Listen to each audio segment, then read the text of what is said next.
Okay, time to continue tier 5 if I remember correctly. Alright, I had me IRL as the costume. Yes. You should just be able to go down here. And there we go. We're up to Chaos Light City by NT Parallel. And a score of 44.60. And we got 1 token, 1 element. Hi Edgeworth Music, how's it going? I mean, it's foreshadowing what's to come soon. The thing is, this contest was like a few years before this was announced. So.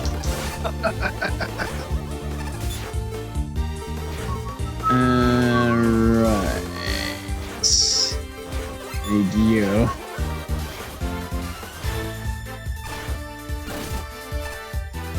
Okay, bye. Suicide!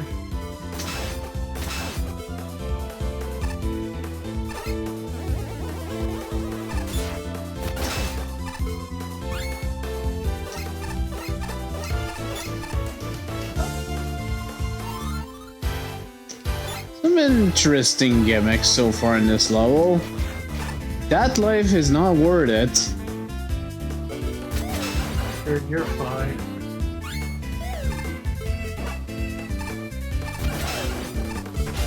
Yeah.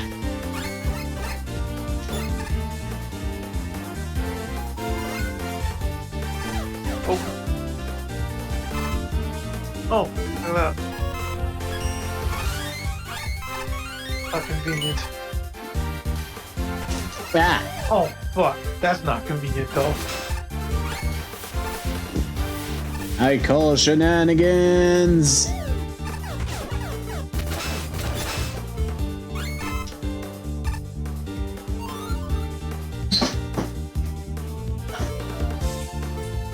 Ah, I see. They seem to be faster when they're surrounded by light. Interesting.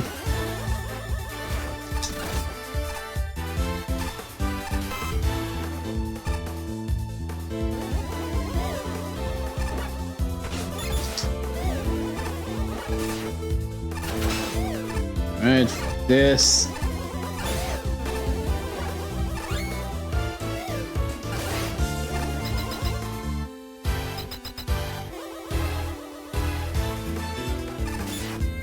Oh, shit. Oh, Jesus. I see what the gimmick with this big guy was. Wow, he gets pucked while he's more. Hi, Alec, man. Hello there. This city is so beautiful at this time of night, isn't it? Thanks to me, of course. What if I turn that off? He's playing his Switch. Don't bother him. I guess it doesn't work because he's powering that shit up.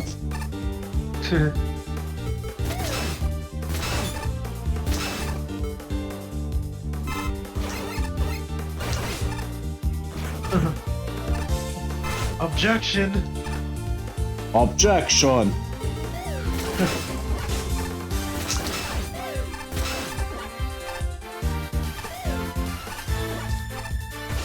Oh, come on.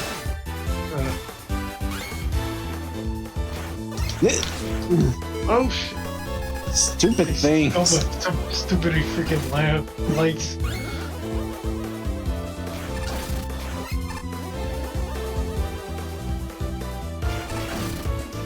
There you go. Yeah! Oh. Oh, hey, Oh, gotcha. Gotcha. Okay, bye. Joe just fucked off.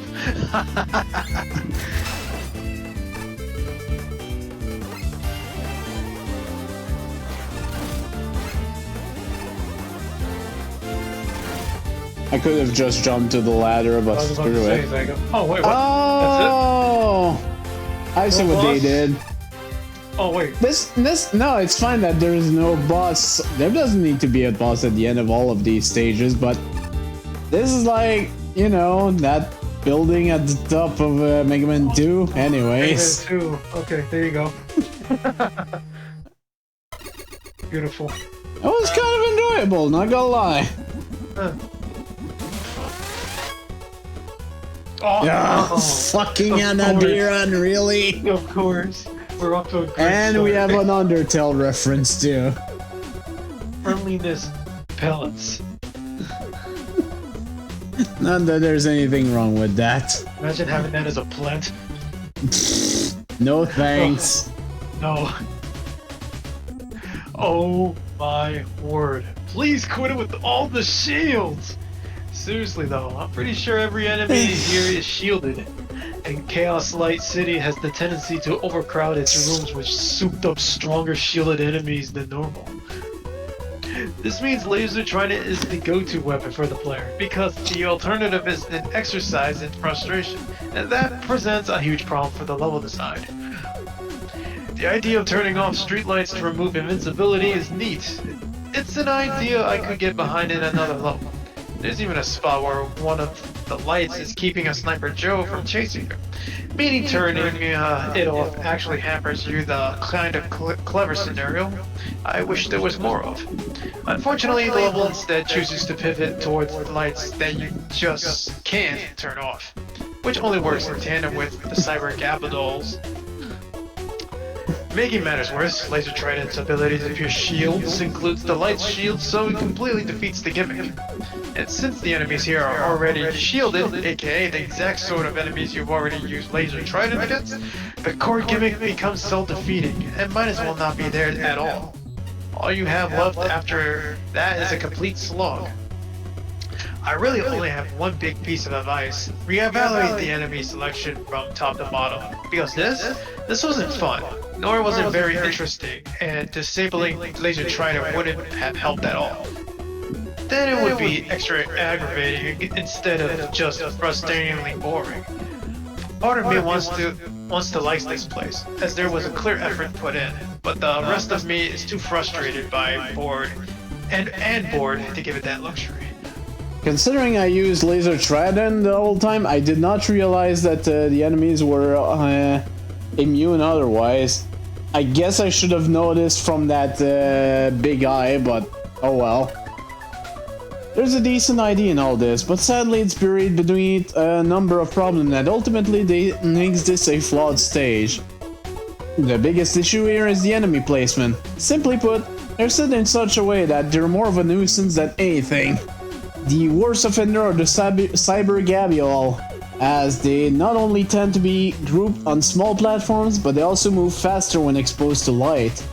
That being said, I can't say I dislike the gist of what the level is going for.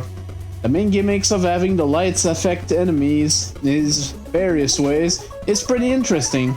I just wish it was used to do more than make already shielded enemies invincible and speed up enemies in small space. Thanks to all tedious all the enemies were to deal with, I ended up using Laser Trident and Thunder Beam to plow through everything, which basically rendered the gimmick pointless, since the light effect doesn't protect them from piercing weapons. While we're on the subject of weapons, there was an issue, a dev kit related issue with Tornado Blow in the main gimmick that severely broke the stage for me. I assumed it was an entry issue at first because of other oddities such as Rush's teleport being able to activate the light switches, along with the music not looping correctly. These are relatively minor when compared to the stage's other issues though. That aside, the only other major and noteworthy thing here are the aesthetic. While the searchlight effect is in the background somewhat neat, I'm really not a fan of the gray and red color scheme.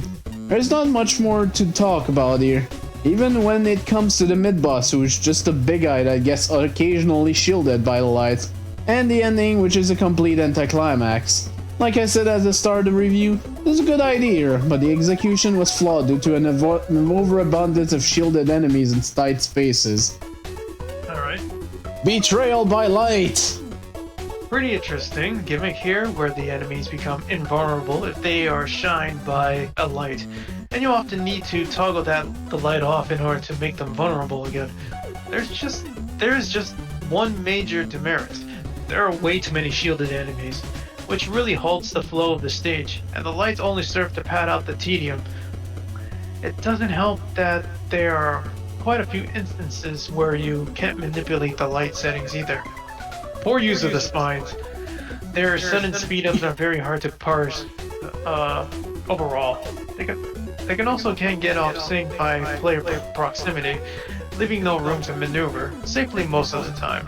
On successive playthroughs, it turns out I didn't realize that the light is what was causing their sudden speed increases, which seems like a poor conveyance on the level design part, which when the player couldn't immediately recognize what's going on. A room with fake pits that hide the token, odd design there. That room also has little gaps between the pillar objects where you can't jump out of without a tornado blow. Oops. Really? Simple gimmick, but a very clever one, and the level does a satisfactory job of exploring its potential. Timing and sequencing puzzles are the right way to go. Big Eye is a great choice for a mini-boss. Inherently, shielded enemies are, well, the worst possible choice for this level. But at least they don't disrupt the pacing. Theming is on point with shadowy enemies, admittedly a bit too shadowy, against an exciting backdrop of animated lights surrounded by neutral colored architecture that looks nice without pulling focus from the action. It feels like a lot of thought went into this level, or at least certain aspects of it. However, it doesn't feel like there was a lot of playtesting. Directionally gets fuzzy around the first one-up screen. A player can easily get stuck between the pillars on the screen above the token. Otherwise, the otherwise perfect music doesn't look correctly. As much fun as it is to turn off lights with Rush Coil, the main gimmick doesn't properly account for the special up-use.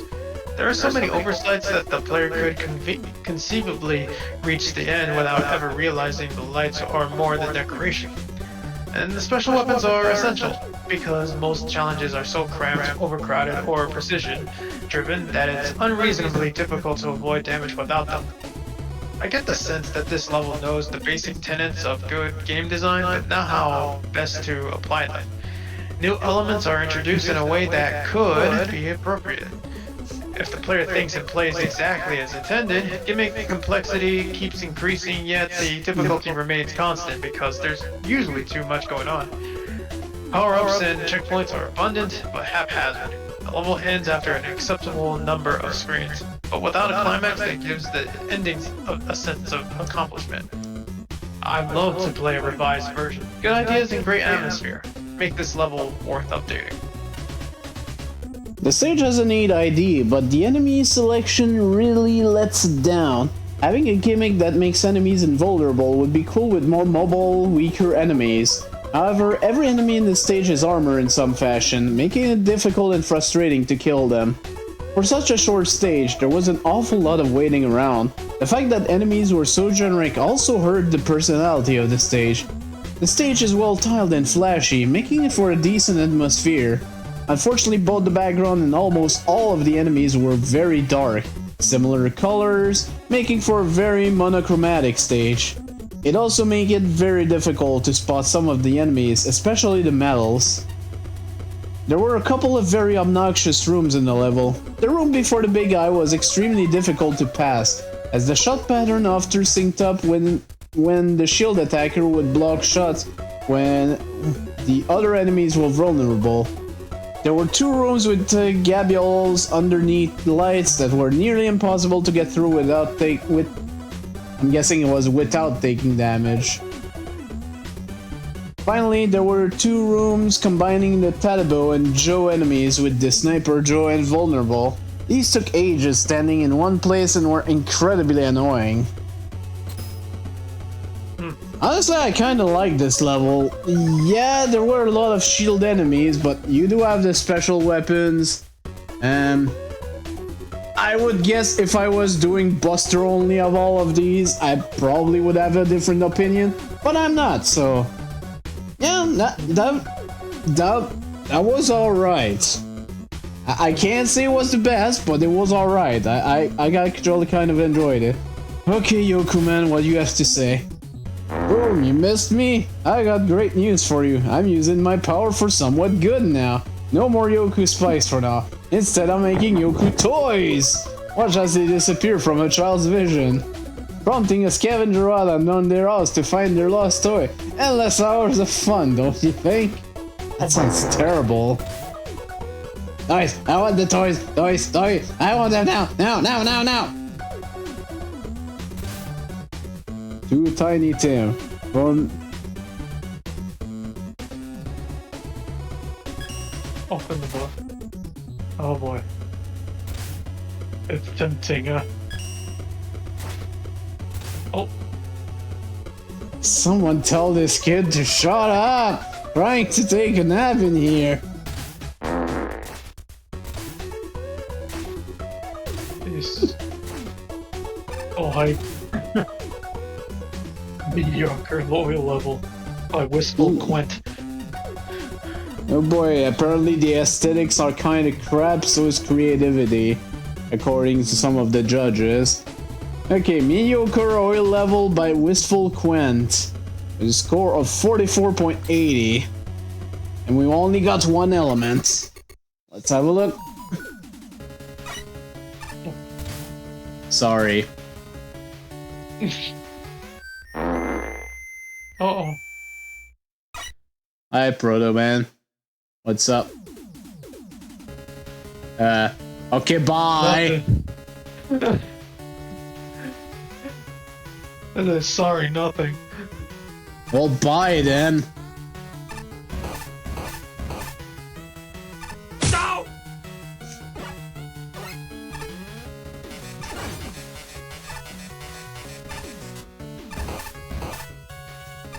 Oh my god, that was terrible. Oh no.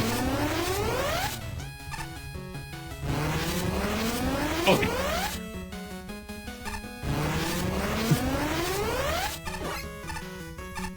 Oh jeez, seriously? We gotta hop in place with this shit.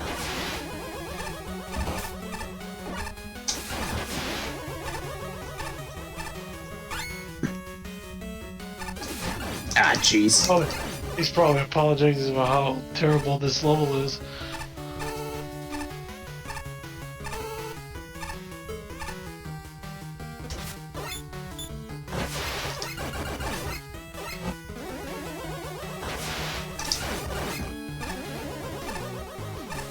Oh, goody! You gotta love it. Oh no.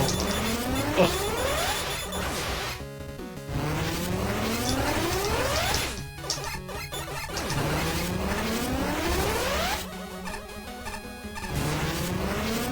Oh my god, it's Shadow Man.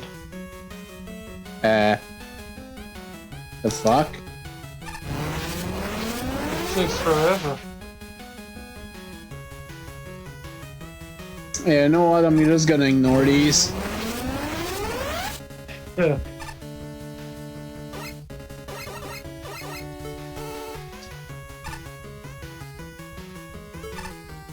What's over here? Whee!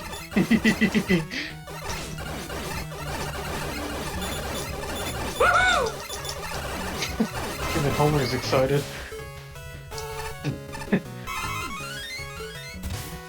Yeah, no tokens. Sorry about that. You might want these though. Oh, I thank mean, you. I then. didn't really need them, but sure, I'll take them. Oh boy. Oh. Birds.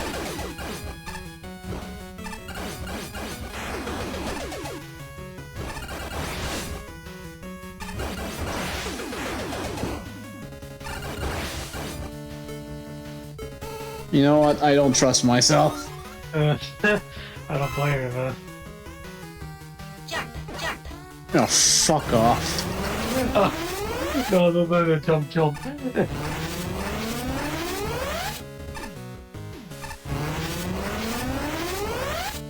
Ah!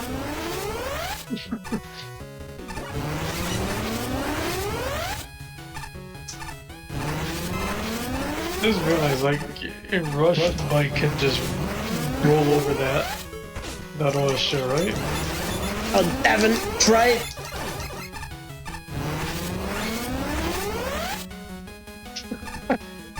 The black frog.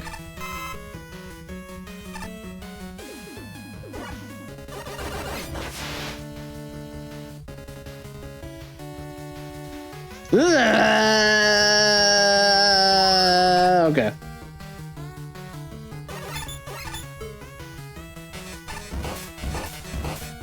Good. What?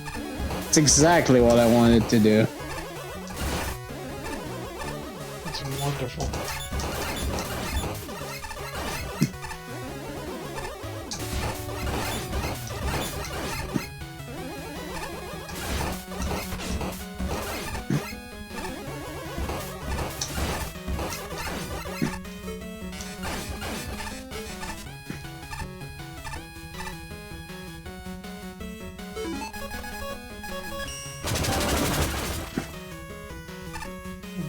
Sad dragon. What? What the hell? Why did you respawn? Oh. Okay, just my face. It's not a I don't trust you anymore. Level making was a mistake on my part, but now I know for sure. I apologize for the self-indulgence there. Thanks to Dr. Novocaine for testing the level early on, so it wasn't a complete train wreck. Thanks to C-Sketch for helping me even able to participate. Thanks to you for suffering through this level. Stay slick. Oh, shut up. God damn it. Okay, It's gotta be oil, man, isn't it? Yes. Of course it's oil.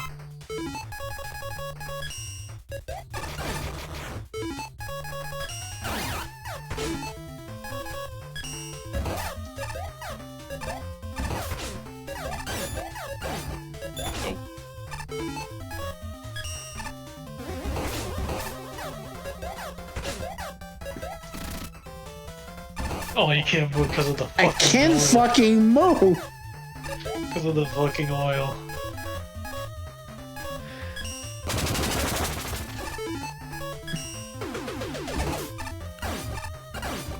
Right, oil and water. This is a terrible fucking no. location. Bike it. Or do that, yeah, there you go. Oh my god. Oh god, that boss fight was stupid as hell. Let's see what they thought about it.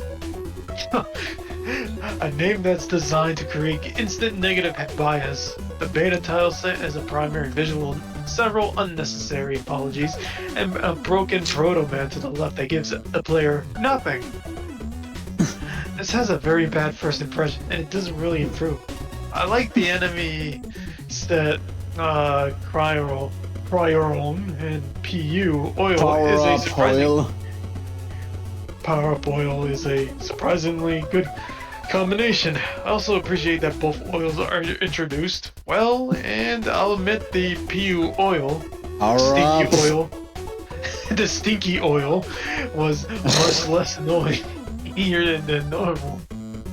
Considering it tends to be combined with instant death magma lasers, that's honestly an achievement. Unfortunately, there's precious little about this place that I can call memorable. The only parts that stick out are the oil magma hall, Frank Huro, and the boss fights. The oil magma hall because it's kind of tedious, although Jump's cameo is appreciated, and Rush Bike can totally trivialize. Okay, so it would have worked. Okay, good to know. Trivialize the challenge there. Oh, that was a good call on my end. Frank Huro sticks out because he's unexpected and frankly rather cheap. The boss fights actually try to do different things, and I'll give Shanky Dragon credit for the respawning oil. However, while it's funny to see Oil Man getting stuck under those small platforms, his fight also really doesn't work here. All in all, I don't have a lot to say here. There's not much going on, and what does happen still doesn't offer very much. I suppose I appreciate seeing a level that isn't designed to set the panel against it from the get-go. Well, I appreciate your honesty, even though I think you're being a bit harsh on yourself. I do agree that this is not a good stage, but it's still not the worst I've played. The thing is, I can see glimmers of good design in this level when it comes to some of the enemy and gimmick placements. There's a few rooms where they actually complement each other rather well. The corridor with the magma generator and the cryone come to mind. Unfortunately, this doesn't really make up for the rest of the stage's issue. The lacking aesthetics, the level itself being way too short, and several uninteresting rooms in between the more unique ones. It all drags the stage down to be a subpar, mostly forgettable experience. Yes, I realize I just more or less restated the level's title, but I get the feeling that making a mediocre level wasn't the original intent here. Unless it was, in which case, more power to you, I guess? Mediocre, more like. Well, mediocre is certainly not accurate. Inaccurate. Though, honestly, I've seen more mediocre levels than this contest. The stage is not bad. I quite like the small hallway where you have to precision yourself in between the magma lasers, cleverly using the tile set to indicate the safe spot. Could have used an extra checkpoint here and there, but nothing too unreasonable. The powered up oil, the sticky oil, is a risky gimmick that could be used in real evil ways. But smells like shit. But thankfully the challenges here are merciful and manageable enough. Until the oil man fight, anyway. The fight is a bit of a mess. The extra platforms you can use as shelter from the oil shots also can limit your movement severely, while oil gets filled up everywhere. Needless to say, it makes the fight into this really awkward situation where you're stuck in an oil-filled corner while Oilman spends most of his time on top of the wall, away from your attacks. Also, you might want to replace some of the PG basic tiles next time. They're supposed to be a placeholder after all. Honestly, if the rest of the level looks Jesus, as decent as the last 73. few screens do, I can tell you tried, I wouldn't be talking to you for at least another tier. Mediocre drastically undersells this level. The text boxes are to be believed. This level was a rush job. Graphics aside, it barely shows. I see a sensible number of reasonable challenges arranged mostly in ascending order of difficulty, with checkpoints and power-ups and breathers at regular intervals. If that isn't the basis for a good Mega Man level, I don't know what is. The initial learning curve is thoughtful, the architecture and screen transitions make sense. The screen count is thoroughly acceptable. Not only is there an obvious theme, but the presence of an ink-throwing octopus in an oil level means you were thinking outside the box. Its set combinations are unique and exciting. For once, I don't hate Oil Man, or that stupid crow, or the jump sign, which is surprisingly helpful. And that whole laser corridor is the best part of the level. This is the first time I have ever enjoyed the use of oil slicks. I cannot tell you how happy it makes me when things I despise turn into things I enjoy. I can put up with the choppy pacing and uneven challenge quality. That one showboating laser and the fall off the ladder challenge come to mind. I'll take unrestrained generosity over power deprivation any day. The little oversights are unforgivable. Forgivable. Anyways. Forgivable. Right, sorry. I don't mind getting stuck in a wall when Proto Man is delivering the kind of absurd comedy I love. Normally I'm bothered by text boxes that break up the fourth wall, but this time they tell a story. That provides necessary context. You know what? I want most? Like graphics aside, I want lasers to set oil puddles on fire. If that's the biggest disappointment, then you've done alright. It's a shame that this level feels so unfinished, as it definitely has some good ideas going for it. Up until the final section with the old gimmick build-ups on the basics, and managed to provide some interesting challenges to the player. This is finally seen in the narrow corridor, which requires some finesse and timing to get through, and needs the player to have properly learned how the oil gimmick works. Thankfully, the level teaches this well along the way. The magma beams were mostly okay to good, but the one beam that lasted for an ice age felt a bit odd. Unfortunately, the final third of the level seems completely out of place, with rather useless drop, new complex enemies introduced without warning, and the fight against Oilman was awful. The eye of the boss broke completely, and the floor being covered in oil means that fighting Oilman is impossible. It's a damage race even with his weakness. Removing some of the Oilman from the room might have made this a more interesting encounter, though with the very buggy AI, I cannot be sure. This entire last section needs to be rethought. The other two mini-bosses were definitely positives in the level. The Suzak and Phoenix fight has just enough changes to feel threatening, and the layout of the room means the fight is over quickly. The Janky Dragon new layout is difficult but learnable and was satisfying to defeat. The graphics in the level were nearly non-existent, with no background, and even using the placeholder tile set there were misplaced tiles and cutoffs. This looks more like an alpha build than something that should have been submitted. There's clearly some design effort and potential in this level, but there needed to be a bit more time to put into polish and testing to make it a really good one. Yeah, this level, yeah, honestly, it's, the guy says mediocre, but it was fine. It's not great, but it exists, it's fine, it's workable. Let's talk to Strike Man. Am I tired of being stationed here? Love working for the tournament comedy and all, but it's a little tiring to have tourist kids keep mistaking me for a novelty giant baseball and being thrown to the walls. Poor Strike Man. What they should have done is what you did to Oil Man. I swear, this toy shop in particular always attracts the weirdest people. Have someone that special orders the dumbest thing to give us as prize for the live stream. Who actually wants to win a toy Stegorsag filled with 20 pounds of sand though? Why do we even make that? It's not easy being the one to be carrying these loads of toys everywhere, you know? In fact, I almost broke some component carrying a load earlier today. You know how heavy live grizzly bears are? What do you mean grizzly bears aren't toys? Did I get the wrong... Uh-oh.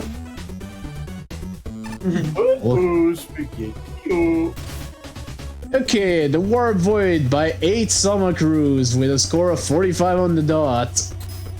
1 of them and 3 tokens. Excuse me? For a third contest in a row, we have a Mario team level. Oh my god, it's Super Mario World, but the 8-bit one. Oh no. With 8-bitified music from, I think, Bowser's Inside Story of all things. No, that's original Mario and Luigi, never mind. Oh! Going on. Gotta get out of here. Oh my god, what the fuck? No, it's fine. It's fine. I want to see what happens. Oh no! Why are we in weird dreams? Where am I? Where are we in the final stage of Wario Land 2? Yeah. Oh. Hey, fancy seeing you here. Must be wondering where you are. To be honest, even I don't know. This place reminds me so much of home. We even have the Wario Land 2 music. It even has the music, yep.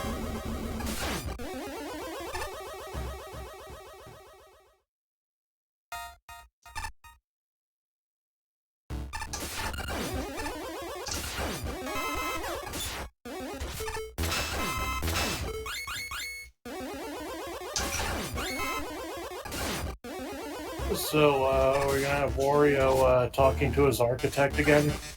Well, no, we're not in the castle. Oh my god. Mr. Wario, why are you asking for giant teeth?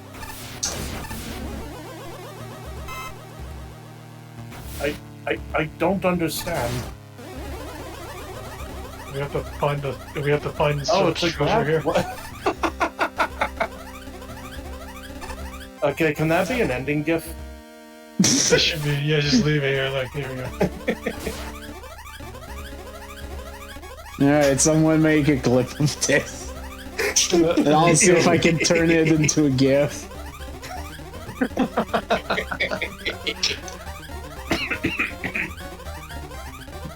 Okay, time's up. Okay, time's up. Let's do this, Leroy Gravity Jenkins. Man. Hell do Hey. you want? Hey. Hey. Oh my god, it's all fixed. Oh god. Hey. Hey. Oh shit. What the hell is that? I think that's an enemy from one of the stages in Mega Man 5 for Game Boy. Oh. Pardon? But we eat pop orc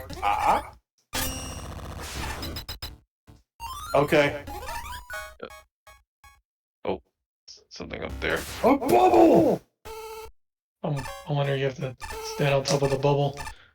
Oh, there you go. God Oh, damn it. Oh, I think that was the checkpoint, thankfully, so... Oh. Guess we have to stand on the bubble and then jump up. God damn it. Dad, It's hard on me. It's got a small freaking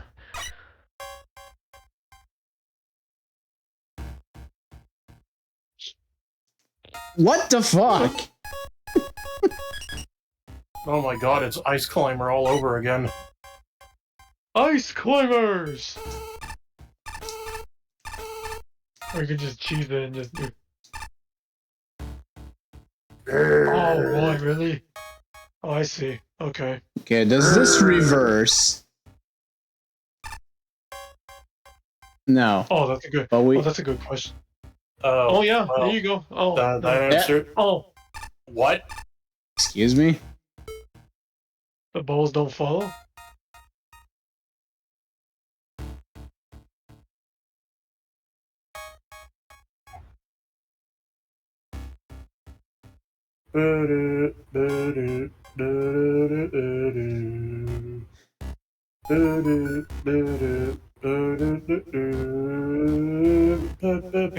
You have to make platforms for yourself. Or no. There you go. There we go. Forgot, yeah, you can go through those.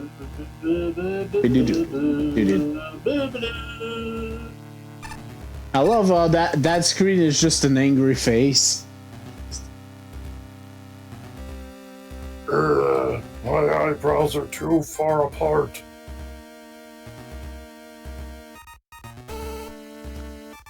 There you go.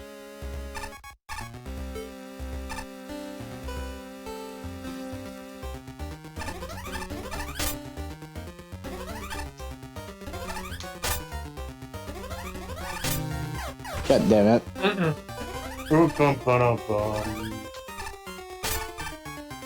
Shit. Kinda lost count. Okay. Oh, good.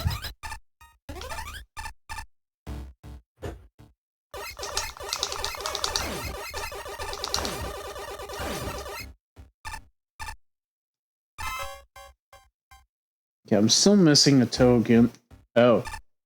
Where are we now? Don't know.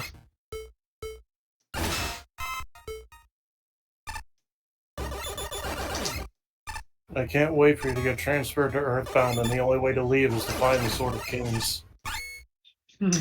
Well, it's gotta be a 5-year stream. Oh, high gravity. Also, do you have an upgrade that just lets you shoot or removes the shot limit? Yes. Yep. Okay. Very yes. Okay. I Grabbed was it. I was curious. Oh, there it is. Oh god. Oh shit! Oh, no. It's one of those.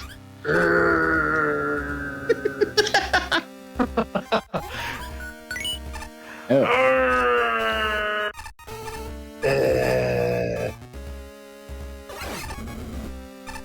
The hell do you have to say? Credit, shake controller, other coding. Hey, it's my face. face, your face. Your face, your ass. What's the difference?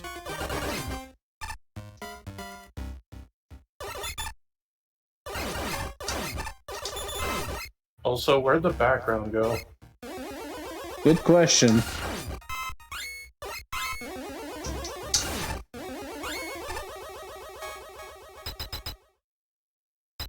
Steel makes a joke about Wario's contractor and Wario dies.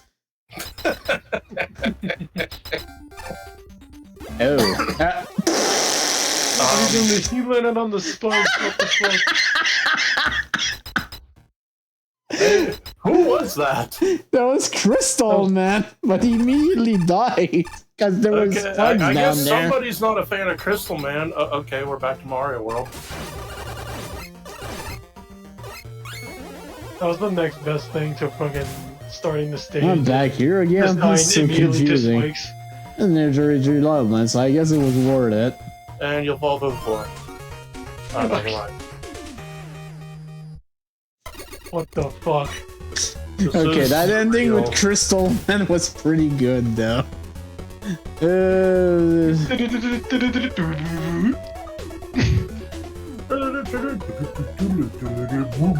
Wow.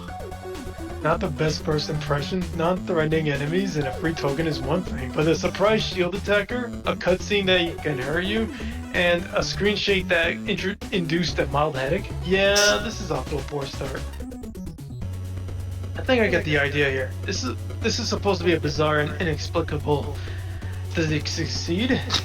No. The vast majority of this level is basic enemy scenarios and very little platforming, and any variety is caused by poor design. In particular, the several screen bubble room is tedious, especially if you want the token.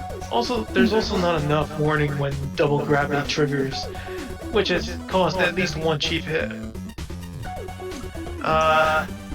Now this isn't completely planned.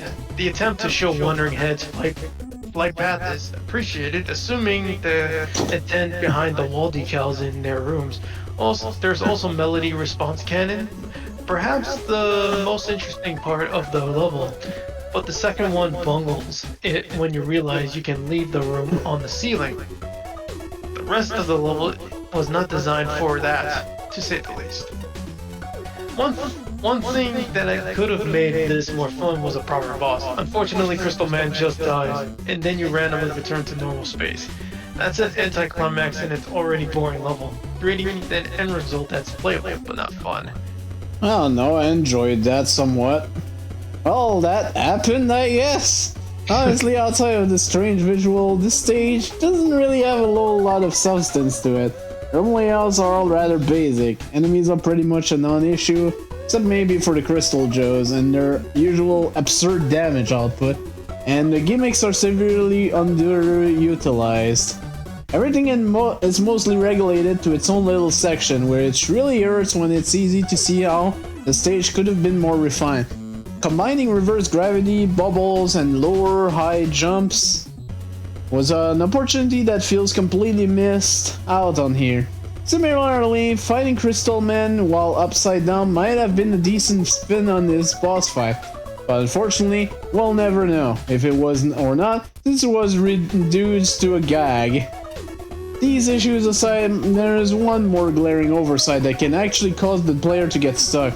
After dealing with the second melody response cannon, it's very easy to enter the next room while upside down. Doing this puts you in a situation where you can't progress since you need to slide through an opening at the end of the roof, which you can't reach while on the ceiling. Besides the above oversight, the overly long bubble riding segment, and the melody response cannons, the visuals are probably the most memorable thing about this stage.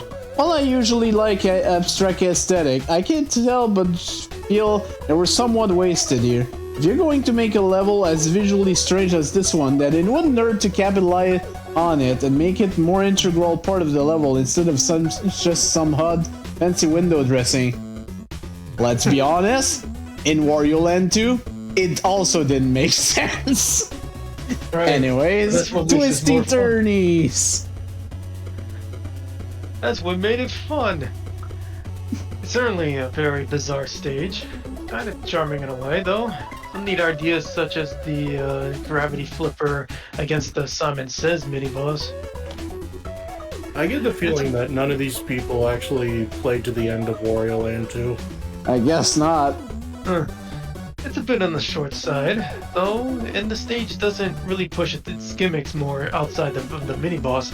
And the strange non-mazy maze near the end, it's fine as a little sightseeing kind of a level that just from the odd aesthetics alone. One troubling section would be the one with the bubble riding. It's a bit of a crock having to wait for the bubbles to raise to reach the right screen again, to jump across the tiny bubbles in order to proceed. I was also expecting something to jump scare you in the final room, where everything is normal again, like a Monty Python foot coming down after trapping me up. Okay, I gotta admit, that would have been pretty funny, though. It reminds me of that freaking normal Mario game Someone I played got years it. ago. Someone got it. The first judge to get it. I'm of the opinion that a crossover level is only as good as the fidelity to the source material. Aesthetics are a nice start, but if you're going to go to the reference Wario Land 2, go all out. Conveyors, more plastic platforms, things dropping from mouths in the background. Lock all weapons except Breakdash. I gotta admit, that would have been kinda cool, yeah. The level is weird enough for Wario, but not for the right reasons. It's weird because there's no unified tone to the humor and no underlying logic to the design. I can live with the ho-hum Super Mario World end caps. They provide appropriate contrast to make the weird seem weirder, but everything else is a mess of random challenges with a loose aquatic theme. Instead of teaching and then testing, the level plops obstacles in front of the player and proceeds to waste their time. The whole reason I made Oh Joe's was to inspire people to design differently. Well, I'll give you partial credit for the first high gravity Joe cut. I love puzzles, but it's hard to love gravity flips that don't consistently correspond with the background graphics. Interminable trial and error, bubble rides, a memory game with a switch behind the health bar, and secret paths that look identical to bottomless pits. Only the bubble token is possible. It doesn't help that the checkpoint that'll likely get the most use is before the tedious time-consuming segments that should only need to be cleared once. The mirror polish issues bring the level down further. Try riding Rush Jet across the opening section, or leaving the mini-boss chamber with gravity still reversed, or backtracking from the final screen. Notice the couple invisible blocks and the absent tiles beyond the edge of the screen when everything is shaking. The level is playable, sure, but I want more than playable. At least I got an energy element out of it. Some stages are weird for the sake of weird, and that others don't really go far enough to be all that memorable. This is the case here. We have a fairly low-key stage that hinders itself by a severe lack of convenience. Oftentimes new gravity switches are indicated in a fairly nondescript manner. I guess this is actually intentional, but it makes for a puzzling first impression when my jump randomly goes from full height to low when I get smacked in the head by a Crystal Joe.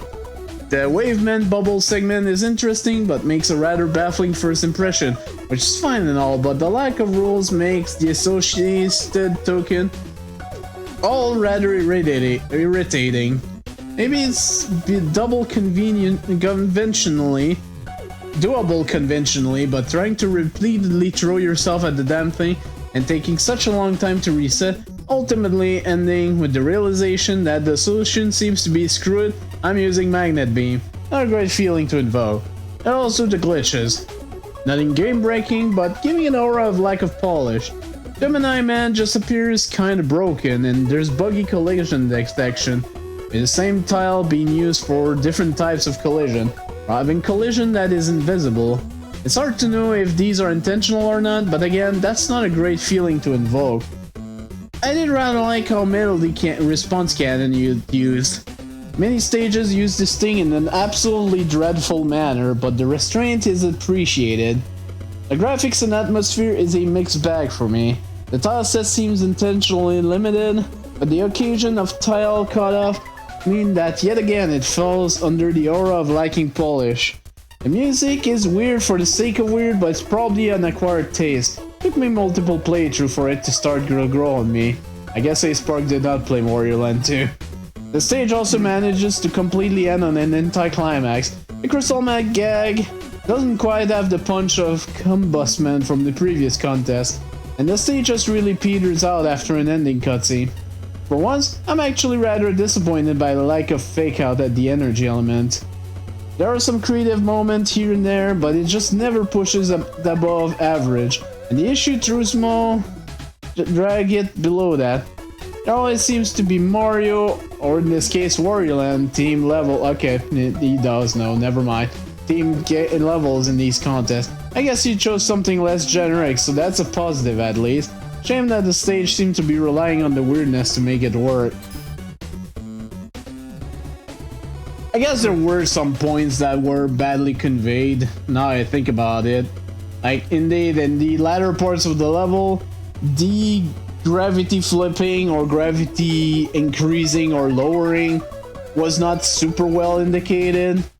And also, there's the whole thing about, let's see. Yeah, the bubble room was kind of stupid. I gotta agree on that. Though I did like the aesthetic in the level, because, you know, it's Wario Land 2. Welcome to the crane game.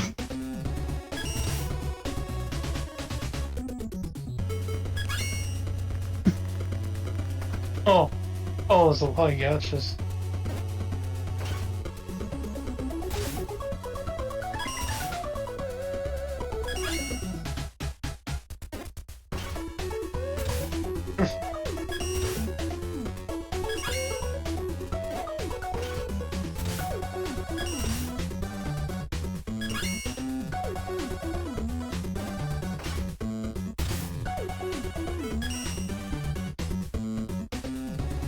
Screw it.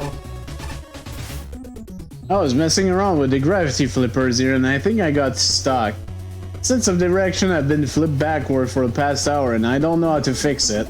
Don't help me, I'll figure it out. Maybe if I get into a horrible crash my settings will be reset on reboot? Who knows?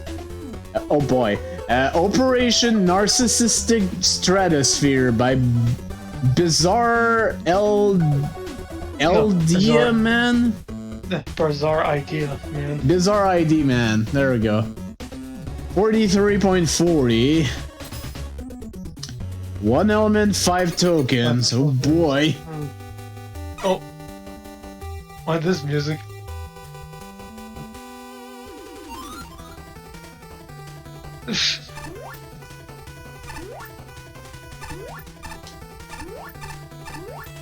Something on the left side.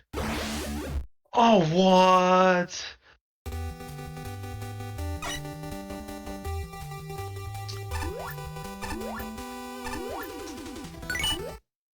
Damn it. Oh. Jesus. There's another over-reliance on insta-death gotcha here. You should know by now, I'm not a fan of those. As soon as I saw those platforms, I knew that was going to happen.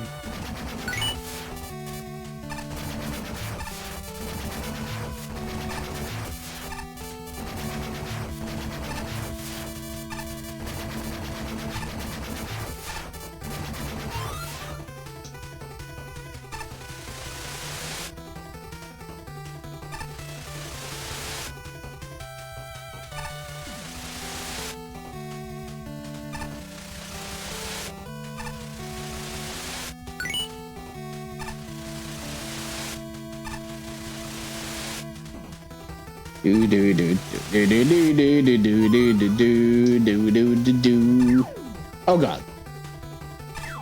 Yeah. Oh, at least they're damage spike, not insta death spike.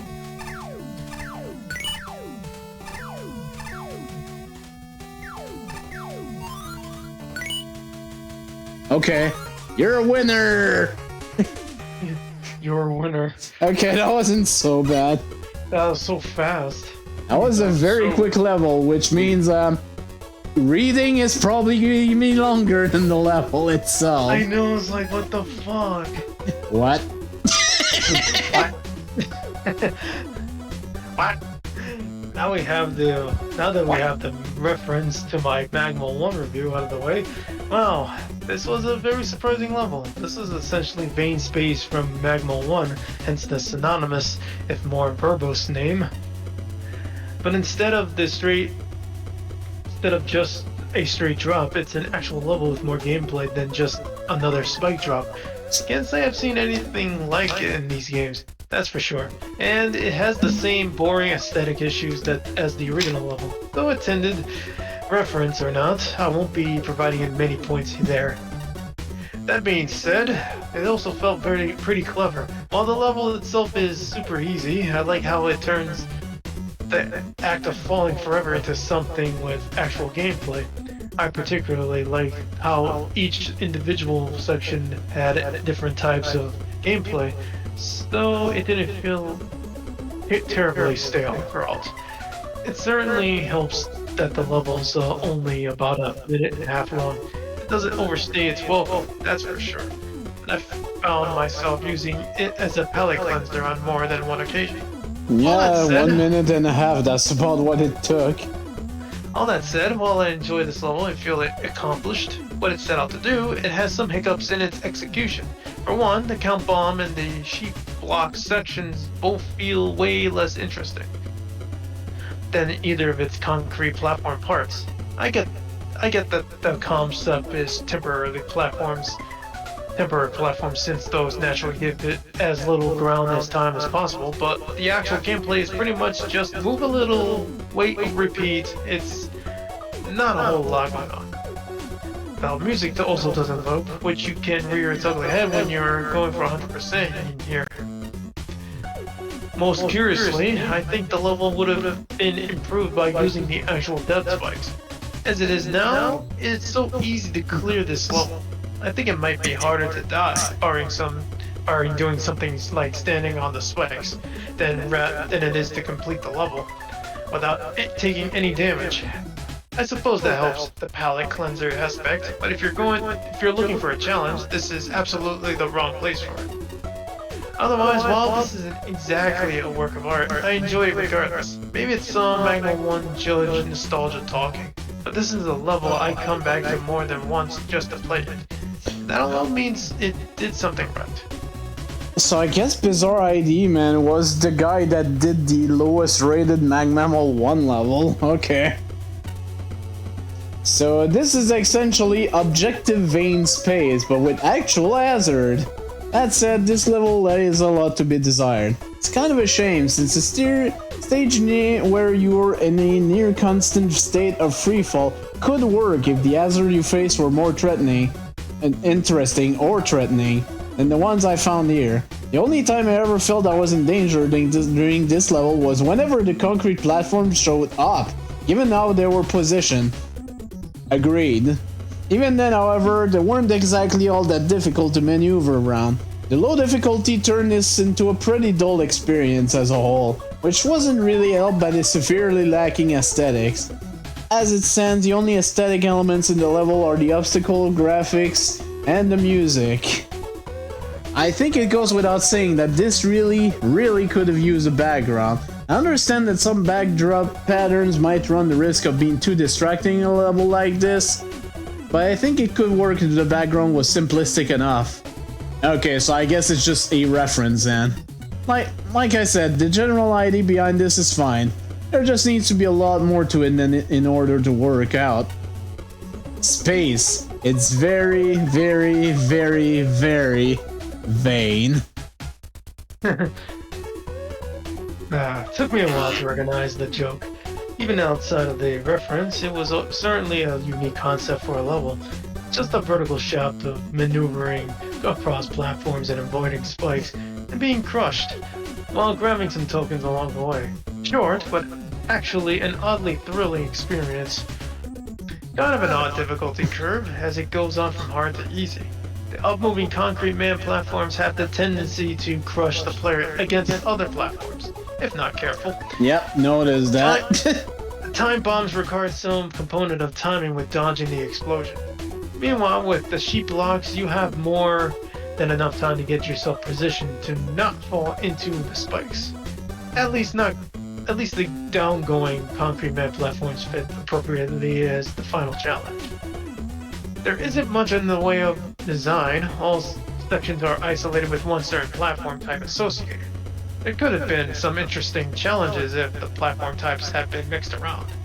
Aesthetics-wise, it's literally a void. I mean, I get it. It's a parody of Vain Space, but even that level had a background at least. Having the Mega Man and bass boss music as the stage music is pretty funny, though as one could argue that the stage is a boss in itself in this situation. I don't know what's more surprising, that someone made a spiritual successor to Magma 1's lowest ranking level Operation Vain Space, or that it placed higher than 54 other levels in this contest. Not that I would classify this as a good level, mind you. Invisible collision to objects, music that abruptly stops instead of looping, an abyss of nothingness for the graphics, a layout that never explicitly communicates that down is always the way to go. Purely incidental challenge factor resulting from symmetrically arranged gimmicks and a series of blind falls. No, these things make me frown. At the same time, the level refrains from doing anything that ruins whatever fun there is to be had. New gimmicks are introduced at a steady pace with sufficient time to hastily adapt to them, and each section is generally more difficult than they last. Checkpoints are perfectly spaced, spikes don't kill you instantly, which minimizes the frustration of being blindsided. The length is thoroughly reasonable. Whether or not this was on purpose, the level manages to tick some of the most important boxes for me in terms of design. Also, there is something marginally satisfying about triggering lots of gimmick platforms at once. Overlooking the beginner trap that kicks off the section, the fallen platforms over spikes are legitimately decent. The music, while it lasts, sets an appropriately frantic tone. I'm disappointed, though, that there's no reward for riding the first platform back up beyond the top of the starting screen. For a level whose purpose is to be pointless, emptiness, I won't split hairs about the title because narcissistic stratosphere amuses me. I suppose this is as good as it can be expected. Oh, this was easy. If you were expecting a comic, no. Honestly, I can just expect the asshole trying to make a stage out of a meme. It's almost on the verge of working. Oh wow, this is all the review. I think if this had any challenge or nuance whatsoever, it might even be replayable. Instead, it's forgettable. I think that's the worse than being dreadful. Yeah, that's the whole review for A-Spark. That's the quickest A-Spark that's not a comic that I've ever seen. Holy shit. Yeah, interesting Magma 1 reference right there. At least it had gameplay on like that level. You rolled a bad die, Mega Man, player to die. No, that maybe sounds like some kind of supervillain, doesn't it? How does one even come up with this kind of thing? This is a real struggle. Wait, I have it. Double your energy just standing there. Struggle, Mega Man. Oh. If you want a duel, you have to wait. I'm in the midst of important preparations. Okay, next up we've got Red Mountain by Viral. 2 exits, 2 tokens. Hello, Mega Man 5 Game Boy music. I was hoping for Sonic Adventure. Same. Damn. Like, it looks like it is a reference to Sonic Adventure, but it doesn't have the music. Where's my Red Mountain? I know. Sag. I mean, look, it has the Eggman hammers. Did you see that? Yes. I mean, at least there's that, but... Wait, does it really have the Eggman symbol on them? Yeah. Oh my god. It does. Why didn't they go for the music then? I know. What a bummer. Oh, we don't have all the Oh no, Jet. No jet, no magnet beam. Shit. Yeah, you can't cheese your way out of this one.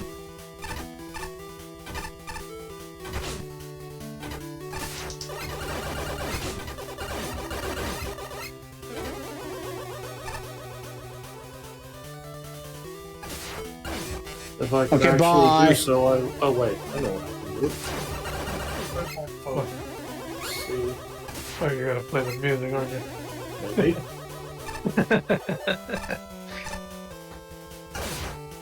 Two monkeys.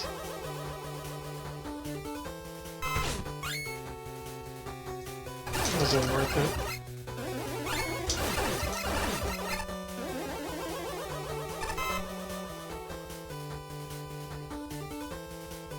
I haven't seen any of the tokens yet.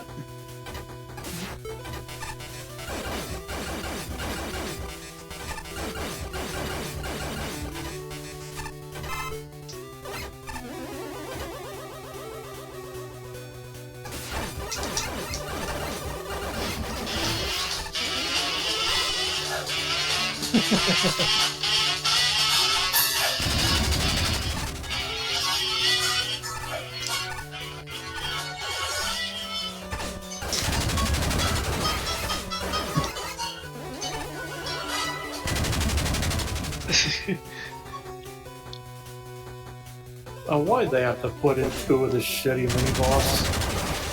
Ah, jeez. Oh shit. It's the underground section. Okay, so I'm guessing the other element was on the right there. Oh well. Yeah, I was gonna. this makes so much sense.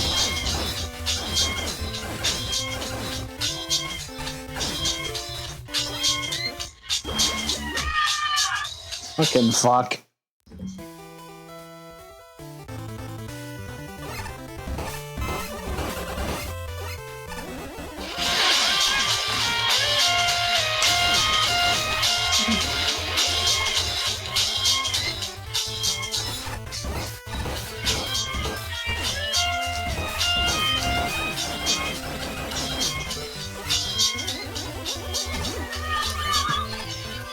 Okay, there's one of the tokens coming up.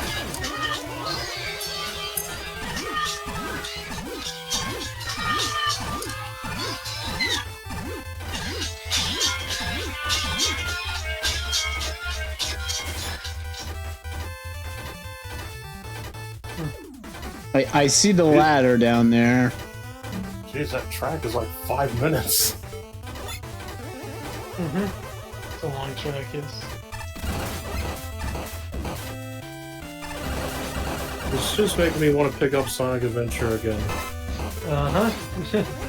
Once you hear like a music track, it's like, damn, this makes me want to play the game. I know. It's fun, damn it. Yeah, it is.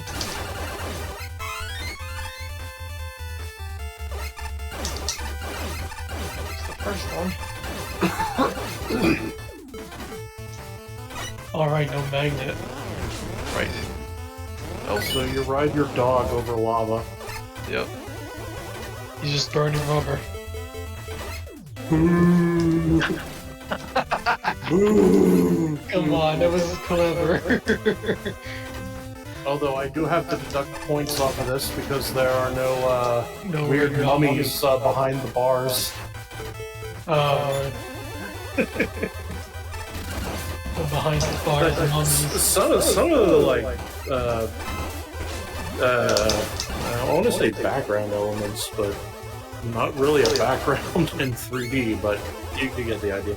Some of those God just damn it. downright bizarre. Oh, I guess. Like, why was there a jail with, like, mummies in them? Well, they're hard to implement or something. Opie, how many channel points do you have? I haven't checked. Let me check. You can request he plays Sonic Adventure. I don't even think I'm close to that number. To be honest. I only have 42,000. What? You hear more than me. And I have like 100 or something. Oh wait, you actually spend yours. Just for him to like hydrate and all that. That's, God damn it. but that's like only 100 though. Haven't used it for anything else. Donate your channel points to me. Lend me your energy. If only, yeah. Hell, I wouldn't even. I'm only halfway toward the goal. I even have enough for the Make Your Suckage team. You fucking waste of space. No, I would not spend it. Lend me your energy so I can make Pan use his spirit bomb. You just for him to play Sonic Adventure. What? No. I already told you, my plan was to make him play Dragon Ball Z Kakarot. Oh, that, right. Really? Yes. That's why I did the lend me your energy joke. Yeah, I just don't have. You have like less than half the points I do.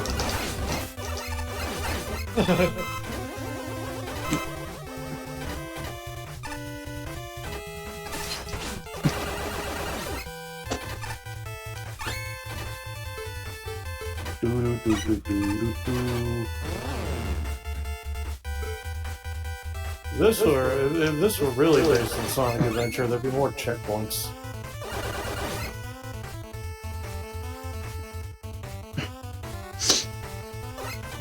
The only thing about it is, like, Sonic games really overload the player on checkpoints. Right. Not that I'm complaining.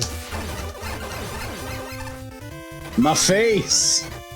My face. Your face, your face, your face, your face. Your face, your ass. What's the difference?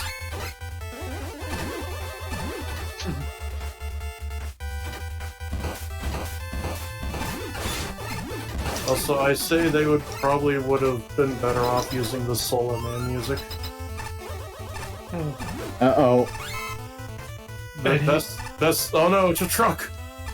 Oh. I love how paranoid you are now. What?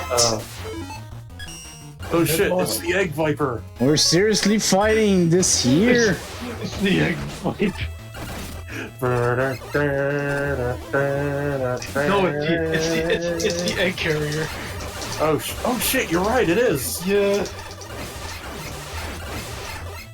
Alright, time to knock it out of the sky so it can crash into the ocean and have a chow garden.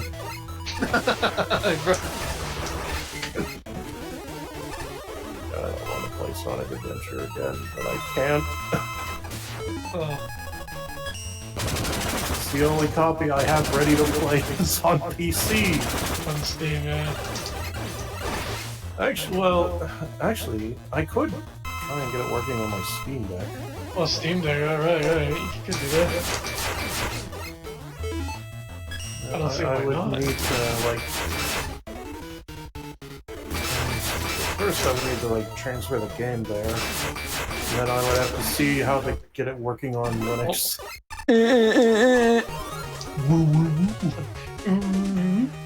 I can't believe you defeated the Egg Carrier.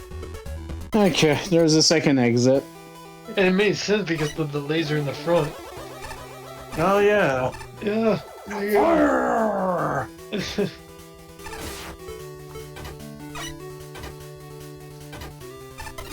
Fire!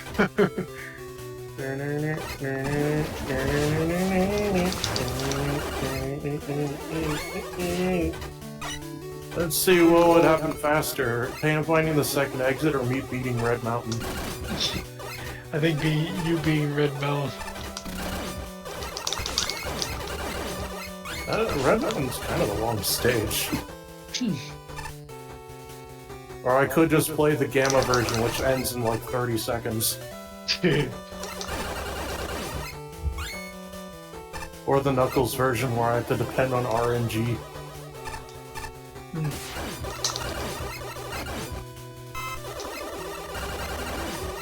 And Pan is just smiling and nodding as if he knows what we're talking about.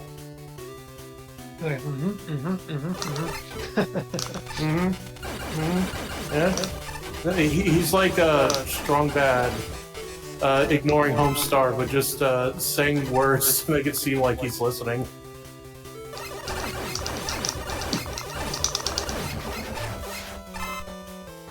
I think it was the email Dullard.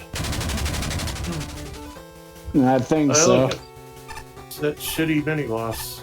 ×2. Who thought this is a good idea? yes. What? Whoa, wait. Since when does Tornado Blow destroy those things immediately? Maybe the developer of the level reduced their HP or something? I don't know. I never actually used it against them in 9. Because I usually take on Jewel Man so early. And I pay for it in blood every time. God, that stage is hard, but the music is so good. It is. Uh-huh.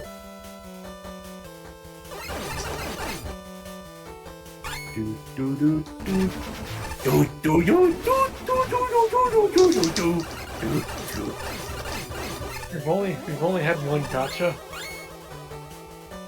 before the stream. I think so, yeah. Yeah, god damn it. Jeff George Adventure. Yeah, No, Jeff George Adventure DX Dishwasher's Cut. Oh no! I was gonna make a box out of it.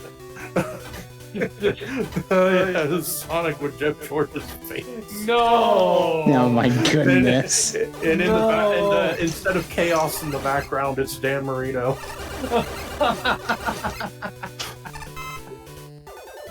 Oh my god.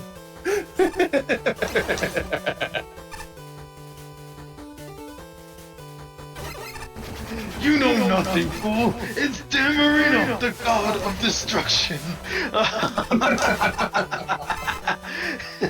Yeah, the best part is the game's like voice clips are loose files, so you can easily replace them. So we can just redub the whole game. Oh my god. Rewrite the subtitle. That is so... Oh, look at that. That's weird. Oh, okay. Spiders ahoy.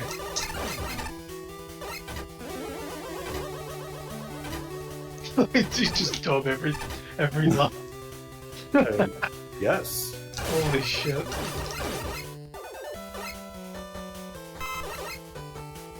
And if we did redub the game, I probably could do a Sonic voice. If only Dolphin freaking worked with me, dude. Why?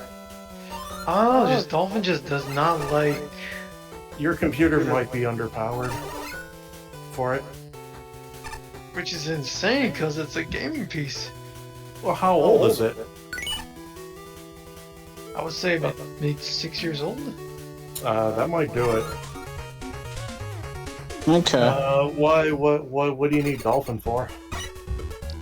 No, because there's so many. There's a couple of, like, you know, hacks of GameCube games I want to try out. Oh. And, you know, I can't. I mean, I can run, but it lags. Why would you make me play Mega Man and Bass again, though? Yeah, I would love. Anyways. Love to know just to, like, how it to run and all that shit. Yeah, it might take some tinkering. Well, anyways, here's this. Stop talking and read the review. I knew I was gonna get my throat fucked up tonight, so yeah. I mean, so Mega Man decided to take a break from Wily to challenge Eggman. I can see the idea. The majority of the reskins here work reasonably well. It's not, and not just in the graphical sense. Springer provided a surprisingly effective obstacle alongside Fire Totem, and Totem Polens actually got to use their jumping function. Similarity, the fire bars were surprisingly entertaining throughout, and the only reskin who was routinely just there was returning Monkey.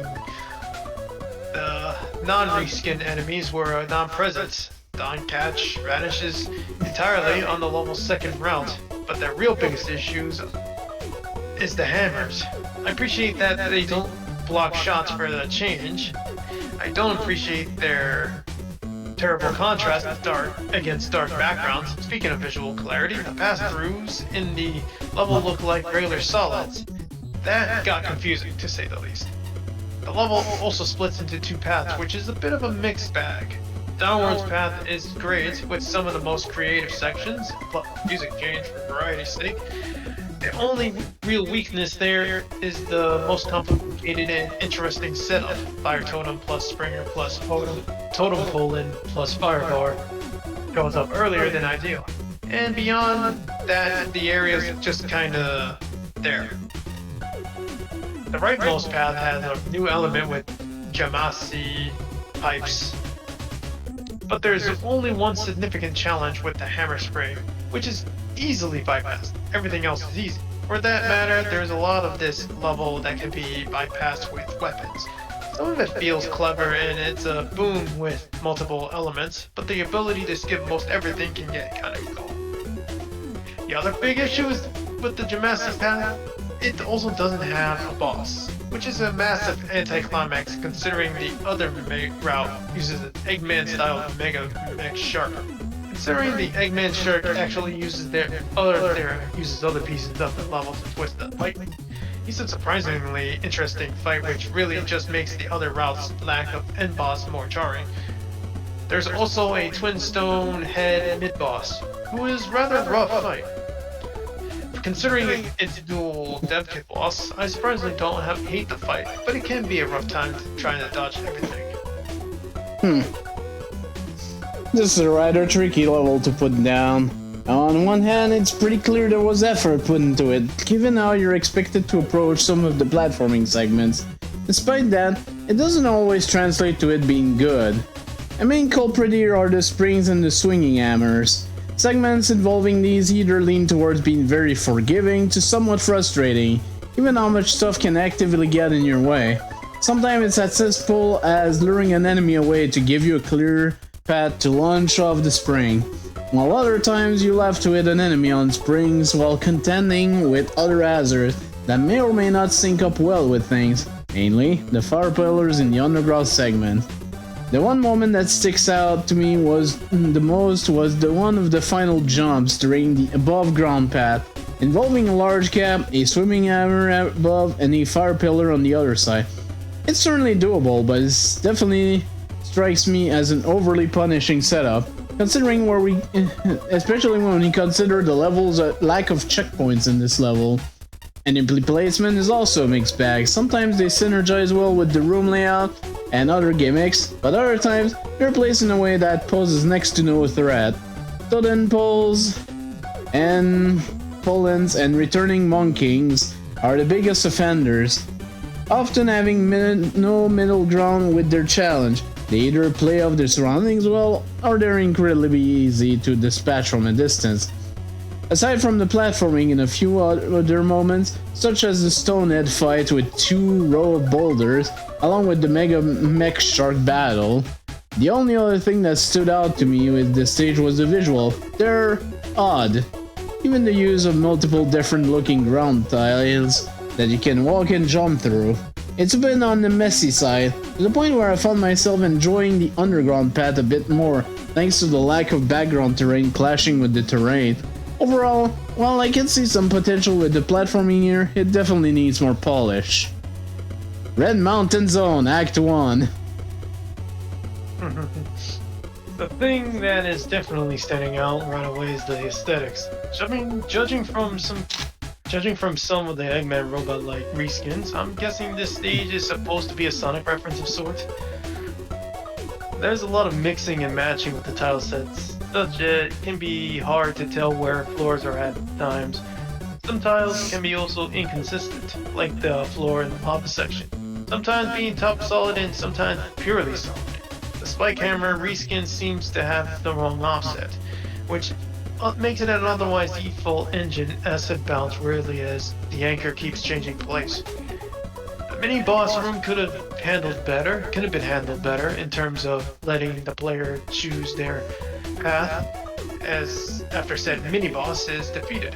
Oftentimes I fall into the lava section when not meaning to, because that's usually a place the player would stand fighting the hectic double rock boss.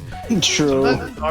Sometimes it's hard to tell where to go as well. The lava section has a split path where it looks like down would be the way to progress and left is the token path. It also makes sense, right? As right or bottom tend to be commonly the way forward, but it's the opposite. Moreover, in the mountain section, one of the holes on the wall looks like it may be leading to a secret, but it's in the actual way to progress. The screen with the M tank doesn't look like you can exit from the left. The sign pointing to the right near the M tank doesn't help clarify either. There was one jump with the spring and the spike hammer that gave me a lot of trouble. It is way too precise. For one thing, you don't get a lot of control of the bounce when you're on the swing, which leaves you vulnerable. Timing the bounce to get past the hammer swinging is also made difficult. Worst part is there are bottomless pits and around the tiny spring platform. If you fall here or get them back pretty far back, boy. I like the changes done here with the shark ship boss. The shark ship boss, the springs really help with accelerating the fight since they let you reach the weak spots easier. Though the middle section seems to be aiming for the opposite effect. As the spike hammer, there is only there to get in the way and be annoying. The other path has no boss, even though there was a checkpoint before the final room. Don't get too hasty to grab the element though, as there is a hidden screen transition nearby that leads to a token. Seriously? That has to be the worst way to hide out tokens, considering the player would have to go through the entire stage again if they happen to miss the spot. Good point. The secret to a good referential level is capturing the feel of the source material. You got monkeys, hammers, and lava, but you also need, at the very least, more appropriate music and a sense of speed if you're going to channel Sonic Adventure. It took me entirely too long to realize that the boss of Red Mountain wasn't going to be Dagoth. Setting aside the theming, the level still falls short in several areas. Graphically, there is no unifying style. The custom sprites clash with each other. They don't really look like Mega Man or Sonic. It seems like the tiles were selected because they're all mountainy, not because they fit nicely together. Top solid platforms are the main problem. The screens with fewer layers look pretty decent. Even with the arrow signs in the background, the level layout is confusing. Unexpected directional shift do not work well with solid screen edges and bottomless pits that look like they might be transition. Rush coil easily disrupts the intended flow of several screens, which also makes the choice of locked weapons a bit dubious. Inconsistent object collision adds more confusion. It's unnerving to discover that uncertain background pillars are secretly ladders, for example.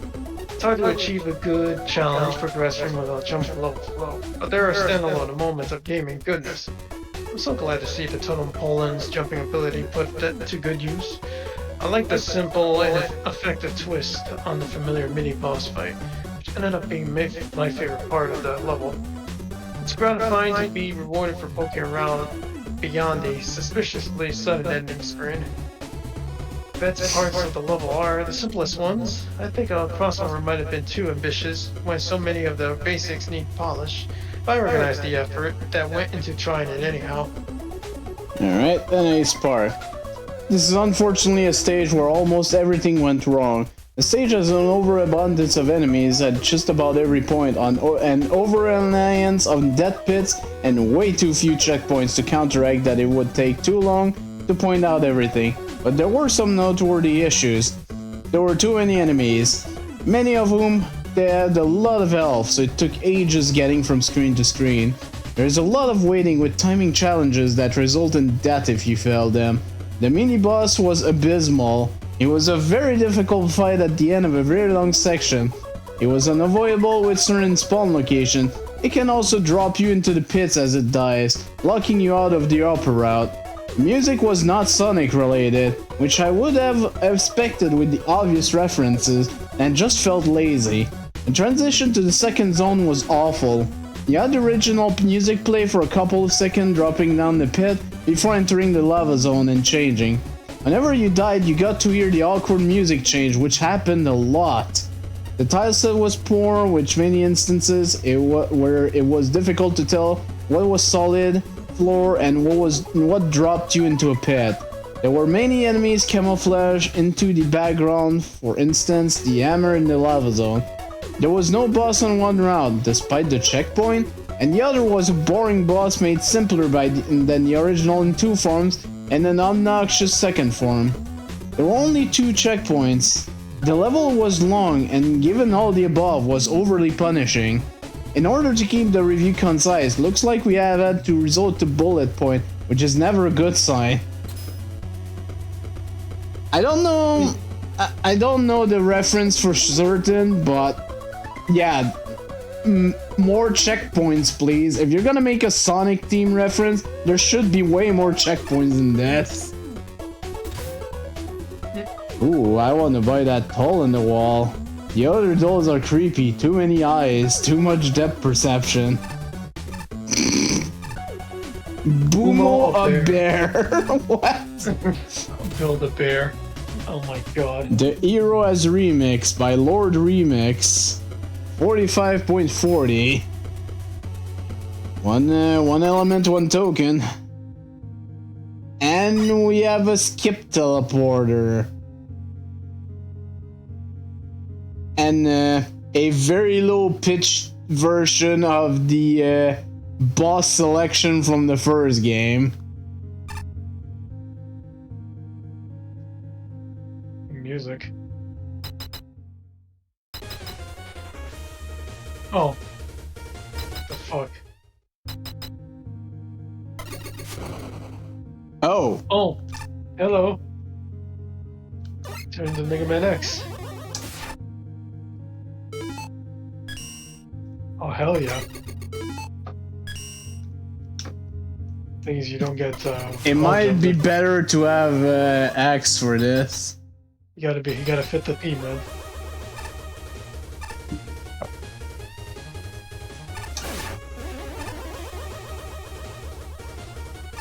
And yeah, my slide has been replaced by a dash, which I'm glad there's a slide button.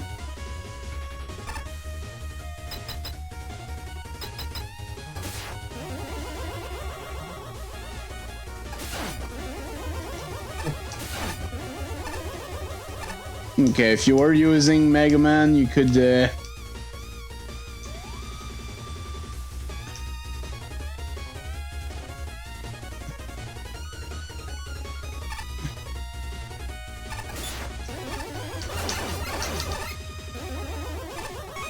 Hey, it's my hat. Jesus, these things are fast. Jeez.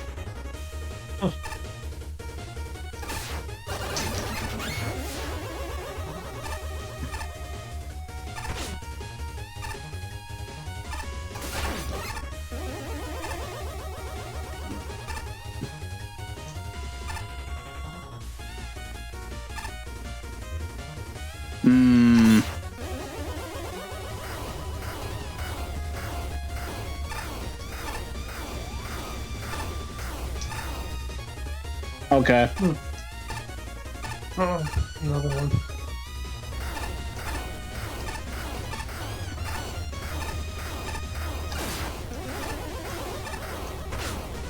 Oh shit. There you go. Whew.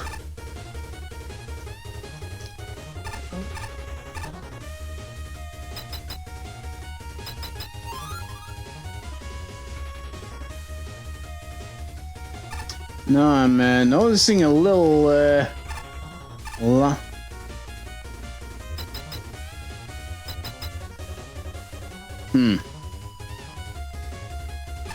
We don't have any. We also don't have, like, no map. we have no map is the problem. So hopefully it's kind of obvious where the And the transformation took away your map. Oh, there it is. oh well, this transformation is at least still there. Oh, it's one of these jumps. Oh. There you go.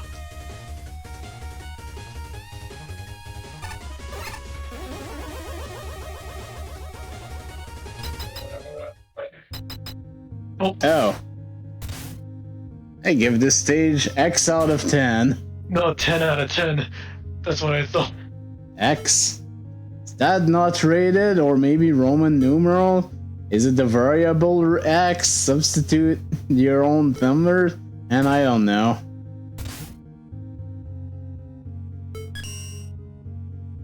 Oh, that's what I was hearing, the Mega Man 1 stage select music right now.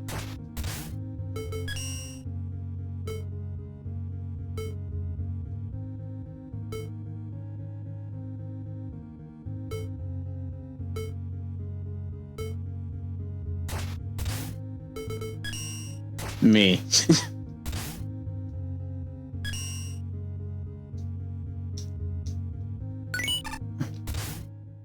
Moment of silence and remembrance for all the unfinished project that ran out of time or steam. And the music is gone. Because of Rome Metro. In this playthrough of Megaman Level 2, the usual Rome shall not play MMX was mentioned. I only made them using if one of these force you to play as X. I found the trailer for the third contest. I hope someone does it. Maybe I should do it, so I started working on it. During designing, an issue with dash jumps came up. The old down plus jump input makes it difficult. Maybe I should provide an alternative. A bit later, I decided to design the stage for both heroes. The result is only half of what it should be, but I hope it's an interesting experiment for everyone. I forgot I made that quote. God damn it.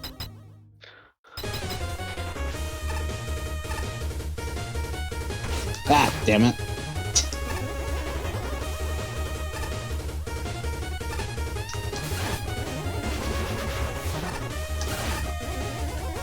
Oh god. Another long one? What the hell?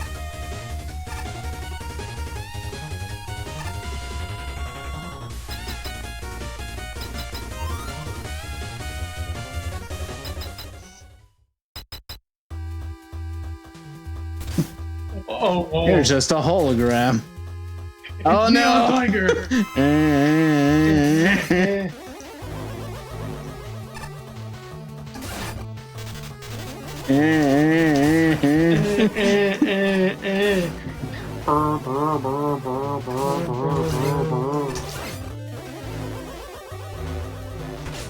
Oh jeez.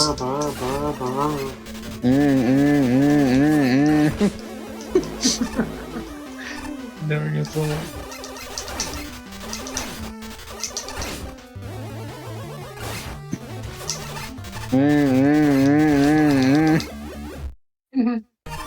There you go, nice and good. Oh, I'm honestly surprised there's a skip teleporter for this. Did I even die? I don't think I did. I was surprisingly competent. I'm not sure how this was all done, but looks like some of the judges did not agree with this. Let's find out. Hold on, I need to hydrate. God damn it. I mean, you had the time for the whole level to do it, but sure. No, I just need it right now.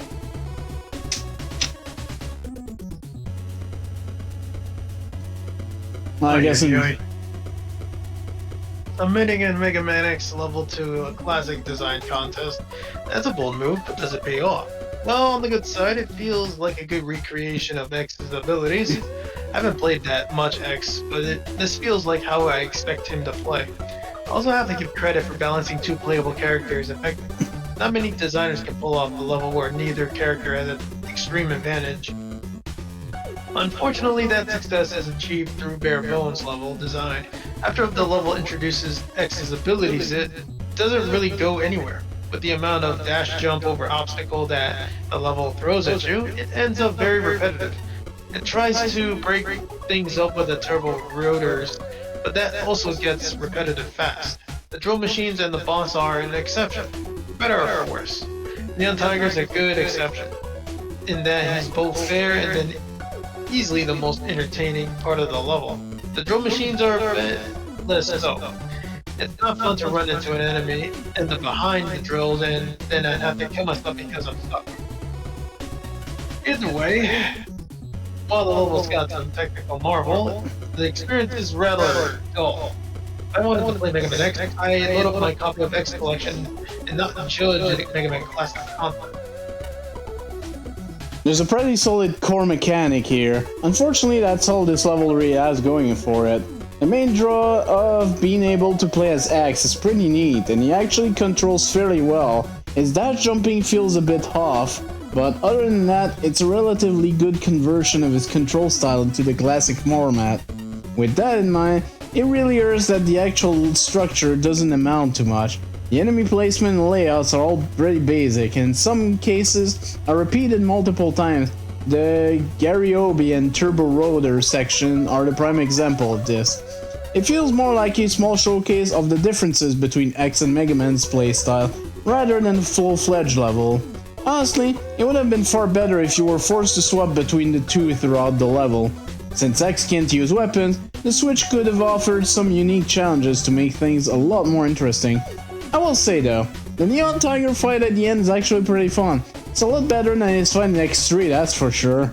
The only thing I don't like about him is the attack where he teleports beneath you, since the sound cue for it is pretty quiet and gets easily drowned out by the music.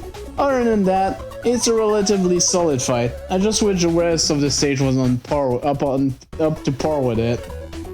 Mystery Ally! Challengers from the future? Again, it seems like the stage wants to give the player a choice of whether to play as X or Mega Man, but with so many instances of the stage where it's obviously made with X's mobility in mind, it feels like the decision was an afterthought. Or it's to pad out the playtime since the stage is on the shorter side. Either way, there's a definite imbalance between the two characters that the stage doesn't really provide the effort to compensate for. Outside of the extra character, while the custom stuff is neat and rather well coded, the stage itself isn't too remarkable otherwise. Lots of bland and repeated structures make the entry more like a proof of concept than a real level. Also, there are also no checkpoints before the chase scene. Needless to say that it could get a bit annoying for the player. Despite the rough parts about the stage itself, the boss is actually quite fine. Both characters can take it on without much trouble. Though the patterns are simple, the fight is still pretty fun. You know what? I didn't notice the lack of checkpoints. That's true. I didn't, because I didn't die, I didn't really notice it, but yeah, that would actually be a noticeable problem, especially with the drill section, I guess. Yeah. Technically, the contest rules allow for a level to fit the core gameplay for Mega Man Extreme. Whether that's in the spirit of the contest, even for its crossover level, it's debatable. Still, this level made the cut, so I'm gonna judge it. So, as a Mega Man Extreme level, how does it fare? Well, there's an emphasis on using the new and well-programmed dash and wall jump abilities, which is good. Most challenges are repetitive, ergo the monorotor tower climb, which is bad. A few spots, particularly at the Bat Shaft and the second drill chase, can turn disastrous if you don't get the timing exactly right. The token is hidden well, but the comic relief disrupts the atmosphere. Camera shifting feels impressively authentic. The soundtrack fits, and it alternates between soothing and grating. Graphics are decent, though some blank background areas are clearly visible when transitioning into the drill section. I would have programmed the weapon capsules to disappear if it chose to transform, seeing as X can't use them well unless the player exploits a major oversight at the start. The level overall is unremarkable, yet adequately reminiscent of the source material, and the boss fight is fun. But as a classic Mega Man level, how does it fare?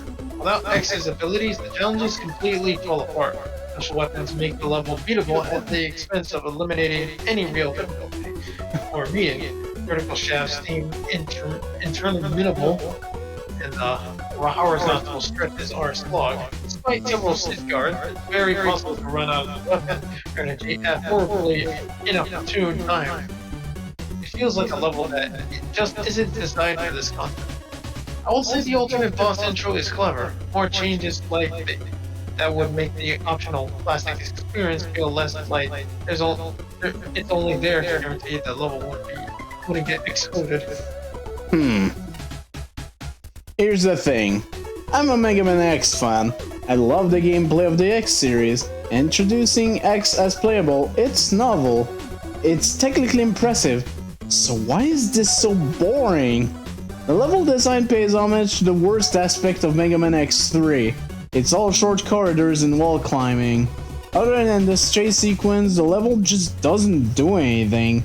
The odd wall climb, dash over the same spike pit or Garyobe, or shoot the same enemy in the exact same setup several times.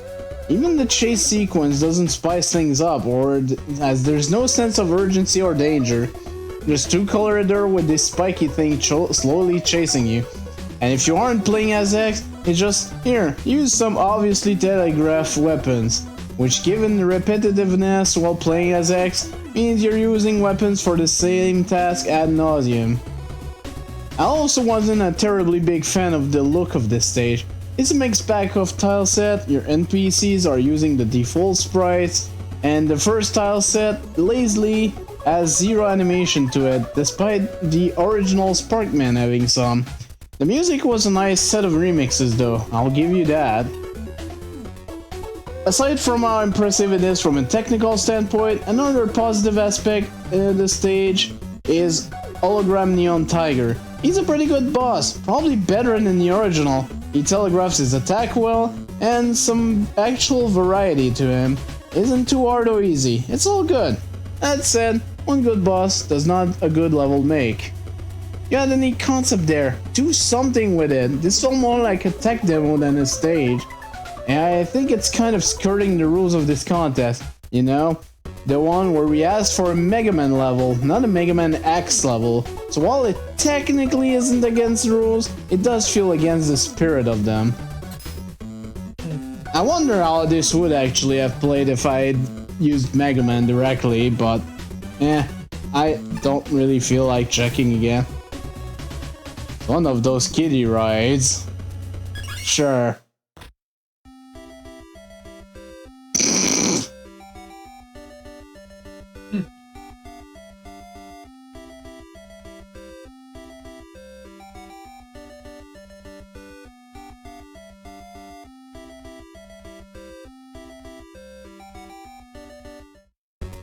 Okay. That's cool. Okay, next up we've got Tower of Dimensions by Superstar Dream.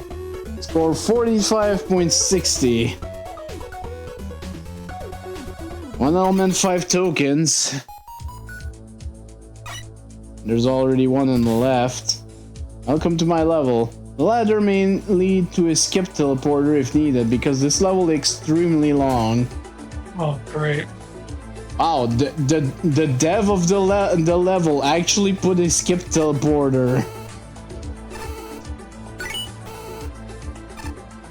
At least they're self-aware, I guess.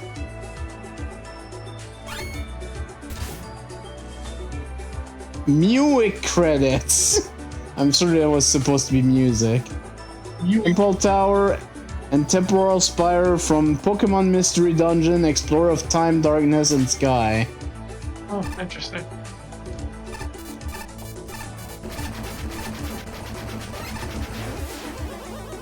Let's get ready to rumble! Yeah, this is literally a dollar.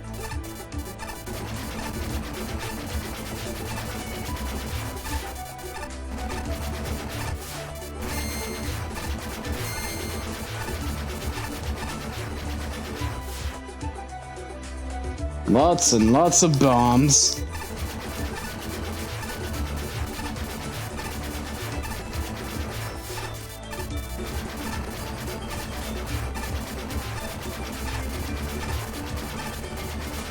By the way, Oh, bro, no, where be the checkpoints? If you're gonna put insta dead, at least add some checkpoints. I could see one up, two more floors up. That's that freaking bomb from Mega Man 5 Game Boy.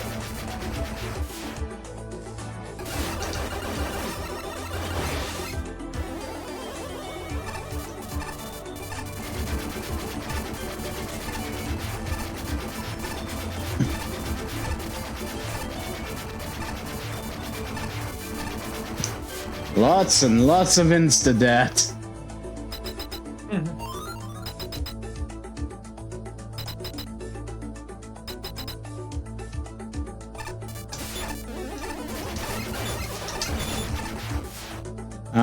I hope your bombs come back. Okay. They do.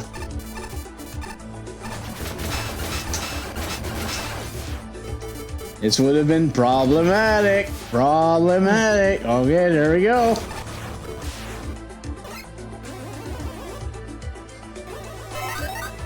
Huh. How generous.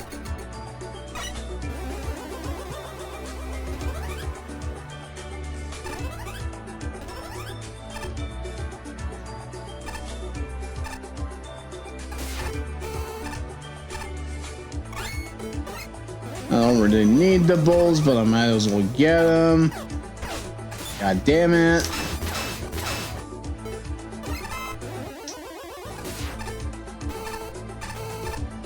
Ow. Shitting shit.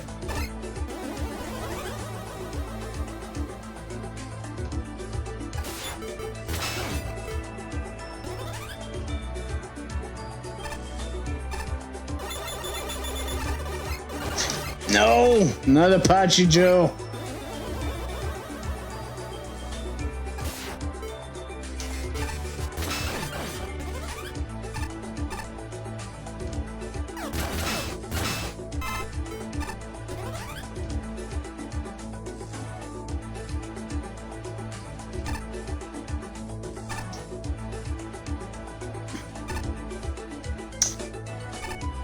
At least the creator of the level was self-aware to put the skip on themselves because, goddamn, the lack of checkpoints is kind of a thing here.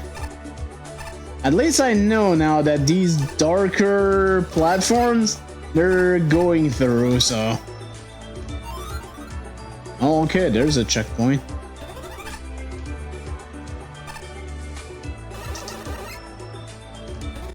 Oh, jeez.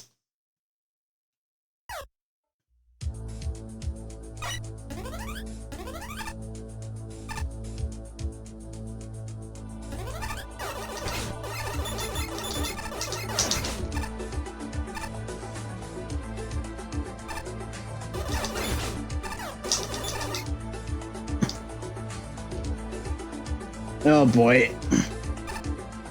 This is gonna suck. Peppy. Oh god. The birds.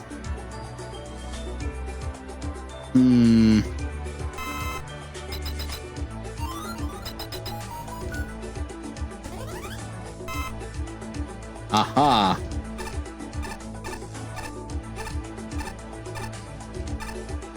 I understand now.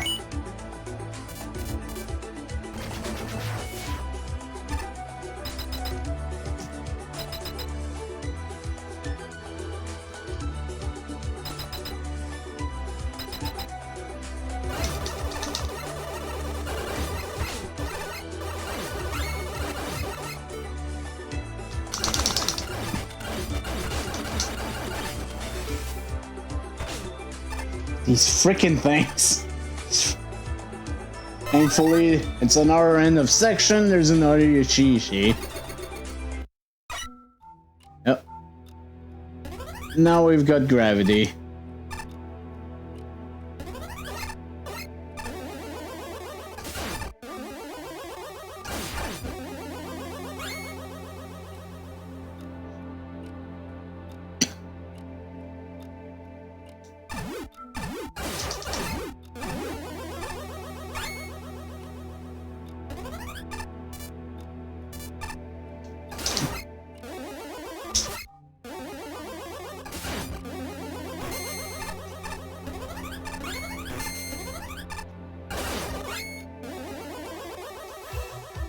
At least the gravity gimmick is not obnoxious. I'll give it that. And just as I was saying that,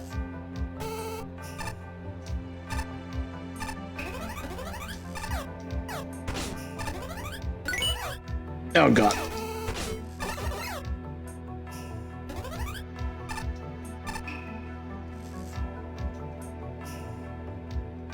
Can kind of trivialize this section by just sliding, honestly.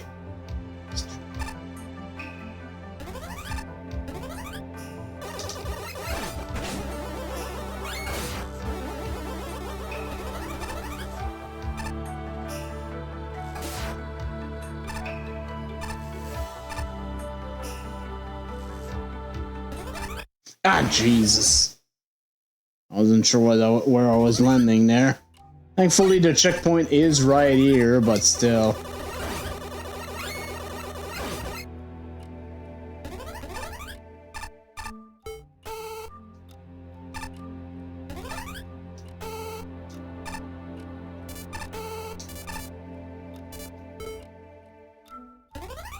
Okay.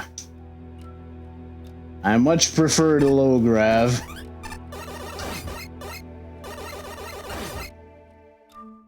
Penguins!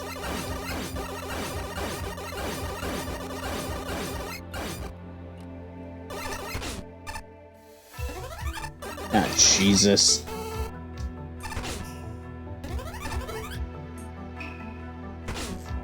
I accidentally triggered two of them? Jeez.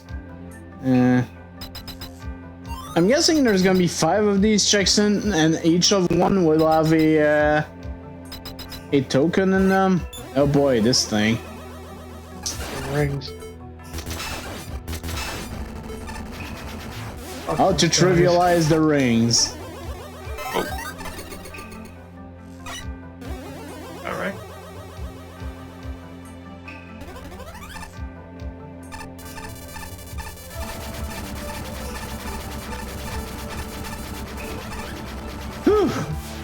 Nice. Oh, hey. Oh, hello. Hmm.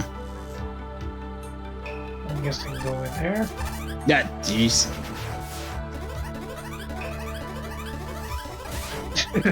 There you go.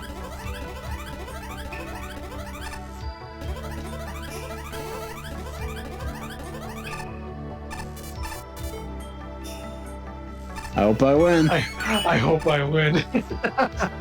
As the thing with these contest level, there's frequently just, I hope I win. Actually, now I'm curious. Oh, What's up here? Meme. Meme. Motherfucker. Oh, you have to make your way back there. Nah, I guess this is what this is for.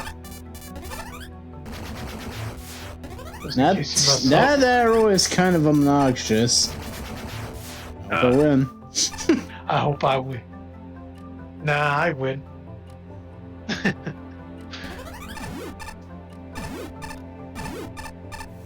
Jesus. Oh, hit him.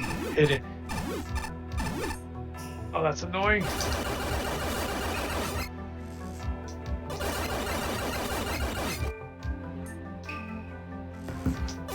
The birds! No, why do there have to be birds? I'll just weapon tag.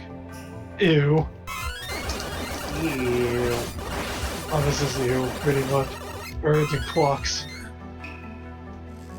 I'm kind of glad that they changed something in Magma Mode 3 that if you already have full inventory on E-Tanks and you get another one, it actually fully heals you. Oh shit. Oh god! Oh god! Oh god!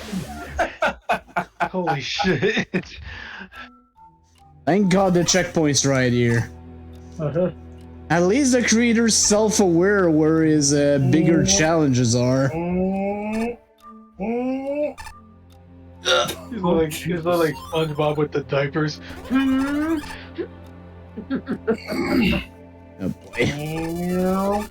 That! Oh, what? What? The arrows go down. Fake floors. Gotta love it. God, Jesus. Oh, wait, shit.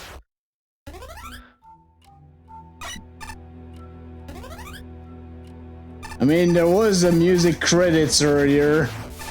It's from one of the Mystery Dungeons game. Yep.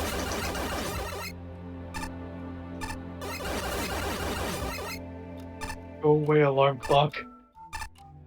That's pretty much how we people want to take care of alarm clocks. We don't want to wake shoot up. the fuck out of Just shoot them. Yes. Beep, beep, beep, beep, beep, beep, beep. What the fuck?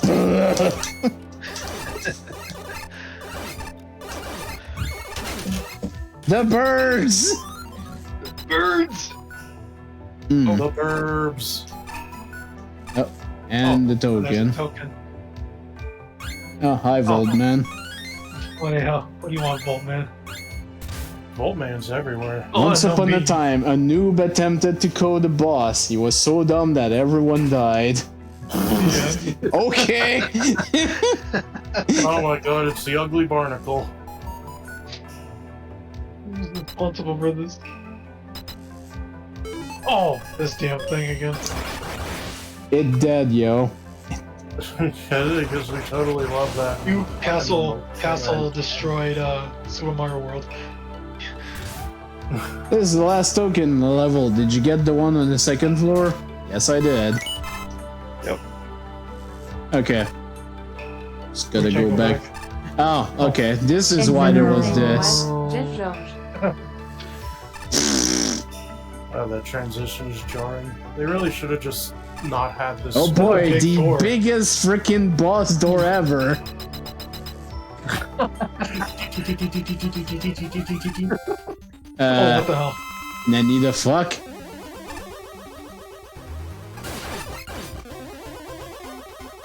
Oh, And they're reappear. respawning. Oh, Do they?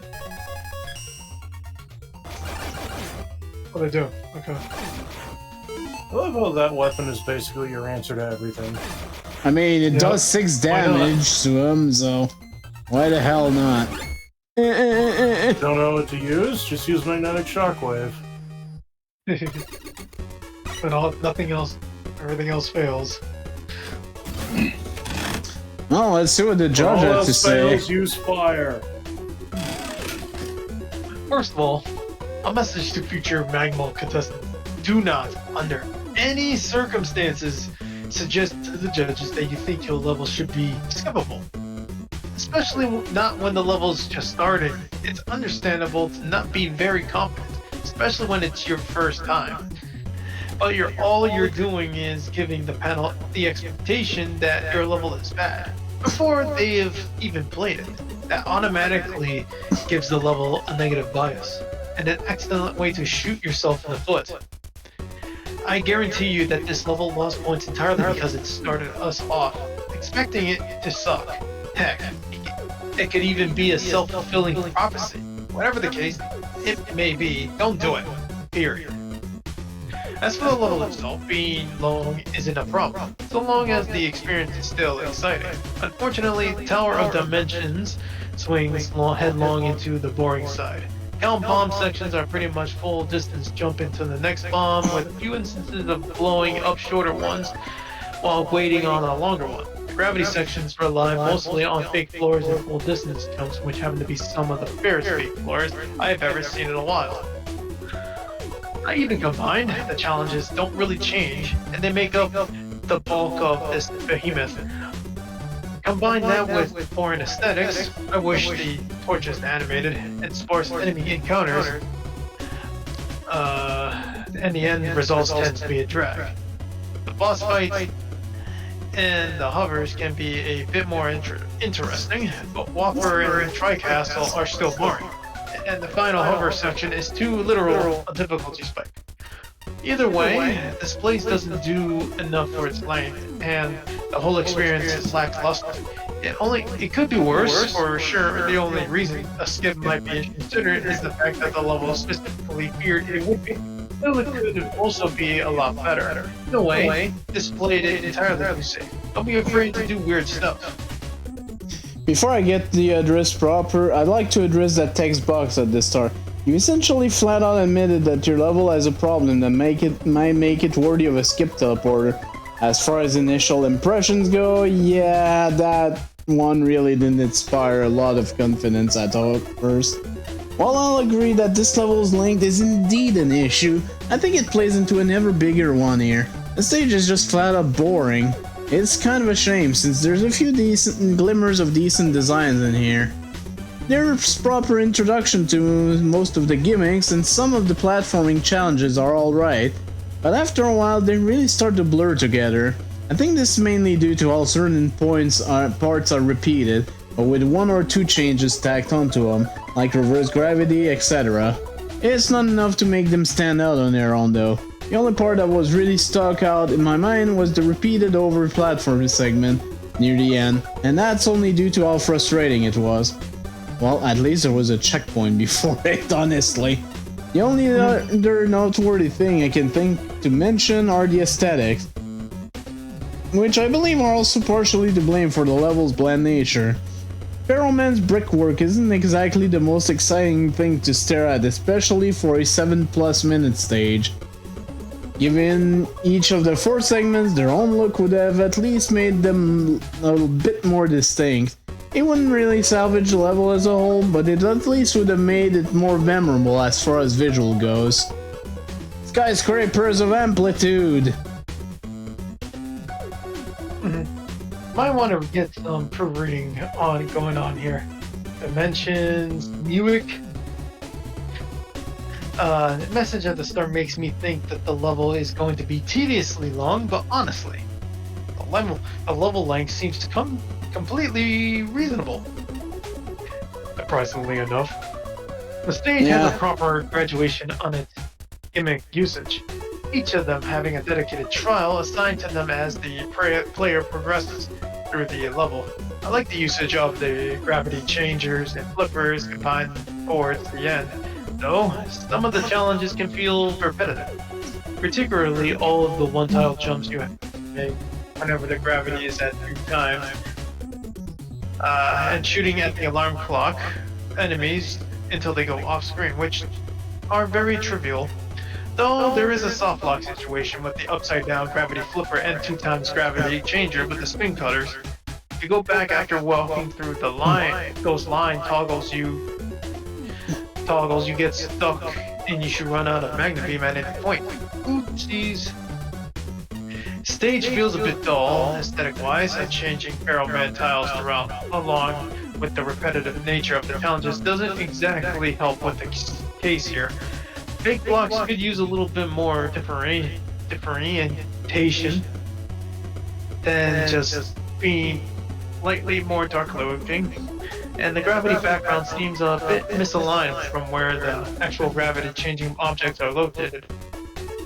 Behind the comically large boss gate is particularly Gravity Man, which is with his infinite bargain sale of supply of drop-like droppers.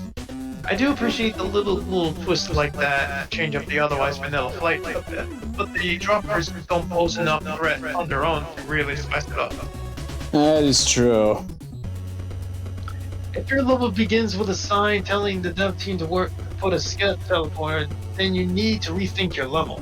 So let's reimagine this level as a level nobody would consider skipping. First, let's fix the distracting echo. Power of Dimensions. It's a minor thing, but it speaks to overall polish. Second, we'll bring the level from 100 screens to a more manageable 30 and 40 by condensing challenges and removing extraneous and movable assets. Press the spin cutter, municipal blocks, every Joe, etc. We'll plan a challenge progressing around what's left, making sure nothing ever stagnates or gets easier. Gravity seems to be the main gimmick, so let's introduce that right way. Several bomb and big block screens can be salvaged. The hover sections are great if we switch the order and introduce PPs beforehand.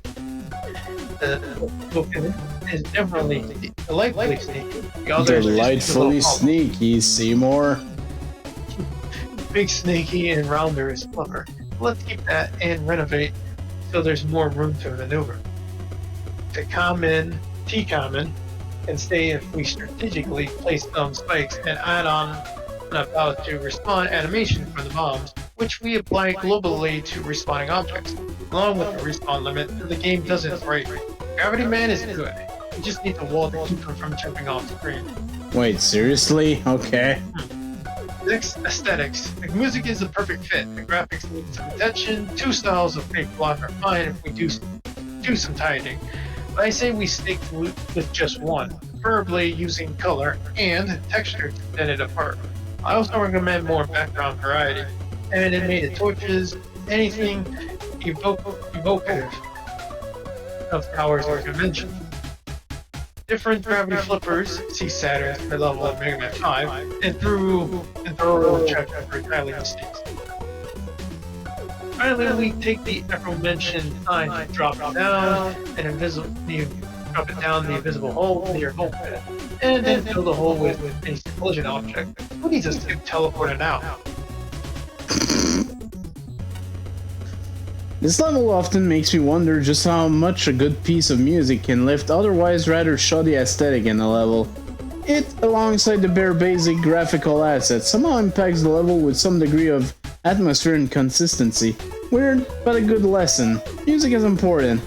Anyway, there are honestly some really fun segments in this stage. At its core, it's pretty basic. I found some of the gravity manipulation count bump segments to have a really nice flow to them. It's hard to note specifics here, but the level plays fine, and there are parts that click. Oliver from Mega Man 4 gets used pretty well, it clicks. And as usual, I enjoy when tokens reward just paying attention. The second puzzle was clever. When the level tries to actually attempt a novel setup, it usually succeeds, and I appreciate the attempt at changing Gravity Man and some of the mid-bosses, but Gravity Man is still too close to the vanilla fight, and Whooper and Tri-Castle were also misses in this department. It's telling that one of the biggest issues of the level is immediately identified by an in-level sign.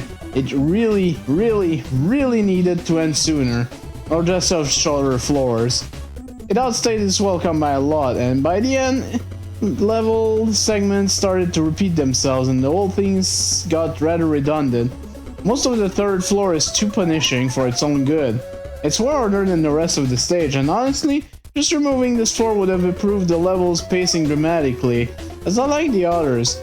The over segment on the fourth floor using Instant Dead Spike also hindered the flows of the stage, even if I like the actual setup. As much as I like the idea behind this stage aesthetically, the tiling is very poor and the level looks very repetitive. Hell, I think the different floors just needed different looks. I do wonder how this stage would have turned out if it was just shorter and had actual effort put into aesthetics. Even if it's just tiling things respectively and changing the terrain up every so often. There are parts I enjoy here, and I see potential, but ultimately the length, aesthetic, and lack of polish really make it fall short in just too many areas. And don't make a sign saying you think the stage is going to get a skip teleporter. Come on, man. They're just setting yourself up to fail. Yeah, honestly, other than the length of the stage maybe could have been cut, it was a fairly basic level. And decent use of gravity, I suppose. Yeah, not much more to say about that one. I thought, man. Anyone listening? I don't think I'm supposed to be generating tops like this. What is happening? Help! Oh, boss. Ah, there's the boss. By Spade Magnus. Hi, Jiggy. Okay. Oh. Hey, Gravity Man. You wanted to talk to me about something? Actually, I have a special surprise for you. Feast your eyes on this. Oh, puzzle, man. I'll see where the aesthetic of this place comes from. Are you amazed? Or maybe dazzled? No, I'm actually more confused than anything. Well, I thought I could get more money using Gravity Man's likeness. After all, he gets a lot of royalty for all the simulations he appears in. Think of all the puzzles and toys I can buy with all this money. Seems to be an unhealthy obsession. Unhealthy? Alright, that's it. I hope you studied up because now it's time for battle of wits. And that's for this.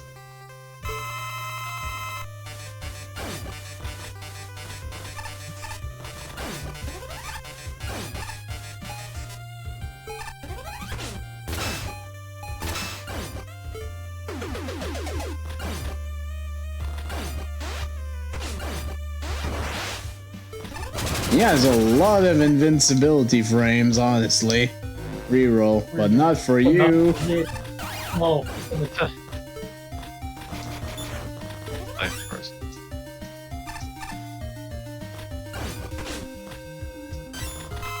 What?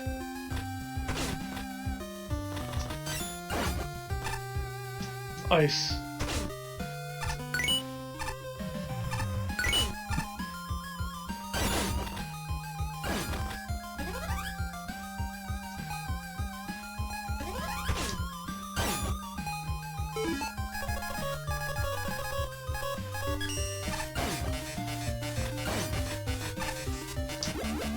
No. Oh, just got before he did that. Nice.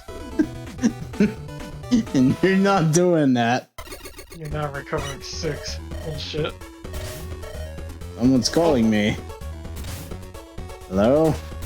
How are you talking to it? Perfect. You only got Ollie. Wipe your dunce. You're still in a public area. You want that truce to end early?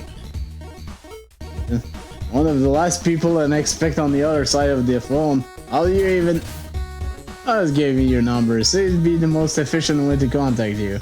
We need you back at the hotel, and you better make it quick. Our mystery assailant might not be a mystery for long. You'll understand what I mean. Did I just give my number to him?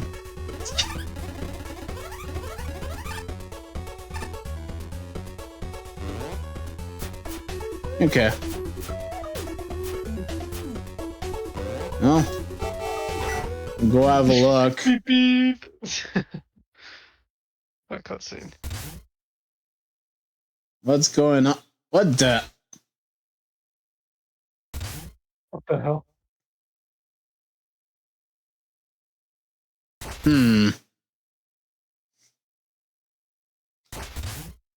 That's worrying.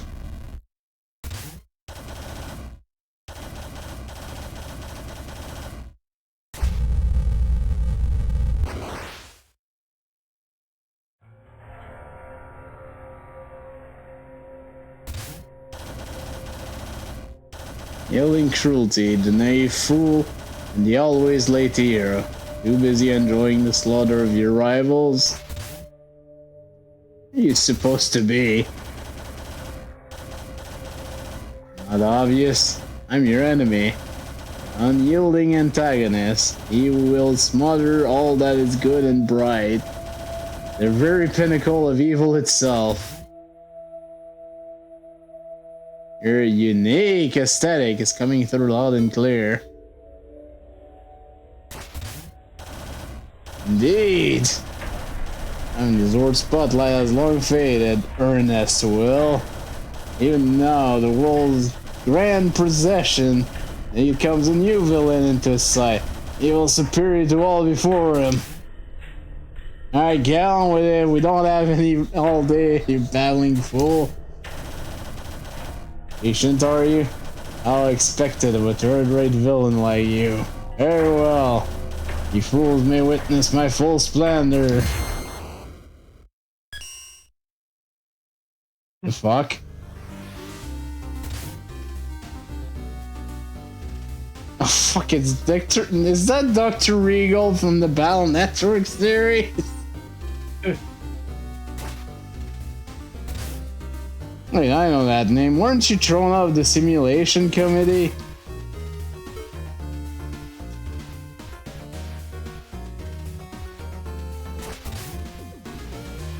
Tempted to push the energy output of simulations to their limits.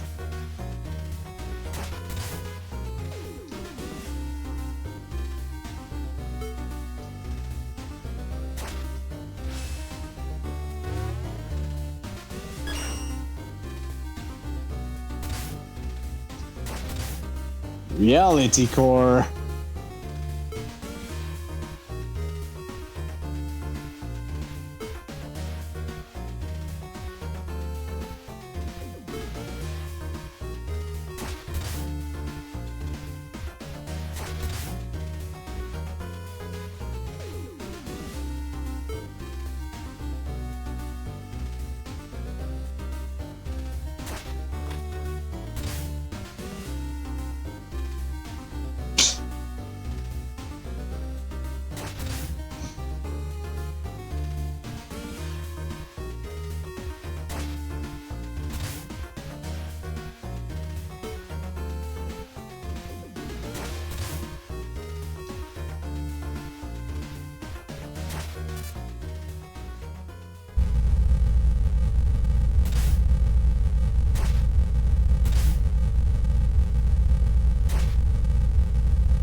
Oh, we're forced to do this now? Okay.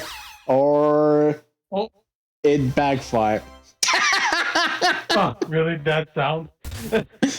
Was that supposed to happen? Someone's falling asleep right now.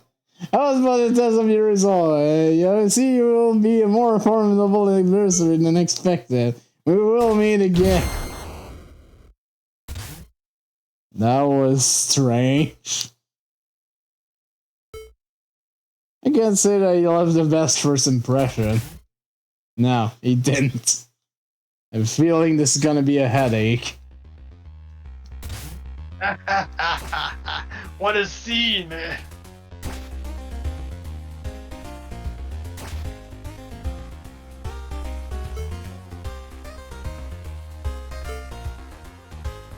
Still have 10 ranks to get.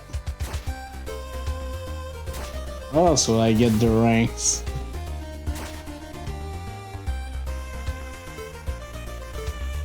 Oh.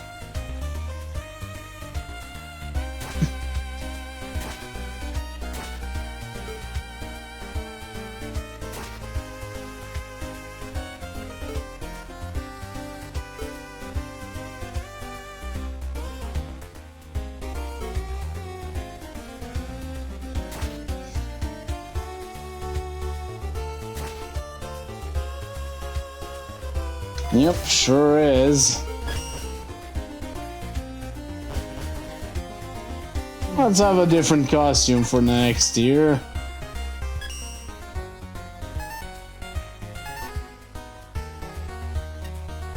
Hey, you know what? Let's go out to Rome. More Rome.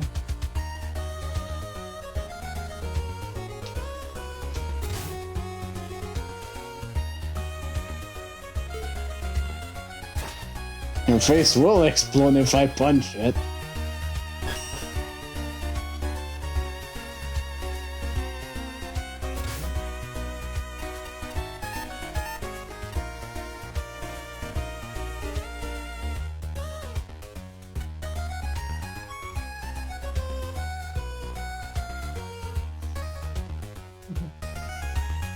Fat Pikachu.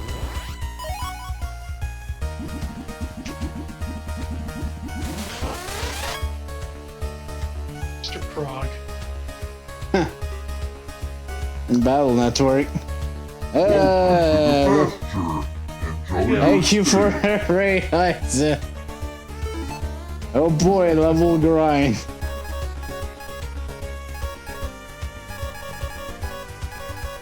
Okay, next up, we'll go back to the casino.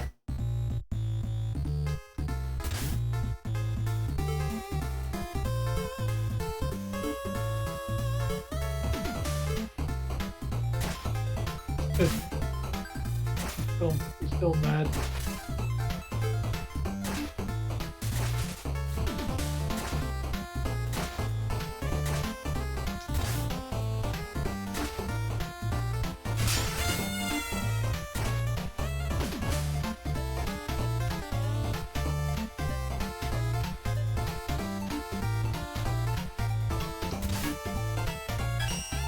Okay, I have 39 tokens.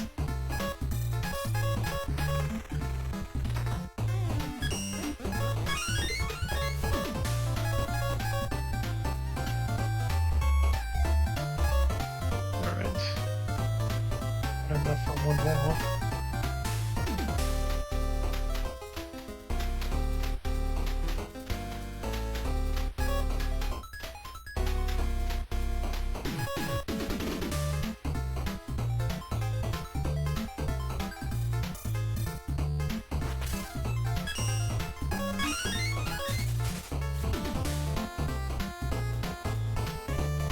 Actually, this would have been better, but oh well. Next time.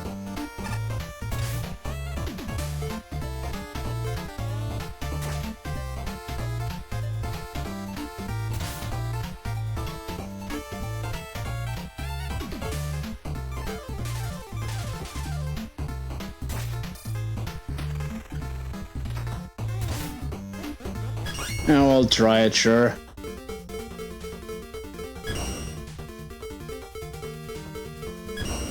Oh my god, it's fucking Stacker.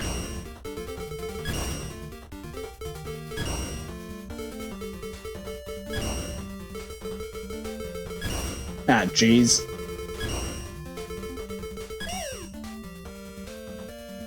I hated that actual game.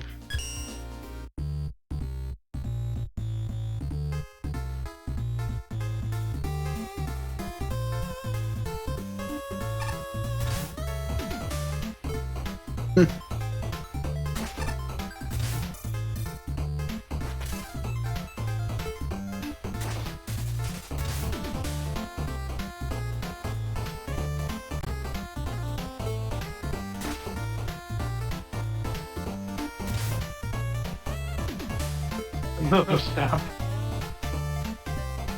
Riff Wanderer.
No needles allowed.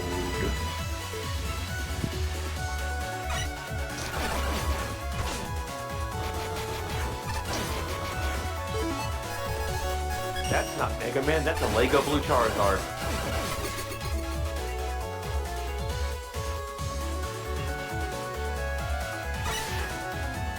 Also, hi, y'all. Hello. Oi. Oh, wait, Gov. Oh, hi, Twister. It's a Mr. Mean. Kill it.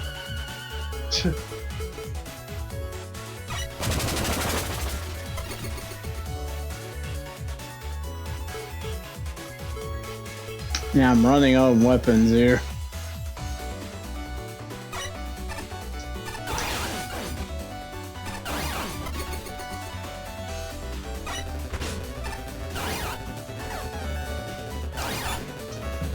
This is weird.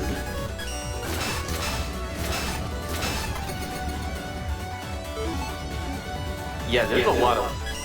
I don't know, man.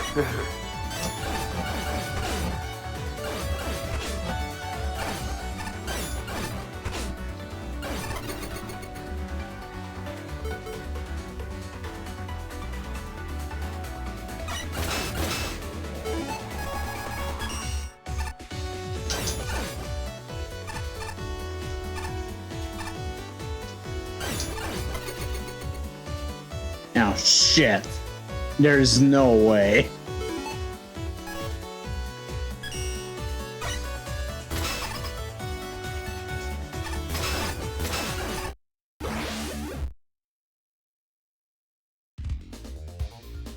Out of ammo.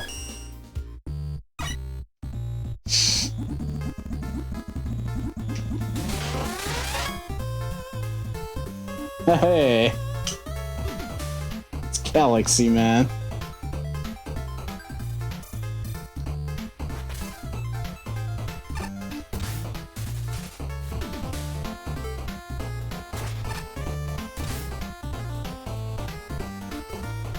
Galaxy Man was 9, right? Yep.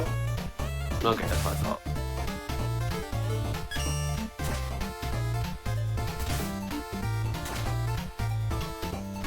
Oh, hey, it's the guy who's not gravity, man.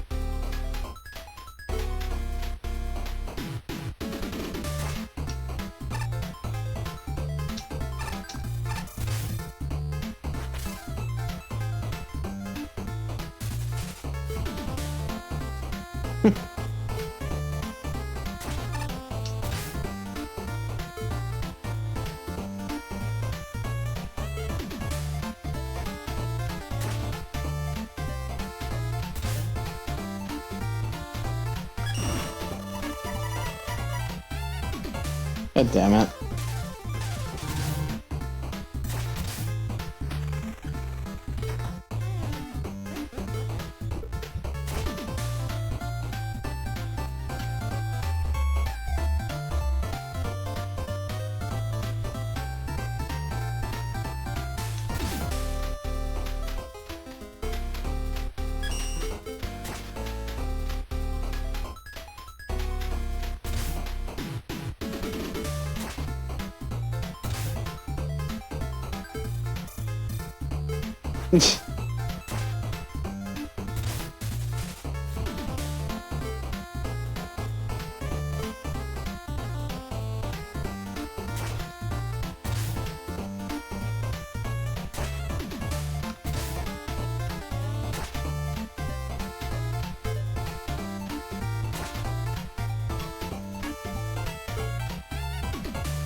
I feel like all the tier bosses are gonna be here at some point. Oh goody.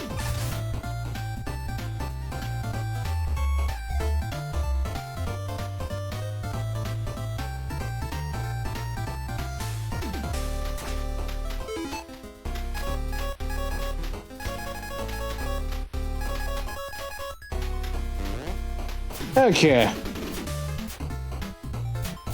Well, let's start tier 6. A cryo lab. Bring a code or 5, either of the fur or lab variety.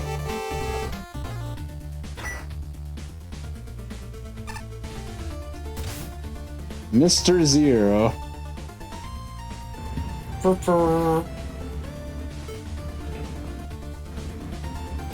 Our lab isn't exactly meant to be a tourist attraction. Don't bother us researchers, okay? It'll be fine. By the way, IceTwister, have you seen this? Okay, the first level of Tier 6 is Frenzy Reactor by the man of multimedia with a score of 46 on the dot. 1 element, 2 tokens.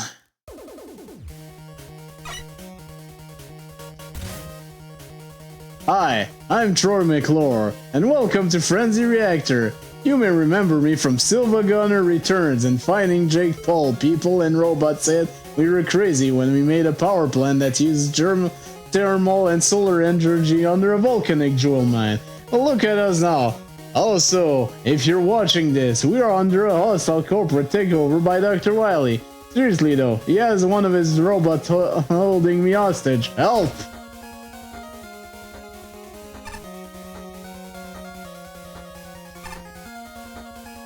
Okay, this is just a drop.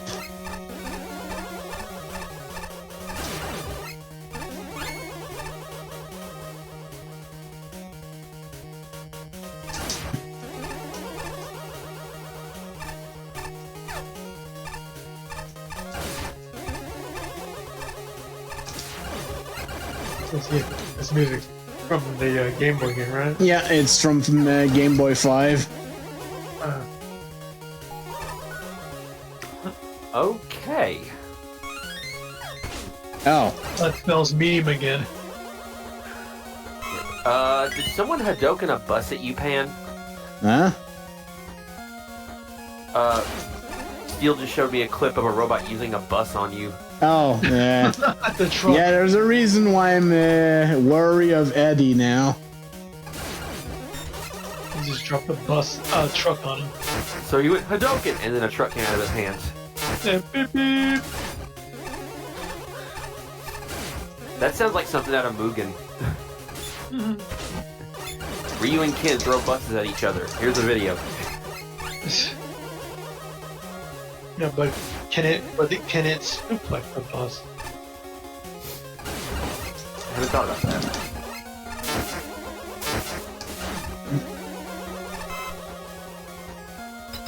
Do.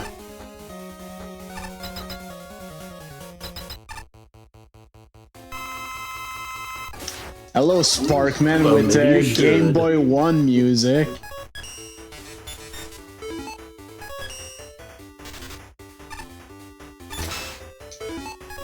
Well, there it work. No. What the Okay, fuck? No, I need the fuck. No, that doesn't work either. Even that? Wow. This is just weak to one. Even. I guess you can only There's a hit him with a buster or Buster. something. Oh, that's crazy. It's only weak to Buster. Why would you remove all the weaknesses? That makes no sense. Challenge mode. Especially Because since I'm fuck you, pretty that's sure this is a Dev Kid boss, so this is deliberate. Because fuck you, that's why. Oh good, another Lord. big door.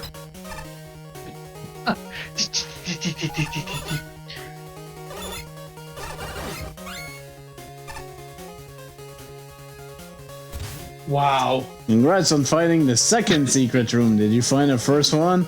Anyway, this level would not be possible if it wasn't for the amazing community in the official Magmil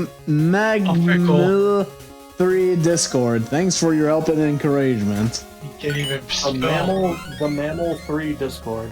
Mammal 3. Optical, I swear I'm not drunk.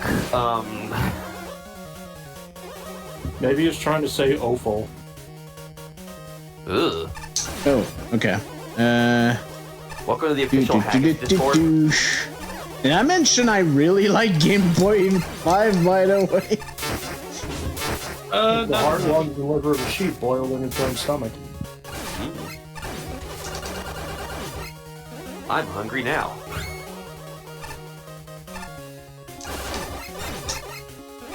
It's my food and I need it now.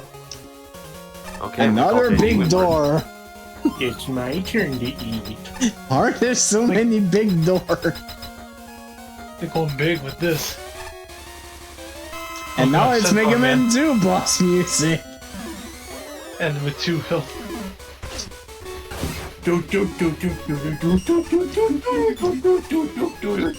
Don't tell me you removed the weaknesses. Oh no.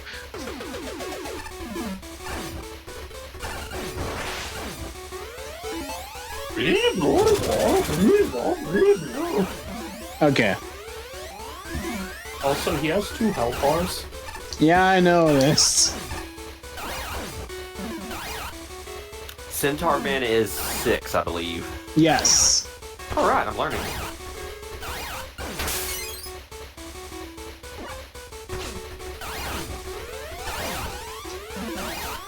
Because I think at this point they were like, what the hell are they doing with Mega Man bosses? I mean, I think, quite literally, in 6, it was designed by the fans. Oh, okay. You know what? I'm gonna take full advantage of, having 3 mystery tanks now. Oh my god. I forgot how ridiculous the freaking boss music is. Also, almost every Robot Master since 2 has been designed by fans. Just with their designs slightly modified to fit the game's art style. I seem to remember like a Nintendo Power showing up that they had 2 fans make Tomahawk Man and Yamato Man, or something like that, or was it?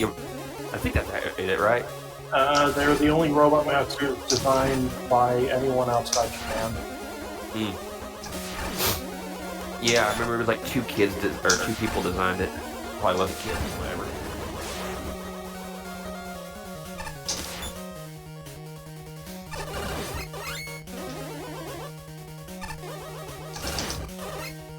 Do do do do do do.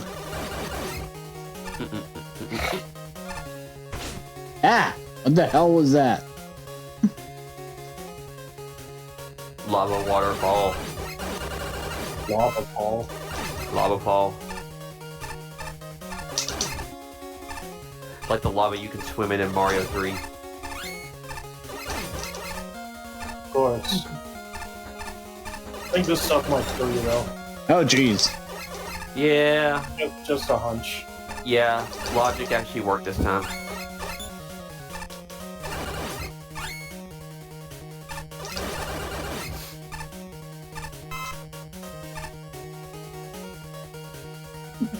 We're running man in the freaking. Oh. Oh. Hi, Proto. Hey. Cool. Thank you.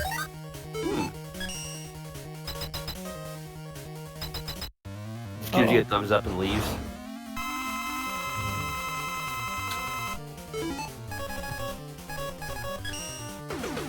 What is it from Mega Man 3 now?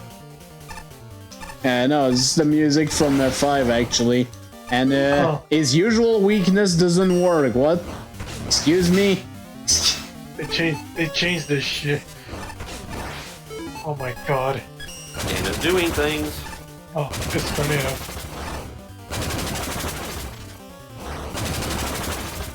We got to use a fucking weapon tank in this shit. What the fuck?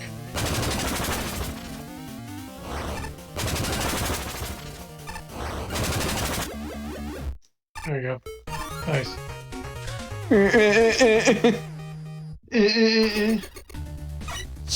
Oh boy. Alright. Yeah, I hope the judges actually mentioned, why did you remove the weakness? Why did you make the bosses immune to almost everything? Well, that is definitely a visual aesthetic. I'm strongly reminded of Sonic 3's Lava Relief Reef with a bit of a mechanical flair. It's interesting enough, but it doesn't make up for the lackluster level design. Frenzy Reactor has a strong variety of enemies with a good 12 different types. Unfortunately, the only ones to see interesting use are the Diarns, Fires, and Electrids, all of which is owed to the final conveyor belt section for the end boss. Every other enemy is either a one-time thing or they're just basic obstacles to blow up. Considering the gimmick selection is barely used, fire bars in typical conveyor belt. That's not great for the design score. It's not unplayable or broken, which is a good start, but more innovation just here's an enemy to shoot would be delightful, simply delightful. There's also 3 bosses. Arcman is fine, but the other 2 have way more health than necessary. Solarman gets points for using the conveyor belt in his fight, making him slightly more memorable than normal. But then Centaur Man's music is genuinely terrible, forcing me to turn down the volume. I know it's an official song, but that doesn't change the instrumentation is ear-piercing. As a whole, I can't say I'm impressed. I mean, they could have used the remix that exists online that actually renders it good-ish. And by the way, IceTwister, do you mind reading either Flashman or Pachi so that can calm down the old Pie's voice a bit? Yeah, sure. I'm running out of steam already. It's not even 10. I'll do a reading, yeah. Okay. Anyways, there's Shinryu. The stage really doesn't have much to it, unfortunately. Aside from the interesting combination of tiles that is. As far as everything else goes though, to begin, the level design here is very basic. Even with conveyor belts and fire pits, if the room layout still poses little, if any, threat. The same goes for the enemies, most of which are directly in your way with nothing else adding to their encounters, making them very easy to dispose of. I will pay special attention to the use of the last 2 Elekit enemies in the level though. The way they are set up to have their initial attack move along with the conveyor belts is pretty interesting, and I kinda wish it was used more throughout the level. I guess that was intentional then. It probably would have at least made things a bit more challenging if used right. Probably the only time where you'll ever be in danger of dying here is during the Centaur Man and Solarman fights, and that's only because they've been giving double health bar and immunity to everything the Buster, and one other weapon which serves as their weakness. Which, why would you put Tornado Man with a double health bar and not make it like kill it in 4 hit? Anyways, I can understand wanting to bump up the difficulty for these bosses, but all this really amounts to is making their fights take slightly longer. Aside from that, the only other thing of note here is the look of the level itself. While I wouldn't call it outright messy looking, I wouldn't say that all of these tiles mesh well either. Some parts look alright, such as those that focus more on Crystal Man and Wave Man style, while others range from odd to even a bit distracting. Brightman's floor tiles in particular look really out of place here. Still, I can at least appreciate the effort that went into trying to a mixture of different tiles to fit with the level's theme. The level itself could definitely use some touch-ups though. Pachi, we're in a bit of a pickle. Well, that's... Yeah, I'll take this one. Alright. Well, it's a somewhat amateurish level for sure. Not really a whole lot going on in terms of layout design or synergy with the enemies. With the environment, Mets and Joes are just there on a whole bunch of flat surface. The only real remarkable thing about it is the boss gauntlet. Even then, I'm usually not a fan of entries centered around boss fights. Sparkman fight is kind of a joke with his arena and low aggression level. Centaur Man is basically the same, but 2 health bars because ... and has a poor background fashion sense for his arena. 0 out of 10. Then there's Solar Man, who, despite giving you a full refill, is immune to pretty much all special weapons except Tornado Blow, which begs the question, why give you that refill in the first place when you can't even utilize it? Oh well, this stage provides you the tanks, you use them here and done. At least the conveyor belts in the arena do change the dynamic a little bit than if it had been a standard Solar Man fight. Okay, Flashman. Hi, 85. Flashman 85. Okay, I'm sorry. I'm Yeah. Flashman 85. You may remember me from the such titles as You're Lucky, I Do Appreciate Classic Jokes, Please Stop Stationing Me in Empty Hallways, The Crystal Joe Story, and a game panned by critics and colorblind players like Second Life Bar. I hated that one. God damn it. Today I'll be giving you a guided tour of the Frenzy Reactor. Oh, don't worry, it's not as frantic as it sounds. The enemies lining up at one at a time to fight you.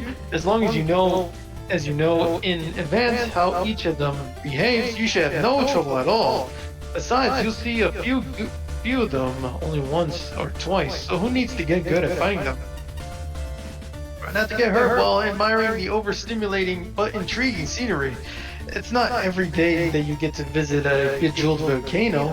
Why, that looks like Dr. Wily's logo. Have we reached the end so soon? No?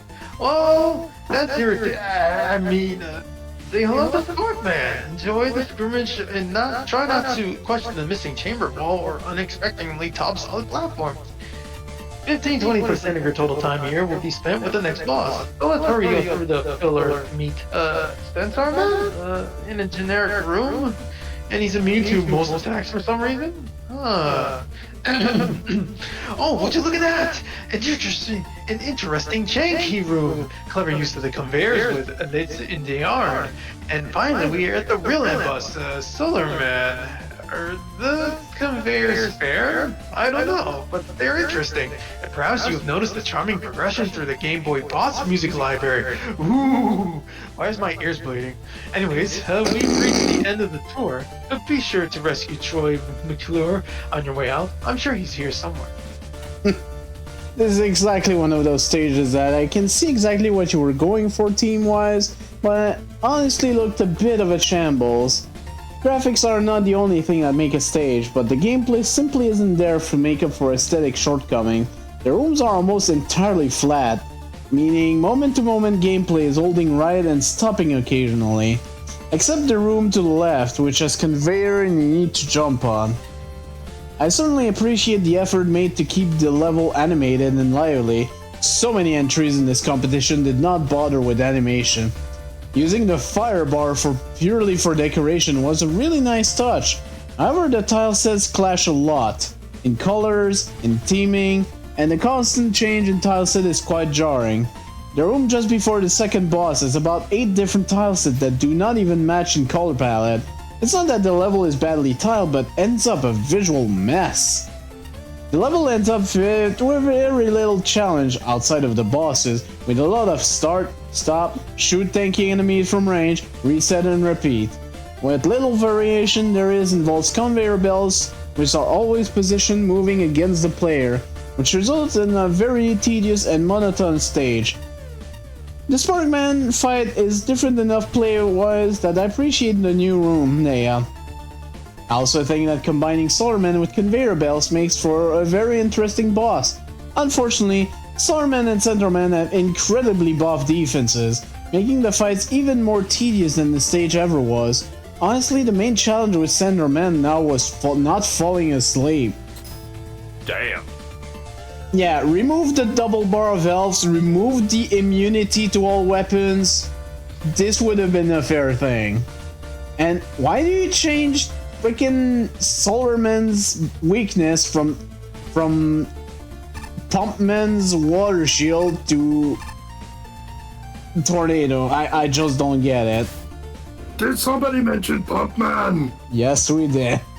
I got excited when I saw the gigantic crystal ball, but it's not magic at all. This isn't a fortune-telling palace, it's a research lab filled with scientists. I'm not anti-science, by the way, I just hate scientists. Weird personality trait for Dr. Wily to give to the guy who funds all his research. The bitter cold is a cruel mistress. Stay still too long and she'll claim your soul. Some robots may think they're superior to nature's creation and will struggle like any living being. Will you fight, or will you let your joints freeze over? I suppose as long as we stand indoors we'll be fine. Ah, hey. Sterling Man thing up there. Escape from the Wily City by Green Man with score 46.20, and we've got 1 element, 3 tokens. Alright, say. Okay, with these pits, I'm always afraid of freaking up and downs.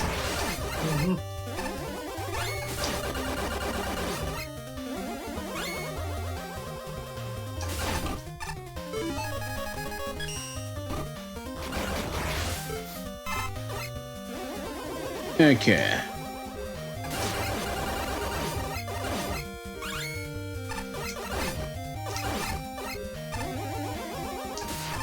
Okay, I can't I can unfortunately not snipe you from up there, but this is fine.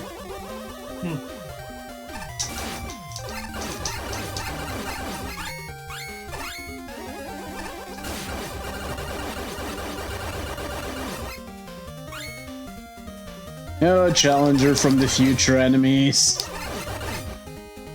You certainly are a challenger from the future enemies. Ah, my gotcha! Gotcha! Where's my microscopic rush? Maybe in Magma Level 4. You can't see it, it's very microscopic.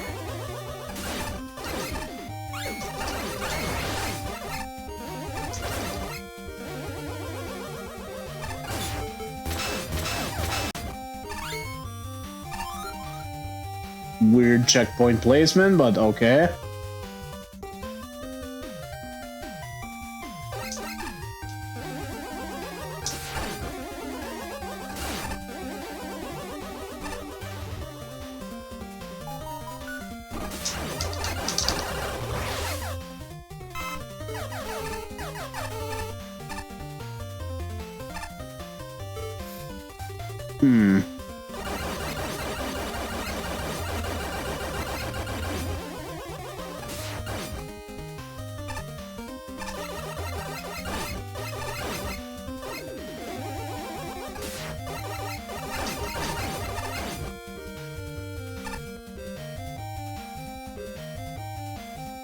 Wait, how do you do this?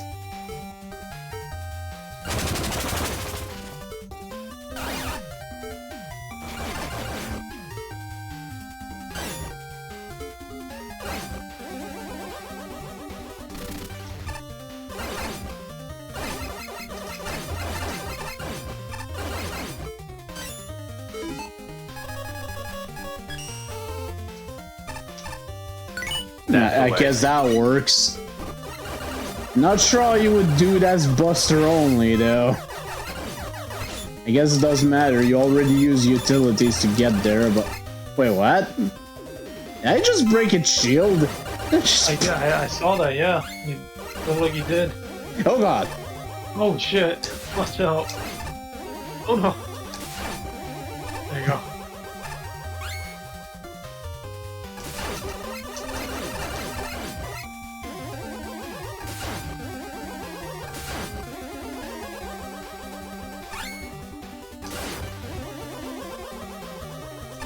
I'd like to see that again. It's like, if there's another Sniper Joe, you can see if you can break its shield.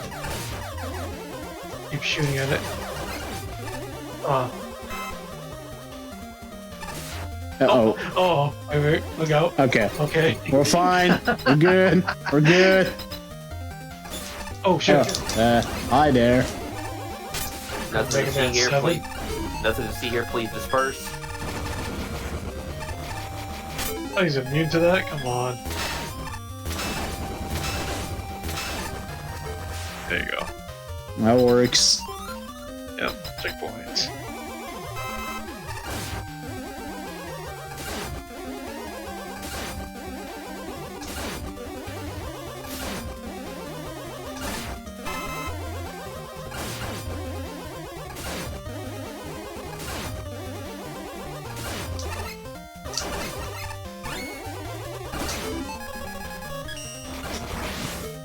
Oh shit.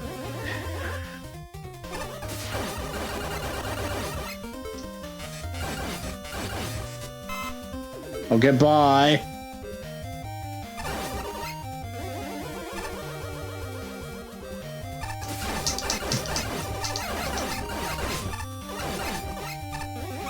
Okay, bye.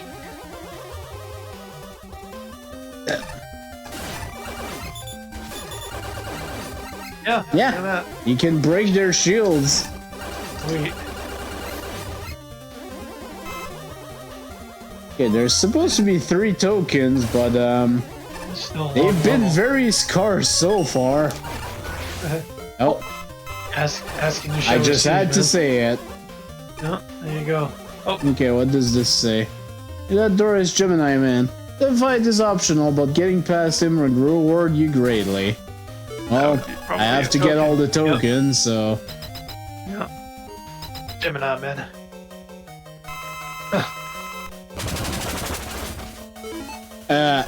Wait, there's 3 of them. A little twist.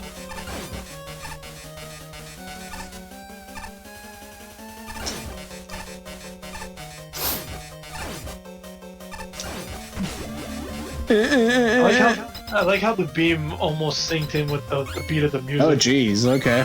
Oh, ew. There you go. Nice.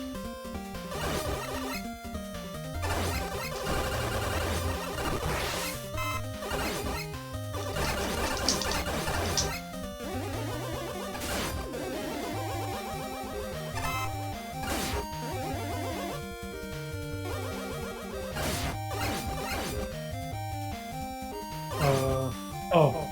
Yeah, Jesus wait. Christ. I feel like a little off there. Shit.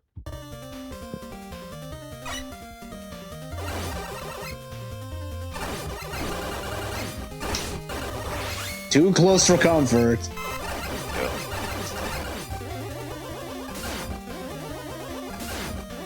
you go.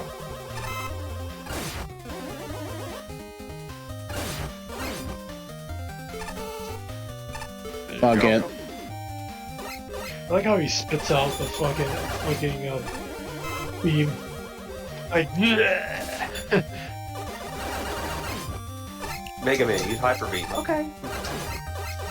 okay.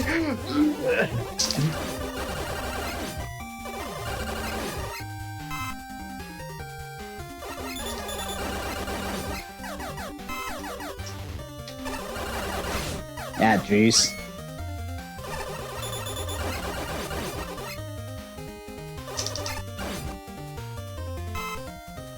Boop-a-doop-a-doo. Oh, jeez.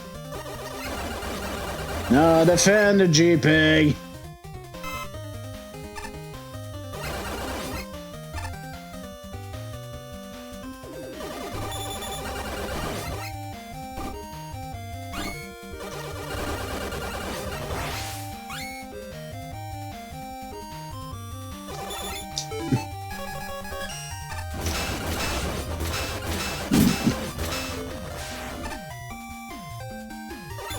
Oh, this one's invincible.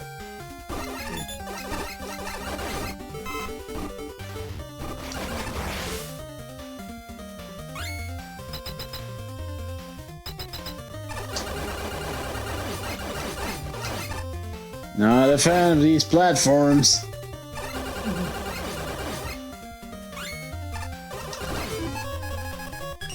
Getting too close. You're too close, man. You're too close. Oh, up there.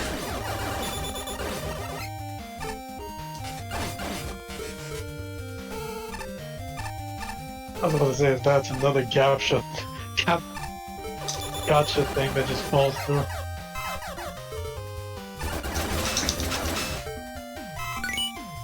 There you go.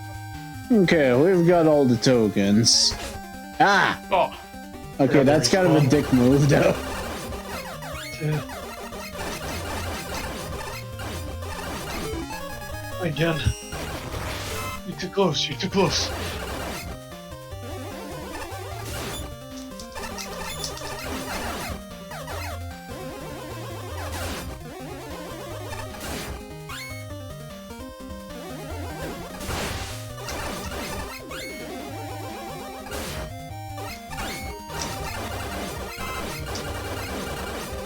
God, these enemies are tanky as hell.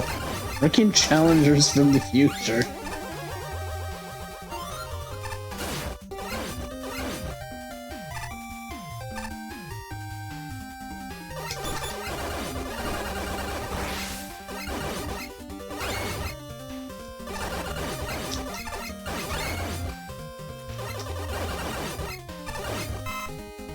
Nice move there.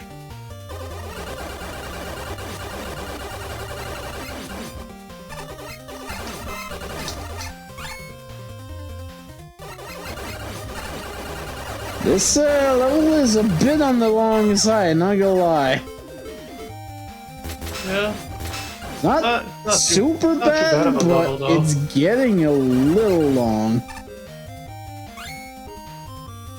Still not out of Wily City. And another invincible one. That sucks. Another one. Oh, Jesus. I was like Magna Beam that shit. Yeah, there you go. Like the hell with that. Nah, dealing with this shit.jpg. There you go. You made it. And Oh. anchor. Again.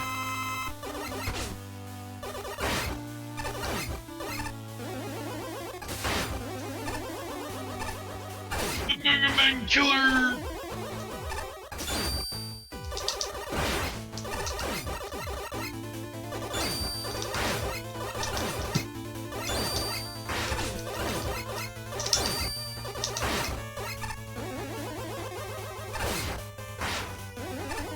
Ah, Jesus.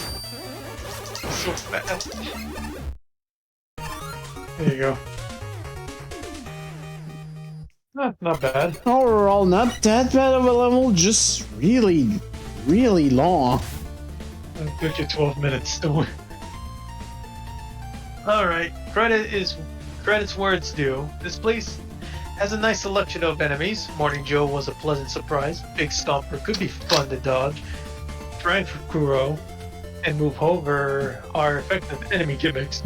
And Peter Chi has a few spots here where it does something interesting, like falling down and falling after you if you skip it. Unfortunately, a nice selection doesn't mean they're used very well. Morning Joe is almost never placed to be a threat. The lyrics tend to be easily sniped, and move overs are only used for time pixel perfect jumps and nothing else. And dealing with two of them in their first appearance is a bit awkward, even if it's a side appearance. Machine Gun Joe is extremely dull when fought alone. Beyond the generally dull enemy placement, the level's main issue is that it's quite long. My last playthrough was a good 10 minutes or so, when the average Mega Man level isn't even half that. Considering the general lack of variety, this got tedious fast. The level's playable without much issue, although one of the checkpoints was broken in the review phase. Really? But it also needs to be memorable to be much fun. The only thing I distinctly remember was Triple Gemini Man. It was Triple Gemini Man. It was kind of fun in a horribly messy kind of way, but it managed to be the most memorable part of the level for sure. Otherwise, the level was less interesting than it could have been, and it really didn't feel like I was escaping anything. Okay, to be honest, I actually struggled to come up with things to talk about this one at first. For all the excitement the level name could imply, there is very little going on here, unfortunately. I will give some praise to the enemy selection though. Picking out and sticking with a set amount of specific enemies is something a lot of stages get wrong, believe it or not. Instead of opting for the use it once and it's never seen again method. While some of the enemy configurations are pretty good, it doesn't distract from another more overarching issue. This stage goes on for way too long, to the point where it gets boring. The lack of gimmicks only emphasizes this, with the move-overs being the only one and arguably the Fankuros without their use. A lot of the jumps involving the former feel really strict, though even in earlier parts of the stage. On that note, I have no idea what the right method is for bypassing their setup for the first token. I did find a way to get past it by pushing the top one and creating a magnet beam platform beneath it, but it still left me wondering whether or not I did it the intended way. Which is exactly what I did, but anyways. While we're talking about tokens, the third one in particular struck me as a bit odd. Just because you're almost guaranteed to get hit by the Funkuro on the previous screen while leaving the room. That happened to me. But because the token itself is far easier to get compared to the first and second one. speaking of the second token, while I appreciate wanting to change up a vanilla boss in some way to make it more interesting, I don't think giving Gemini Man another clone was the best option. All it really amounts to is making it more annoying to avoid bumping into him, which is a problem saying as he can kill you in 5 hits from contact damage. For better or worse though, he's definitely not the most noteworthy thing in the entire level. This stage was brought to you by Joe's! Oh, you want me to do this one? Alright. Yeah. This stage was brought to you by Joe's! Seriously though, could they really cut down on the Joe and stand for spam? This is a very enemy-focused stage with very minimal gimmicks in the form of those platform guys that you need to shoot to propel them forward, which I don't think is even incorporated into the stage design properly, unless I'm missing something about how the platforms work. Still, the stage has to take responsibility in teaching how gimmicks work to the player. I guess there are some neat uses of the Wind Owl enemies with how you need to avoid being pushed into spiked walls or pitfalls, but that's a pretty standard use when it comes to wind gimmicks. The optional Gemini Man fight is very hard to manage since he has 3 clones circling around now instead of 2. The contact damage is not nerfed to compensate for that matter. I said optional, except it has a token behind it, and the fight itself is hidden in a random pit with not very much indication that it's safe to fall into. Yeah, that ain't good, Chief. Ashman. The 3 areas to focus on for next time: theming, variety, and challenge progression. The level name sounds exciting, but I don't see anything especially wily about the city. And I'm unsure about how fighting Endless Joes and bland configuration constitutes an escape. I envision the landscape littered with Dr. W logos, skull-themed enemies everywhere, a chase sequence of static changes to make it look like we're somehow exiting the city. So much more could have been done here. Likewise, there's untapped potential in the challenges. There are certainly moments of creativity. I enjoyed the difficult twist on the Gemini Man fight, and the final move hover and Frank Rowe challenge is exceptional. But so much of the level focuses on defeating the stationary or precise enemy directly in front of you to make progress. Don't mind the parts that border on enemy spam because they are a welcome break from effortlessly plowing through one roadblock after another with laser trident. A more deliberate challenge progression would safeguard against the challenges repeating themselves. There is some semblance of challenge curve. The second mini boss is harder than the first, and the end of the level is generally more complicated than the beginning, but the difficulty and complexity are constantly wavering. It's assumed that the player is already familiar with every new enemy and gimmick, so there's no clear starting point from which to develop the difficulty. Putting aside the thematic disconnect, the level is aesthetically very strong. The tile work is very good, minus the secret path that is leveled as a bottomless pit.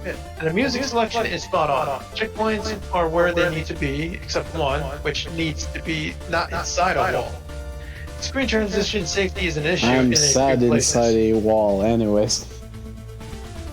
But not, but otherwise the construction is stable. It's not a bad level, but some important aspects need work.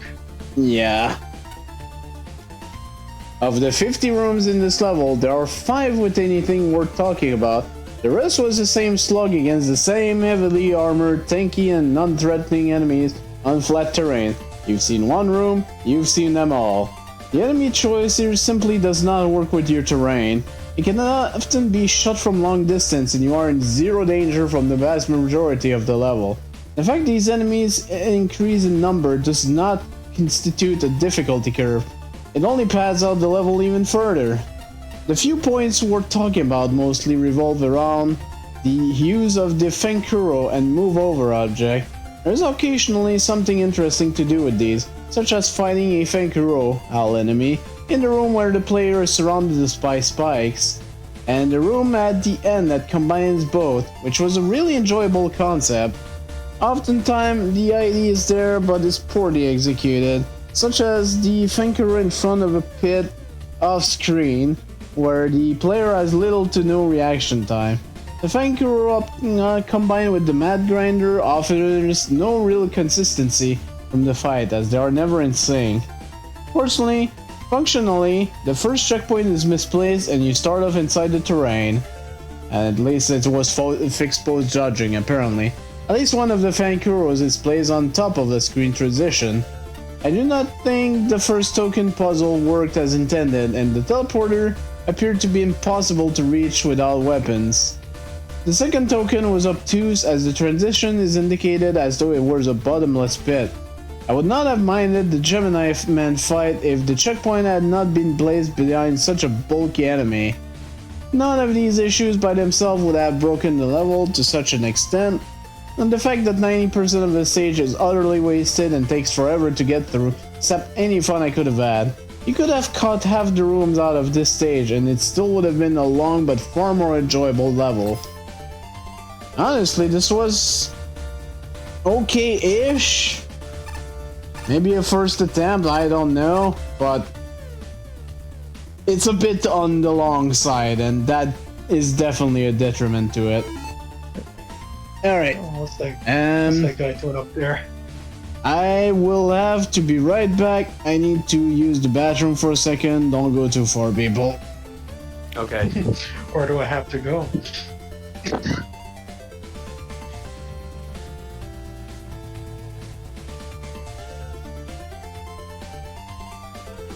Okay, you said don't go too far, so I need everyone to get about 8 feet away from your computer mic and start screaming. So if I can't go far, can I go near? The closest place you can get is probably Saskatchewan. Oh, Jesus. The pain doesn't stop.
Okay, I be back. He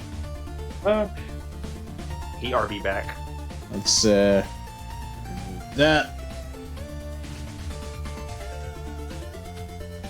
Okay.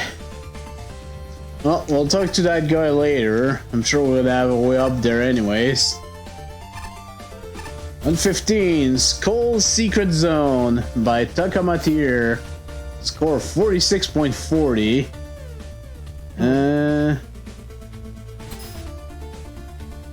And we've got 2 exits. Oh boy. Goody.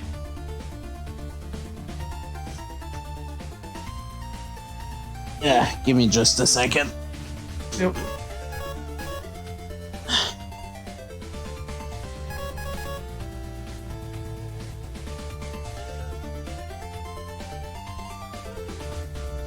Okay. Anyways, let's get going. I say.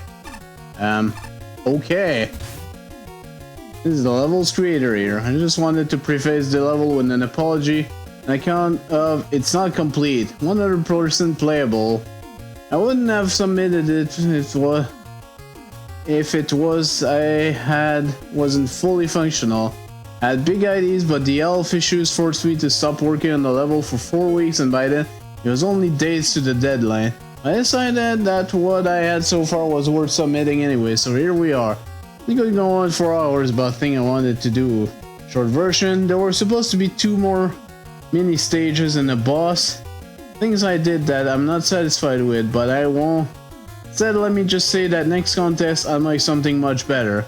And sorry again for not being able to deliver a complete version of my level. Iceman plus Green Hill. Okay. Oh, man.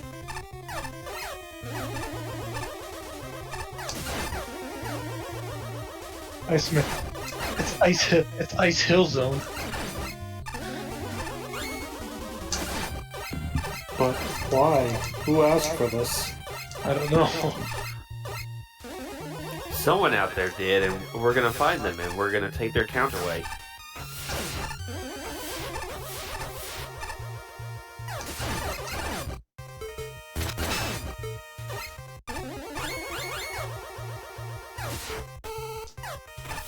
Yeah.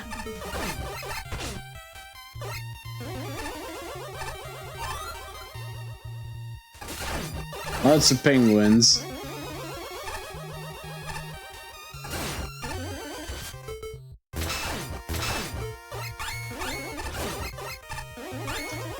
I wonder what enemy was recolored there.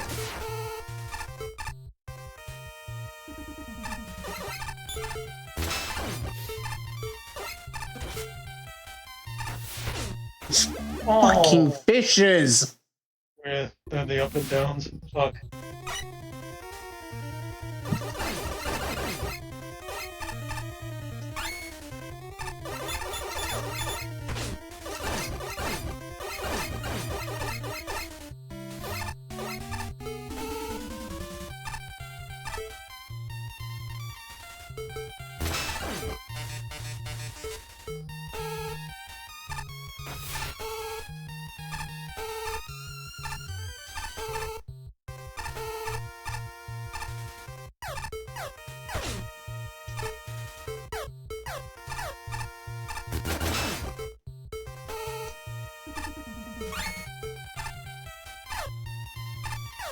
Oh god.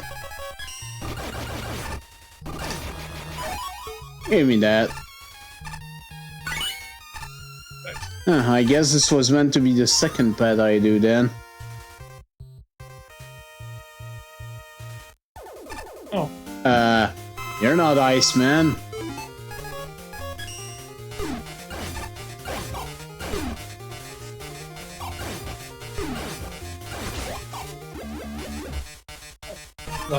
That sound effect is so appropriate for this. Well, at least this was short, but I can kind of see when he mentioned that this was incomplete, though. First man. First man.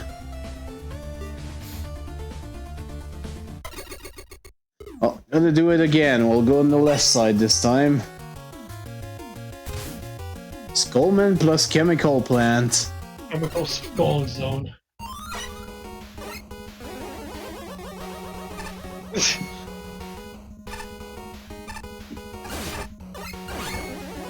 Wait, what? Okay. That shouldn't work. I'll take it, but that shouldn't work.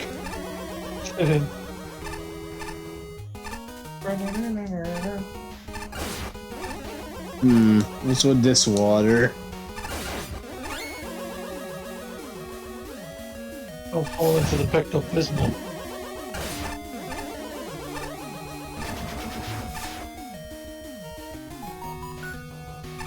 Oh, hello. Nice. Do do do do do do do do do do do do. Yeah, why does this work? That 1 pixel, I guess, like.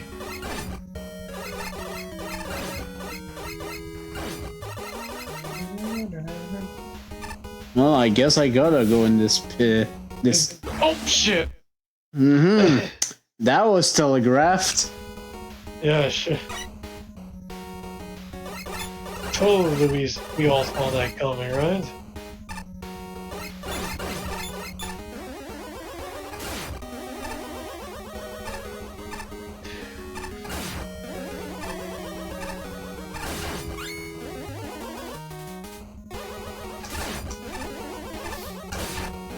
Not that this is super long to get back to, but it's still rather annoying.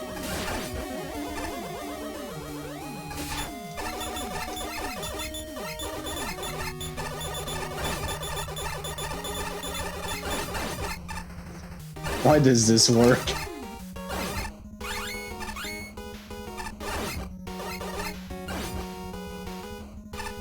Okay. Man, that's right next to the goddamn checkpoint, too. I think that makes it even more annoying.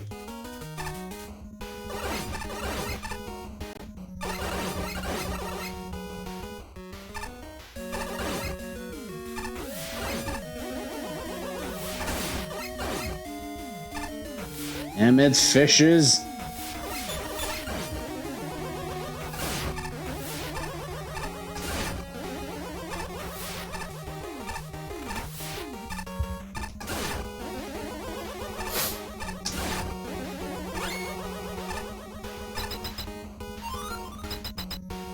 Alright. And okay.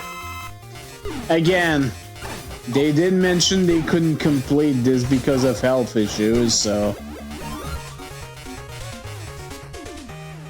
I can sort of understand why they would put the dev kit boss, but why Sonic, man, of all things? I guess it kind of makes sense when you think about it in a way. Because that's Sonic. Wait. Well, let's see what they have to say. You know, I wouldn't have known if it was unfinished if that sign wasn't there. That being said, while I certainly hope you feel better, I must say I'm not sure if the finished plan would have been an improvement. If level length is a tricky beast, it's up to the interpretation for many people, which means it's very easy to end up too short or too long. Skull Secret Zone is slightly too brief for my liking, but it's still long enough that I don't feel like I'm missing something afterwards. Given that, doubling the number of mini stages would be too long, which is always worse than being too short, especially with over 150 entries. I played Chemical Skull first, which was pretty okay. The encounters tended to be a bit steamy, but I found myself appreciating Skullmet and Skeleton Joe. I can't say their scenarios are anything I haven't seen, but that's because those scenarios work.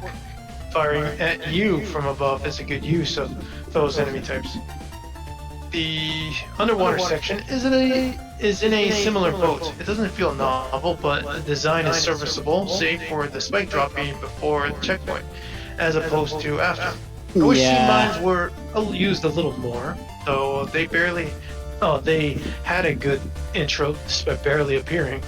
There was also at least one Motobug that just teleported, no idea why. Ice Hill was considerably more interesting. Besides the unique grass ice aesthetic, I found the water spouts and melting ice were pretty spiffy, especially when they were combined beyond that. Beyond that, the icicle intro was really clever, using a cloud of pangs to slow us down, thus forcing us to see the icicles forming. That was really cool, and I wish more was done with them afterwards. Ice Hill felt really short. I wanted so much more, and was hoping for more than from that drop, but instead it was just an abrupt sod, man. A crying shame, as this had a good start going. Instead of adding 2 more zones, I'd expanding these 2 to get more level from them. That might be easier for players to stomach, on top of making a better level. First and foremost, I'm sorry to hear that you weren't able to make your level into what you originally envisioned due to health issues. Those kinds of situations are always rough, but in the end, your health is way more important compared to finishing a stage for a fan game. On that note, I'll be judging this level based on its current state and its own merits. While it's certainly nice to have context for what it could have been, I don't think 2 more mini-stages would have helped it. The length of the stage, with the 2 sections combined, seems fine as it is. As for the actual level design, a lot of it unfortunately feels rather non-distinct.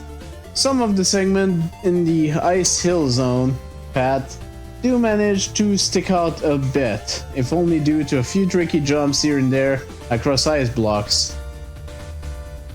That aside, I didn't really find much else that was noteworthy with this level. Besides maybe some moments with those fish that might as well be up and downs, as some of them can easily blindside you and cause a cheap death. Known from experience. Having said that, however, I can still tell there was at least some thought put into this stage. It's just not fully realized as per the explanation in the beginning. I'd definitely be interested in seeing a more refined version of this level that does the original concept justice. Just to give a suggestion, having gimmicks from the respective Sonic level and mixing them with the ones from Mega Man would really help make things more interesting. While this version of the level might not be all that great, there's still a lot of potential with the concept itself. Red Mountain Zone Act 2. It is pretty obviously a Sonic crossover stage. If the name didn't already give it away, there is just flat out an Eggman statue. The stage aesthetics are pretty alright. The Skull Man and the Chemical Plant tile sets mixed together surprisingly well. Not so much with Iceman and Green Hills though, unfortunately. The reskins of the Mega Man enemies into Badniks are also kind of neat. Other than the graphical side of things though, there isn't a whole lot going on with this gimmick and mashing Sonic and Mega Man elements together. Tile sets are just tile sets, and new platforming gimmicks. And the choice of Badnik enemies is very basic. Random spike fall section in the very first screen with no indication that it'd be one. Rude. And the checkpoint is placed right after that section, kind of a mean trap there. Also, up and down fish enemies with zero indications that they are there, which is never fair regardless of source accuracy. There's just one too many cheap tricks in this short entry that I can't really give a very high score for design. Just to drive the point that this is a Sonic crossover stage further, probably both paths have Sonic Man as the end boss. A little bit disappointing that both paths end up leading to the same boss despite the radically different 3Ds. Alright, Flashman. Here's what I wanted from this level. One half that is a Sonic level with Mega Man enemies, one with half that is a Mega Man level with Sonic enemies. Instead, this is 2 separate Mega Man levels with no Sonic music, 3 nice-looking Sonic enemy sprites, and a chaotic collision of tiles. The dev kit was full of Sonic staples. Where are the slopes, springs, moving and swinging, falling platforms, and pipes that suck you in, whisk you elsewhere? Things like penguins and pink water are a good start, but the overall enemy gimmick selection doesn't work with the crossover angle nearly hard enough. More inherent overlap in the source levels that might have helped the theming. Iceman Cap Zone and Chemical Plant Man. Perhaps anything that avoids 2 unpleasant dry land confrontations with a boss whose only relevance is his name. I think the core issue is too little planning and attention to detail, as evidenced by the challenge design. Players must instantly adapt to the new concepts, ergo water, building platform, buzzsaw, worm, fish introduced simultaneously on one screen. And deadly surprises, ergo blindly falling into spikes right before a checkpoint. A few spikes are missing collision. Unnecessary two-way transitions abound. Checkpoints and health refills feel like afterthoughts. What ruins the level for me is the text box at the beginning. Starting with a lengthy apology sets the level up for failure. Breaks the immersion and forces me, as a blind judge, to digest bias-inducing information that I now need to filter out. Some positives. I like the bolt and token placement, the interior Green Hill graphics, the vertical Skeleton Joe section, the boss chamber skull decoration, one of 2 water spout challenges, and an intro area with the statues and things like music. I think you got the wrong idea when making a level for this contest. Splitting your limited time between multiple small stages results in 2 lackluster stages rather than 1 good stage. I feel like the graphics weren't done particularly well, and tile sets were mixed very haphazardly, especially in the Iceman stage. The fact that only some enemies were reskinned as Sonic ones, including some of the same type of enemies not being reskinned, gave the stage an incredibly unfinished feel. The fact that stage does not bother to use Sonic music and instead use stock Mega Man tunes really robs the stage of some potential identity, and again, helps it feel very unfinished. The jumping fish, up and down reskins, are not fun enemies when placed over pits. Yes, these are also in the Sonic games, but those games always place them under bridges where the player would not die instantly due to not having natural clairvoyance. There was one jump after the second Sniper Joe that was quite unfair after the enemies respawned behind you, making the jump beneath bullets and past a jumping fish unpleasant. Also, why is there only one boss? At least use an Icy Dev Kit boss for the Ice Team level. Yes, I know he's called Sonic Man, but come on. While most of the level is quite standard and dull, there is one section at the end of the ice stages that combine the ice block and geyser, which felt genuinely new and interesting. Expanding on this sort of idea would have been a much better direction for your level to go in. I can relate to not feeling very well and running out of time on something. In this situation, you need to focus on one main thing. Making one good stage, even if short, would have been a much better use of your time and energy. Yeah, I feel if this had been only one stage, this would have a passing mark of some sort. Because it's just not coherent. I do like the recolors, the redesigns for bringing the badniks though. You're boring to come here. I suppose I could tell you what we're researching. Our primary mission is to create artificial unmelting, unbreakable ice. What purpose does this serve, you may ask? Well, it's mostly just for aesthetic purpose. I'm sure there's a good reason that we haven't thought of yet. You say so, old man. Hahaha! I'm making the time of my life here! Oh, these so-called unbreakable ice prototypes are finally a real challenge for me! I feel so powerful! I'll destroy everything! They're already split into pieces! Wait, actually, forget I said that last part. I'm normal. Okay, all lowercase mechanical factory by Mega Banana. Oh, this level's gonna be Mega bananas. A score of 47. Apparently the design is rated rather high. Creativity, not so much. Hey, oh bye. Yes, dude. Guess who got it working? Okay. Oh, hell yeah. Let's go. One element, 3 tokens. Let's see. So far, we've got a. Now you can enjoy. We've got a Metalman team You can here. enjoy Sonic Adventure in the palm of your hand. With the music I do not recognize. The only problem is the FMVs don't work. Oh, they don't? Oh, that's lame. I mean, I haven't played through the story in like a billion years, and I don't plan to here. I just transferred my save game over. Okay. So I just play whatever statements I want. Huh.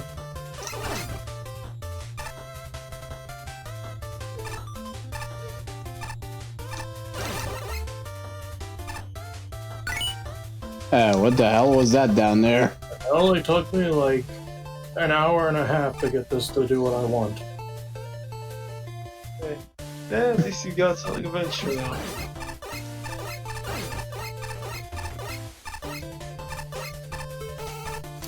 Oh. Oh, bad. Oh, you have to wait till they form, okay. Huh.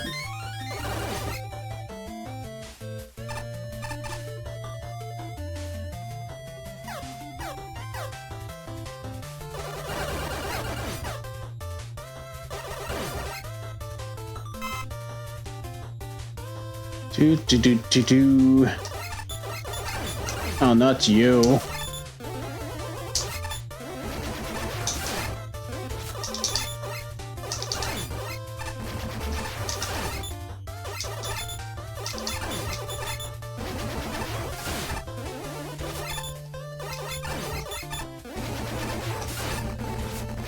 Flawless victory. Fatality.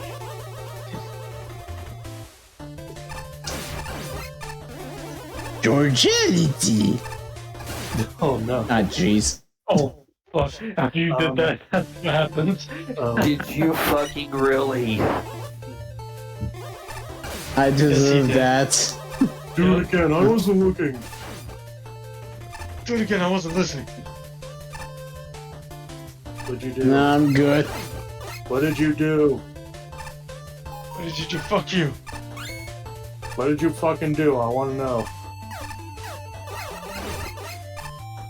If it made IceTwister grumpy, it has to be good. It's the sound of Jeff George. Oh. Oh, right, that. It took you that long to realize it. Ah, Jesus Christ. Well, the thing is, he died at the same time. Oh, okay. And I At thought least you you were got- mad over that. After you did the Jeff George voice, he died. He's like, oh, that's what I get. That's what he get. Oh, Why can't I fucking jump? Okay, whatever you do, IceTwister, do not watch like the first 30 minutes or so. In fact, Oh don't my watch, God. like, last night's stream at all. Okay. oh yeah. Oh God, You yeah. will not like what you hear. What happened and why? Yes. Exactly. No, what were y'all playing last night? Yeah, because Ah, okay. Like a dragon, yeah. Okay, well, that Okay, I game's don't need good. to go back down there. yeah, it was the commentary. Oh, okay, so it's all the people playing it. Got it. All right. All of us. Okay, the so most you're all premium band. everyone's terrible. Got it. Hmm.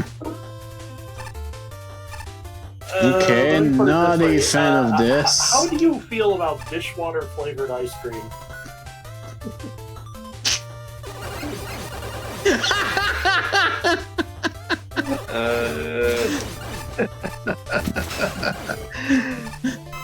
Oh God. I'm sorry, I blacked out. What? Oh my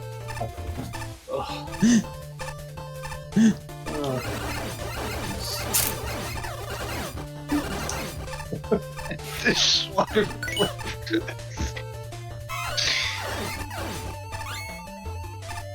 Oh shit. Okay, that was the last token. Just think of this grayish, brownish, like lump of sludge on an ice cream cone. Yeah. Have you ever thought about fucking off? Uh-oh. Okay. It's magic. I did. It's called having COVID. Oh, okay. That's true. Oh shit. All right, Opie, just for you. Oh my god.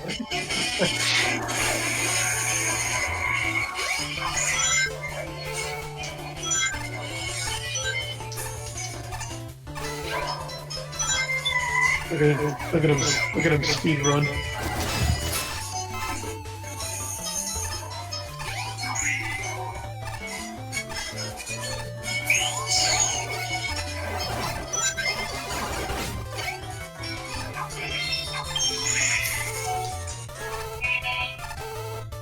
Platform's taking way too freaking long to arrive. There you go, Opie, enjoy. Thank you. Okay. That telly just got murderized.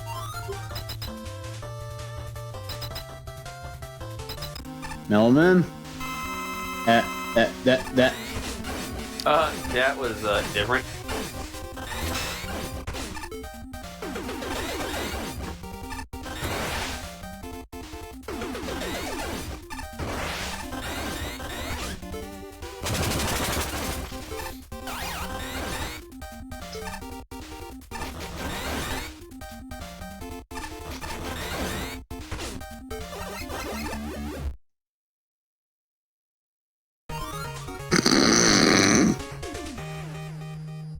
Fucking A.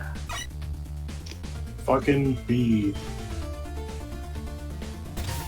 Let's look at the judge commentary. Alright. Sorry about that. Gotta say, it's been of a treat to see someone making use of the expanded crash lifts. They make a solid core gimmick with a number of scenarios built using their new drop mechanics, alongside the ability to go in 4 directions. I found the snail mid-boss with the lifts to be particularly memorable. If only because the fight is either annoying or hilariously easy, depending on where you stand. In the final room before, the boss proved an excellent combination of everything that came before. The other gimmicks aren't as interesting, but their scenarios are still decently designed for the most part. That said, the lack of proper indicators for the telespawns and junk blocks hurts the flow of the level, as you have to see and memorize where they appear instead of having a clear visual. The junk also has a way of just piling up, short-circuiting the stage around it, necessitating some cleanup. Unfortunately, the level's true biggest issue is that it isn't terribly memorable. While it's nice to have crash lifts doing the more things, this otherwise feels like a Metal Man remix with an improperly looped Fuse Man theme. Oh, that's what that was, okay. The amount of Mega Man 2 presence is a big part of that, and while it does slip away from Mega Man 2 essence occasionally, it doesn't usually do so in any notable way. To make matters worse, the gimmick selection is overall generic. Blocks and conveyors are a pretty familiar combination, and the crash lifts are ultimately just platforms. That the enemies are all from Mega Man 2, except for the snail doesn't help, and it ends with an old-fashioned Metal Man. As a result, while the design is, for the most part, is decent, the level fails to stand out, and you need both good and interesting design to truly succeed. I feel like this stage could probably could have used a better name. Not that it's inaccurate, but it's a bit on the generic side. It also more or less sums up my feeling on the level itself. The ideas are certainly there, but most of the segments end up feeling pretty dull in the long run. I think the main reason for this is because moving platforms are inherently a very basic gimmick, one that needs a lot more than just gaps and floating enemies to be made interesting. Speaking of which, while I can understand the use of tellies for this sort of stage, I'd definitely advise giving them spawn points, some sort of visual indicator. Same goes for the junk block spawners as well. Not that you'd be at much risk of accidentally bumping into one as it spawns here, but this sort of convenience wouldn't hurt the level either. If anything, I think the biggest issue is that this stage can be rather tedious. Most of that comes from having to wait for some of the Crashman platforms to loop back around. Specifically the one in the second token room and the final one leading up to Melman. Most of them take much longer to come back around than they really should, which becomes even more an issue if you happen to die in either of those sections. All that being said, I did get a bit of enjoyment out of the conveyor and junk block based segments. They're not exactly what I call innovative or even difficult, but it's still structured well enough and don't carry the same wait times that the Crashman platforms do. For what it's worth, I think you're at least on the right track where it comes to level progression. How the tokens were regulated to easily identifiable side rooms and introductory segments. It just needs something more in order to properly stand out for the countless other moving platform levels. iron assembly line. Quite a decent little level. It stuck with the theme nicely throughout and made some nifty use with the junk blocks. It also feels like the stage was very Mega Man 2 inspired with a selection of gimmicks and enemies, no period. The snail mini-boss from Toadman is quite obnoxious as it is, so dealing with the crash lift timing just makes it a nightmare fight. Use laser trident to save yourself some trouble.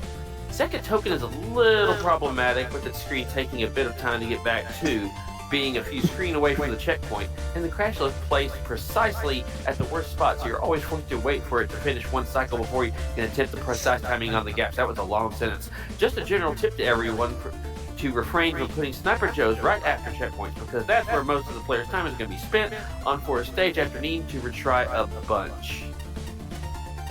Could have maybe used a little obvious boss than Mega Man, but it's alright. Or Metal Man. Mega Man's the boss. But it's alright. He's still fitting to the theme of the level.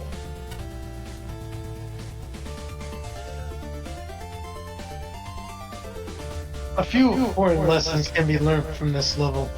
First off, there's a fine line between needing to react quickly and being unfairly blindsided. Junk blocks start falling from the sky without warning, Sniper Joes lie in ambush at his screen entrances, tellies appear out of thin air, surprises like these need to be telegraphed somehow, or else the player needs to be given more time to process what's happening when the unexpected occurs. I'm noticing that all of his sentences are starting without a capital letter and it's bothering the shit out of me. Yep, here comes the pain. Second, Well, take you special... see, he's channeling his inner Mega Man Sprite game. Or it's due to the fact that the whole title of the level is not capitalized, but Oh, I think he anyways. did this on purpose, yeah. Second, take special weapons into account when designing a level.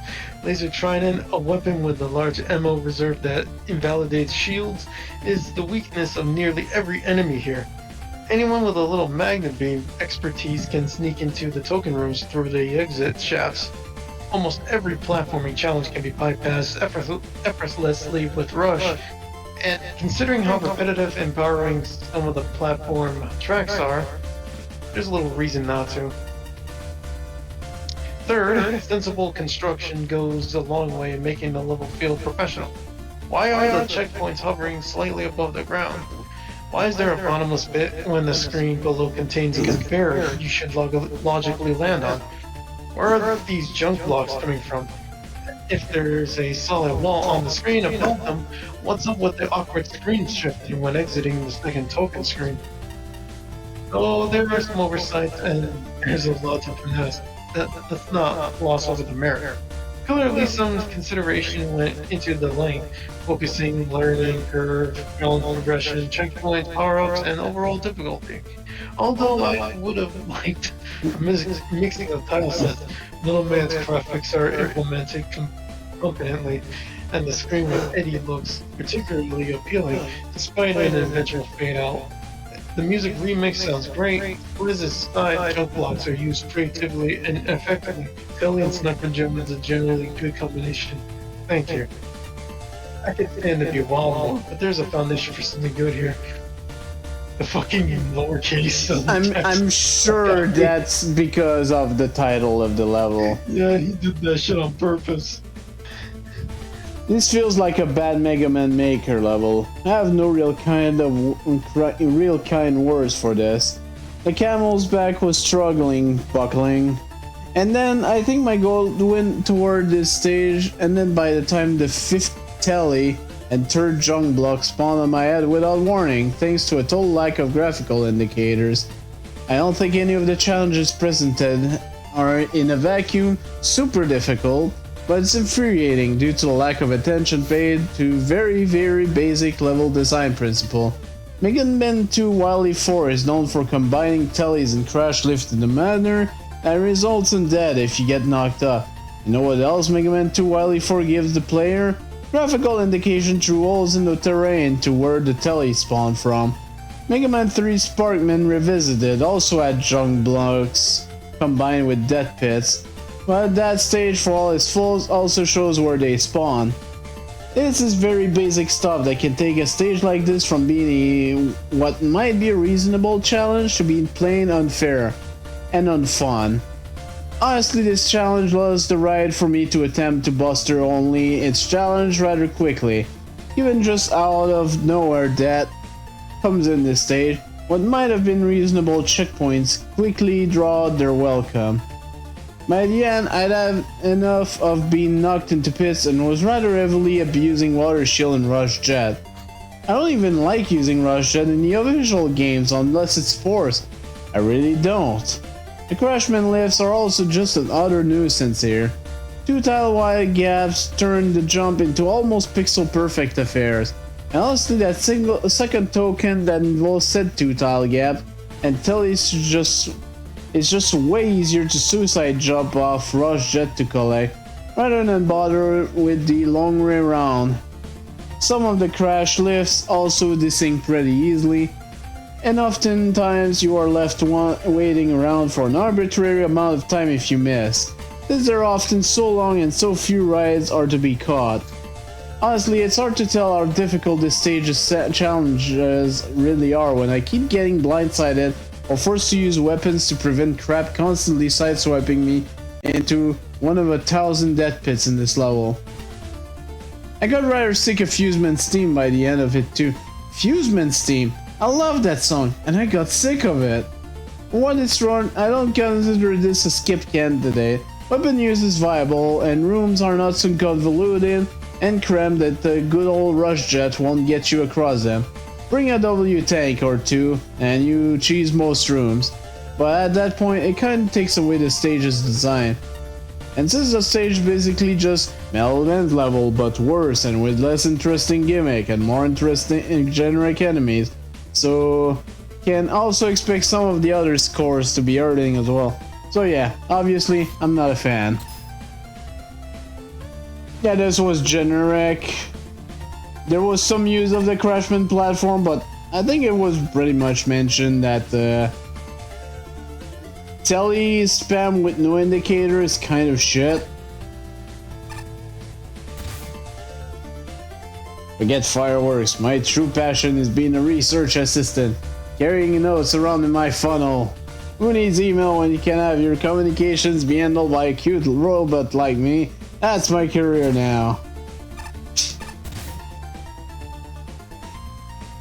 I hope that little baby down there knows his rights. Keeps screaming out this is his dream job, but I can't help feeling like he's been exploited. Seriously, do none of these old tough know how to use emails? Can they afford a phone or two? Well, I wouldn't know how much a scientist job pays, much less whatever kind of science they do here. There is a pad over here. Oh, they brought back this. Oh.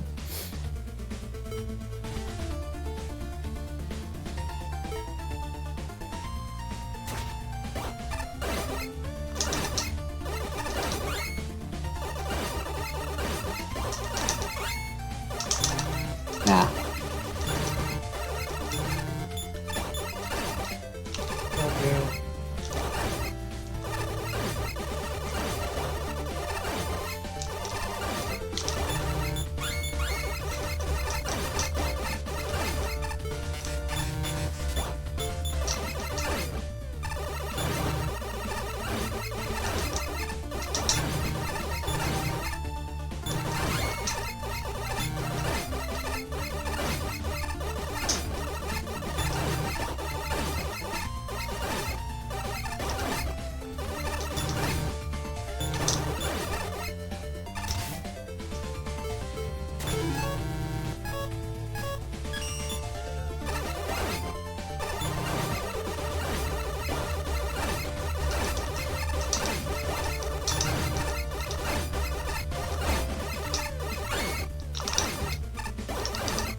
Ah, goddamn.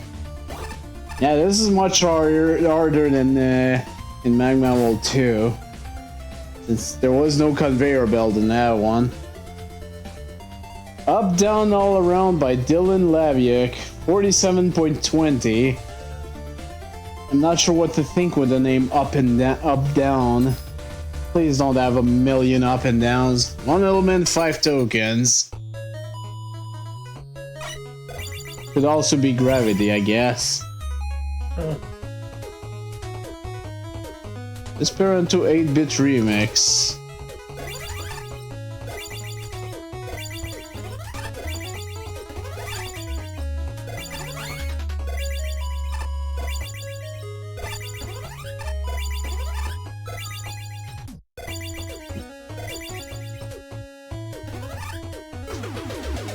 Not what I meant to do. Like, at all.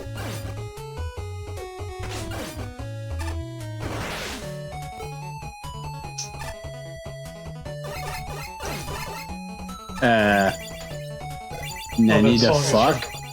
This song is from, Oh, hi there. This song is from Mega Man 04. That's not a real number. It's not a real number. You can't just say 04. Oh. Well, think about it. What's 0 plus 4? 11-teen.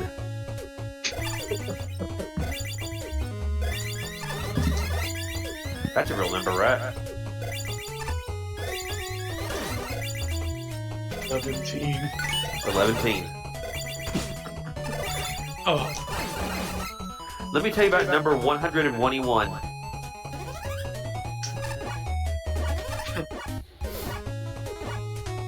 Let me tell you. Brother. Okay, you guys can fuck off. Thank you. I don't wanna.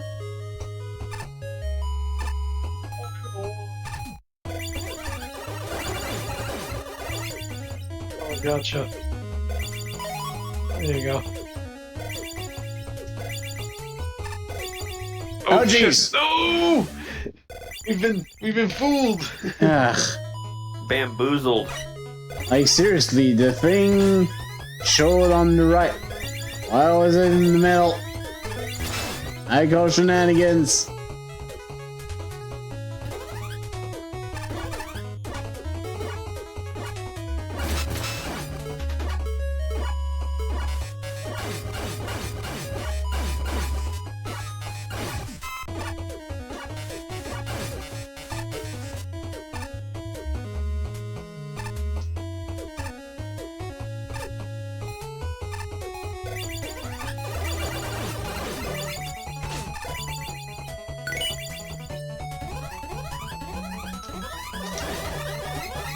Oh boy, it's VVVVVV Graviton. Hell yeah. Oh Jesus Christ, what is this?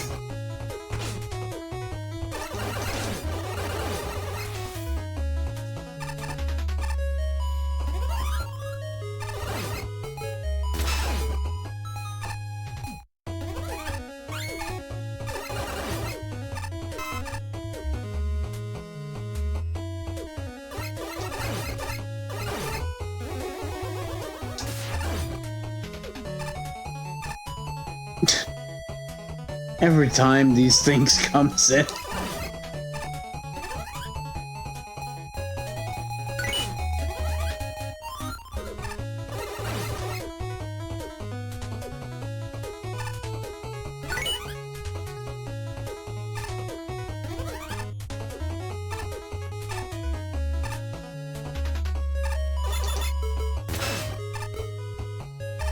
Oh boy.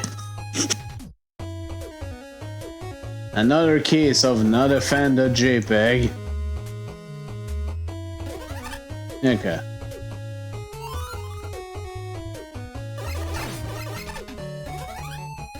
Oh boy.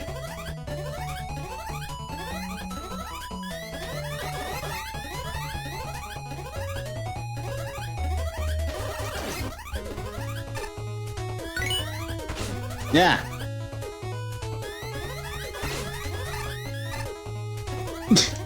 Cheese it.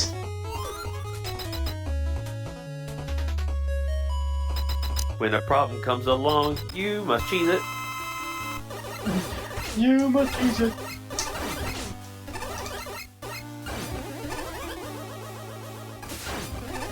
Unless you cheese it. sir. I'm gonna ask you to stop cheesing. There's some illegal cheesing going on here. Sir, this is not Wisconsin.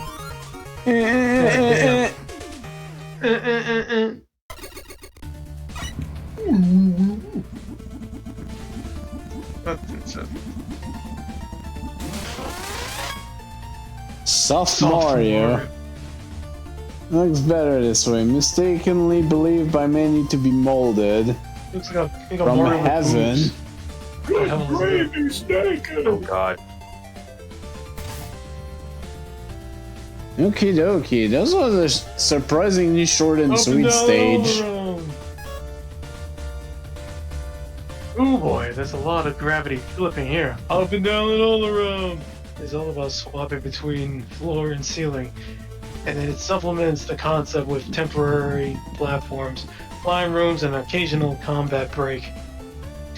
The sections which rely on enemies are dull, with Bounder and Tech being non-threatening throughout. But the gravity swapping sections are inoffensive, occasionally fun, and they have a sense of difficulty curve and a climax. I actually rather like the spots where they're used as traps to launch you into spikes. The long hallways of many flips are great fun, and the Hunter Bee fight, while very easy to beat, was certainly unique. In fact, if there is one issue I have with the intentional design, it's that I found it was too easy. Fortunately, the level has a few issues on the coding side of things that drag it down. While gyro platforms work perfectly normally on the floor, if you are working upside down, and then they rise at the pace of molasses instead. Perhaps that's the dev kit behavior, but it invalidates certain sections so completely that I'm not convinced that it was intended. Similarly, air tikis don't do anything if you're on their chin, making them a lot less threatening than normal, and they're already not super threatening. Finding ways to adjust these issues would be a good first priority, and then I focus on making the level more interesting. I've always felt that basing an entire stage off gravity flippers was something of an uphill battle.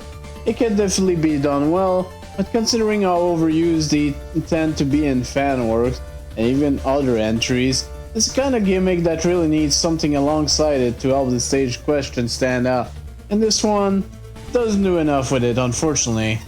Granted, that's not to say the level doesn't try. There is obviously some thought put into a few of the room layouts and hazards found here, with that spike section leading up to the end being the most notable one I can think of, and I appreciate the attempt to spice up a delicate boss by integrating the gravity flipper alongside the unique room layout. That being said, it still ends up feeling like a very bare-bones stage due to several aspects. The short length and the lacking aesthetics are certainly a problem, but I place most of the blame on many of the rooms just not being all that interesting to traverse. Be it due to very easy to bypass stage hazard, or enemies whose placement was non-threatening at best, with surprise Crystal Joe notwithstanding. The segment involving the constantly back and forth gravity flipping was a step in the right direction, but it doesn't really get explored much since the level was already ending by that point. The last, and probably the most interesting thing of note with this level is the rising and falling platform. These could have been the piece that the gravity flippers were missing, but sadly, their use here feels regulated to very basic platform moment, and one instead of bullying a poor big snaky by trivializing its fight. There's definitely potential here with the gravity flippers, slow upside down platform combo. It just needed a bit more polish to shine through. I guess maybe it was intentional, I have no idea. 360, 720, 1080 snowboarding. As expected from the title, it's a gravity flipping stage for sure. It's alright in execution. Despite the stage's short length, there is certainly enough variety to keep it interesting. The blocks falling slowly when you are upside down is a unique spin on the whole upside down ordeal. It almost feels like unintentional behavior? Kind of reminds me of that Super Mario World hacks in that regard, utilizing strange quirks like that. This music cover is a bit not good. Many off notes with an abrupt looping point. I like what you did there with the boss fight, effectively changing gravity orientation with each jump. Their bullets do kind of blend in with the arrows in the room, though. Kind of, yeah. 1080. If good ideas came in a pressurized can and someone shook that can up and down and all around and popped it open, this level is a mess that would be left behind after the explosion. Oh, that reminds me, I need a soda. Hang on. Finding enemies and dodging spikes while constantly flipping up and down, platforms that fall in slow motion, an upside down battle with Big Smoke, Snaky. I was about to say Big Smoke. Remember the I caught myself. Inverted air tiki encounters. They're really neat ideas, but the level is cluttered with ideas. And only the faintest hint of organization ties them together. All you had to do was follow the damn train, Mega Man! God damn it, I can't stop there. Almost an entire level's worth of enemies and gimmicks introduced on the first two screens alone. There's barely any architecture to regulate the flow of the gameplay. Entering a new screen is frequently hazardous, with surprises too close to the entrance and multiple opportunities to end up in the ceiling if you're goofing around. Although the space backgrounds look nice, the rest of the tile work is obtrusive and insufficient. Color contrast between foreground and background bricks, and directional arrows that are helpful but don't feel like a natural part of the environment, and a natural part of this complete breakfast. All this makes it hard to tell where to focus sometimes. Despite my critiques of the tile work, I approve of the artistic instincts on display. The tall windows into space break up the brick sections nicely. And I'm charmed by the decorative nubs under the floor before the last area. The music choices are solid. I like the boss fight and its intriguing use of gravity flipping in lieu of jumping. Using gravity flips as land to toss people into ceiling spikes is genius. My recommendation for next time is to gently open a can and carefully pour only half of its contents into the same size glass you spilled all over here. I'll have 2 middlemans, a middleman large, a woodman with extra dip, one galaxy man, and a large boomer Kawanger. It's weird how mindless this level feels. It's not totally unfun, just mindless? The actual level terrain layout is rather deliberate, but the end result is that the player is just sort of flung up, down, all around. I can't say I felt like I was truly in control of the gimmick. Even when instant death gets involved, it becomes an afterthought to avoid, and a few times it catches you off guard could get kind of annoying. Weirdly, the constant checkpoints every other screen do help wallpaper over some of those sections to be intolerable. All the layout seems deliberate in allowing the player to mostly hold left or right. What doesn't help is just how much of an utter mess the enemy placement is. Things are just placed off screen for you to fling yourself in as you get your gravity flip, and having a gravity indicator is obviously a boon. The rest of the tiling is inconsistent and just kind of ugly. Not sure what happened to the gyroman falling platforms either. They seem to be broken half the time. Was that deliberate? Different graphics could have made it certain that the different gravities were so instead of feeling like utter chaos. The boss, while not harder, is a neat idea. This is very much the type of idea that could be expanded upon and brought into something great if it had a new dedicated fight. It's weird how this level ended up. Maybe I've seen so many other and better gravity flipping levels by this point that something this unpolished and jank fails to make any sort of impact. But this is what happens when a stage truly fails to engage the player. Surprised no one actually mentioned the VVV Gravitron on that one. But yeah, not really much to say about this one, honestly. Alright. Someone, your elected official wants to say hello. Oh, hello.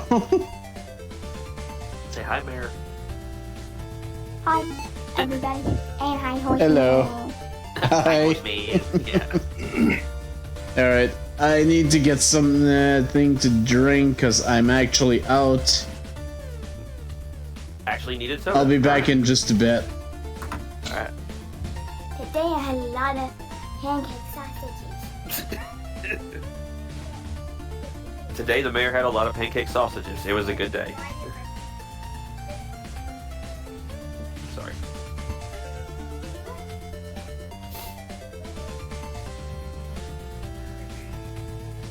Oh, you don't want to know. Oh no, oh no. Did y'all hear that? Oh jeez. What? I had a page pulled up trying to figure out stuff in the underground arena, and she saw the word Reddit. She asked, "Dad, what's Reddit?" Oh dear. What is Reddit? No, you don't want to know, kid. Reddit is a terrible place that no one should ever go to. Yeah. Yeah, you can't go it, not till you're 37. Sorry. Not even when you're 37. Not even when you're 37, according to Steele. Steele's a smart man. Alright, we have a dead mayor. Sorry. Okay, my drink is refilled. My daughter just asked what Reddit is. What Reddit is? Yeah. Reddit is go away. Yeah. It sure is a website. I told her she can't go And until that's she's all 37. I have to say about it. Oh, hey. Okay, so there's a sort of shortcut here. Okay, 112. Stalling for Time by Andraxian 0TD 47.40.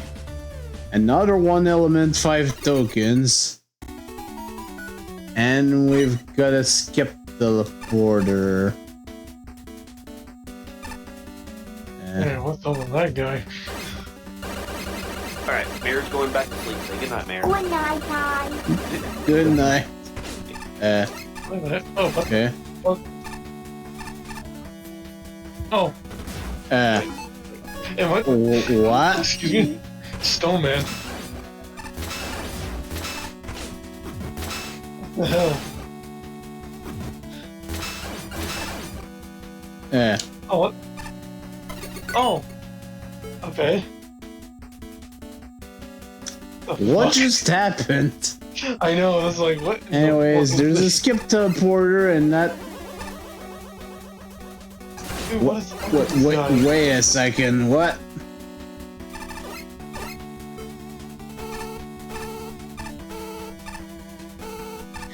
Fucking fuck. Nice placement. What is this level smoking? Oh, look at mini dogs. Okay. By the way, Steele, I showed her the mayor on the other. She says she does not have blue skin or green hair. What the heck? It's like recovery bots. Oh, what the fuck? That was. Tiny versions of the mini bosses. Is the, Yeah, I know, they're so small. What the hell? Is there a Mega Man game that uses these tornadoes as a platform? Forget which one, but I'm pretty sure there is. Yeah, I'm blanking on it. I don't remember it off the top of my head. It looks weird. Look out. Motherfucker! Oh my god. Good lord. Oh.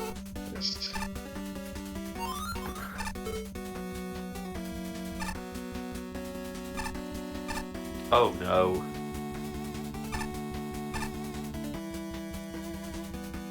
There's a lot going on here.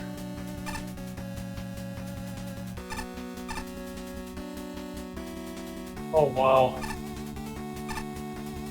This is kind of a thing. Yep.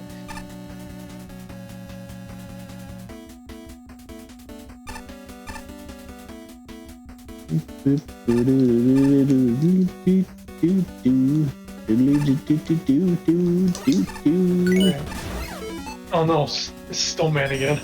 Why are you here?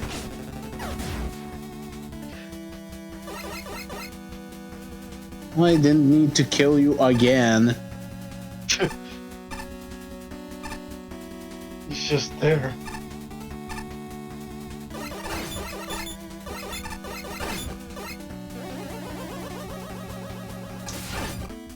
There you go. Oh, that would be nice to have. Shit.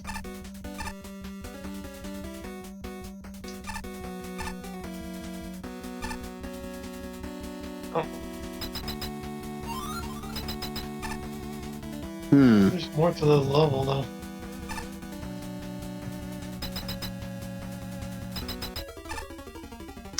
I'll probably Who the have fuck are probably- you?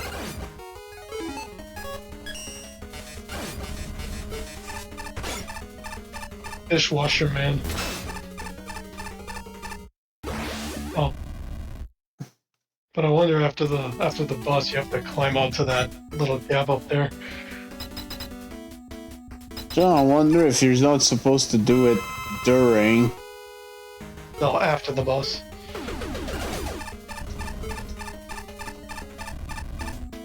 Oh, you can. Oh. What the hell? You don't want to fight me. Not really. Okay. Well. Oh, what?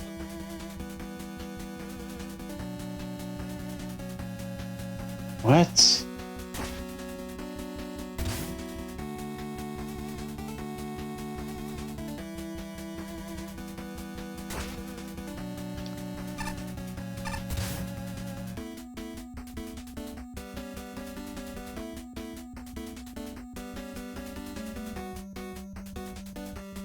There's these cryptic messages, man.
There's like a guy on the loop.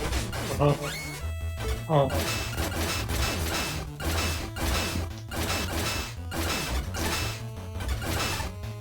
No, this is insane.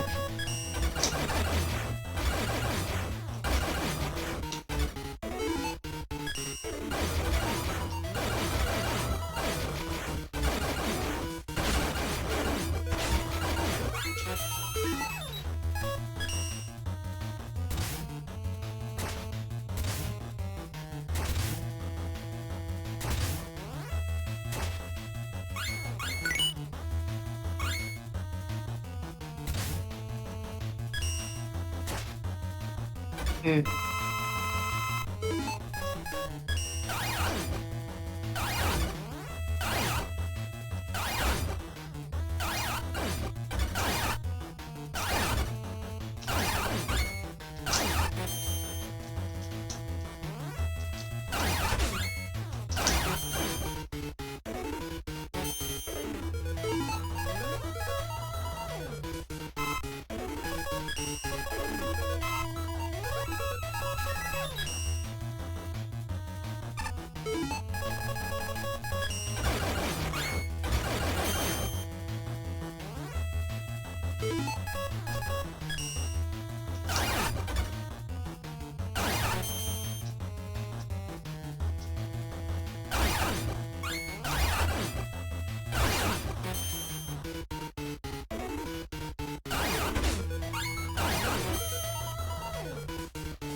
Alright.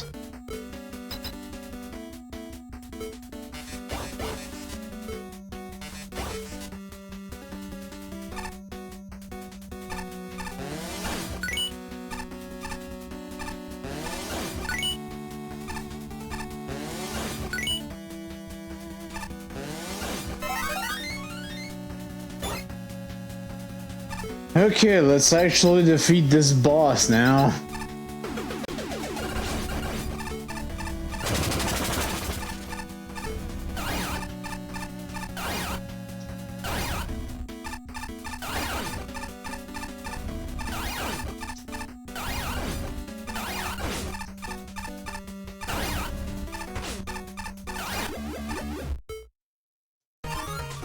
Okay, so yeah, you had to do this to actually get up there. Weird.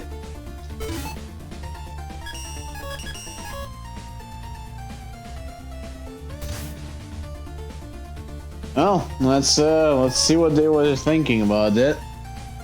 Okay then, where to begin? Well, the aesthetic is great. It might be the only might only be a generic fortress, but with turtles, not four of them, Ninja Turtles. But it's very well made and it's memorable. The level also has really cool concept. I like the lead robot master harassing you throughout by blocking all paths, and the little mini bosses were adorable, and I want 20 of them.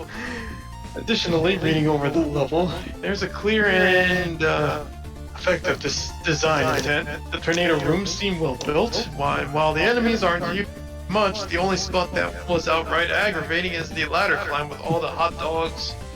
Also, only in there simply is not worth the hassle. Thank goodness for Tornado Blow.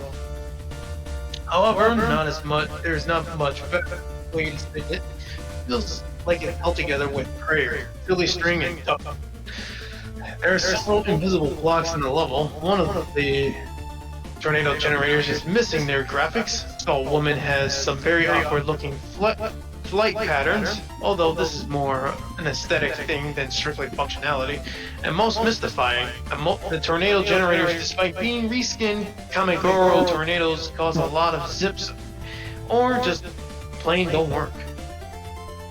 The level is really playable. I feel at least some of these should be further released, because A, I don't like making players suffer through our shenanigans. B, y'all get a lot of upgrades that we didn't have anyway. But the functionality score is just gone. And that's a crying shame. Nowhere are the problems more apparent than the main boss. Not only are his tornadoes exceptionally buggy, but he's also a severe anticlimax that spams too many tornadoes for his own good. By contrast, Woman's actual fight was a treat.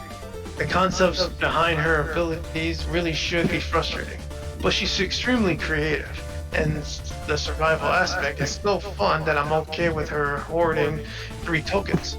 Her time freeze can lead to some cheap hits, but otherwise, the fight is fair, and by the time I got to judging it, the fight was one of the most functional parts of the stage. Incidentally, you can kill her. It requires precise timing, and with her damage weakness, or using her secret weakness hidden, torture by pulling it off is so satisfying. I really just love this boss fight. It's a shame the level is so busted. Okay, yeah, I just noticed the cracked glasses there. As much as I don't like ragging on technical issues, it's not exactly something that can be avoided here. This was easily the stage where I experienced the most glitches out of any in the contest, to the point where it severely and negatively impacted any sort of enjoyment I got out of it. Just a little list of all the bugs I personally found. Woman never followed me the first time I played this level, so I missed out on her central gimmick and was left extremely confused until repeat playthroughs. When she did follow me, Woman would sometimes turn around midway through a screen transition and thus stop following me. Some of the tornado spawners aren't properly displayed on screen during the segment leading up to the second token. There's a pit leading up to the boss that just straight up has platform collision on it. You can kill Stall Woman by using Tornado Blow and thus break the intended point of the fight completely. Very major oversight indeed. The boss music doesn't play for heavy after fighting Stall Woman. If we look past the bugs, the stage itself is decent-ish. Most of it revolves moving platforms over pits and contending with some rather unique enemies. The tiny versions of mini-boss are certainly fun to look at and fight, but I wouldn't say they totally salvage the level either. The idea of Stall Woman following you through the stage to... Oh, I guess that got broken up. Because that didn't happen. To set up periodic blockade is a novel idea, but not executed well due to the aforementioned glitchy nature of the level. All that aside, we have the end bosses. Heavy, no one passed the boss door proper, is a very rough fight, mostly due to you being pulled up to the ceiling almost constantly via those tornado generators. If we look past those and focus on the boss itself, all it really seems to do is jump, summon Kamigoros, and not much else.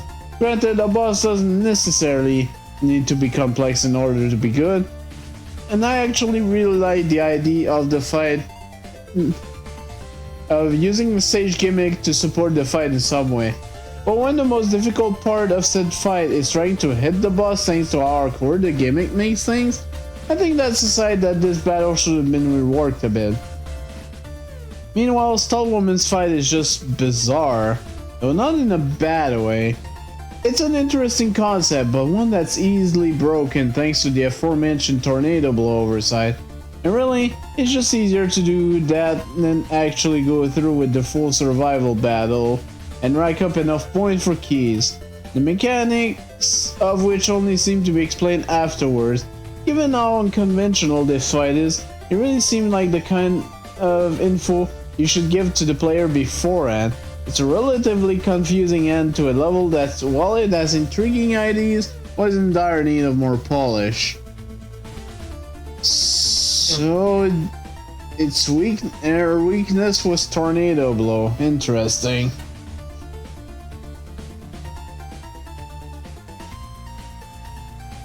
Yeah, he's away, unfortunately. God damn it. Sorry. Wait, 1000?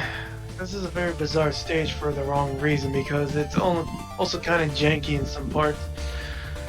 There are these inconsistent wind currents. Sometimes you fall through it completely without getting pushed up slightly, while jumping into the current from below warps you up weirdly. There's also one point where you're forced to use weapons in order to progress because the downward wind currents straight up refuse to function. Stone Woman, a robot master with a big funny shield, is kind of buggy where she can get stuck in places. Her shield has a solid hitbox, so you can stand on top of it, but you will fall and clip through it when she tries to jump, taking damage in the process. Having her around as you go through the stage is also just kind of awkward. It's also it's not conveyed well whether she's a friend or a foe, so it adds to the confusion of what purpose she serves. A moving roadblock would be a sensible conclusion, but half of the time she doesn't even block your way. Tiny mini-bosses are a cute idea, but also very annoying to deal with somewhat tanky foes with erratic attack patterns and are placed basically everywhere around the level. Tiny ring guy is the worst offender, as it retains the small hitbox while the ring still deflects shot. Good thing laser trying to keep yours.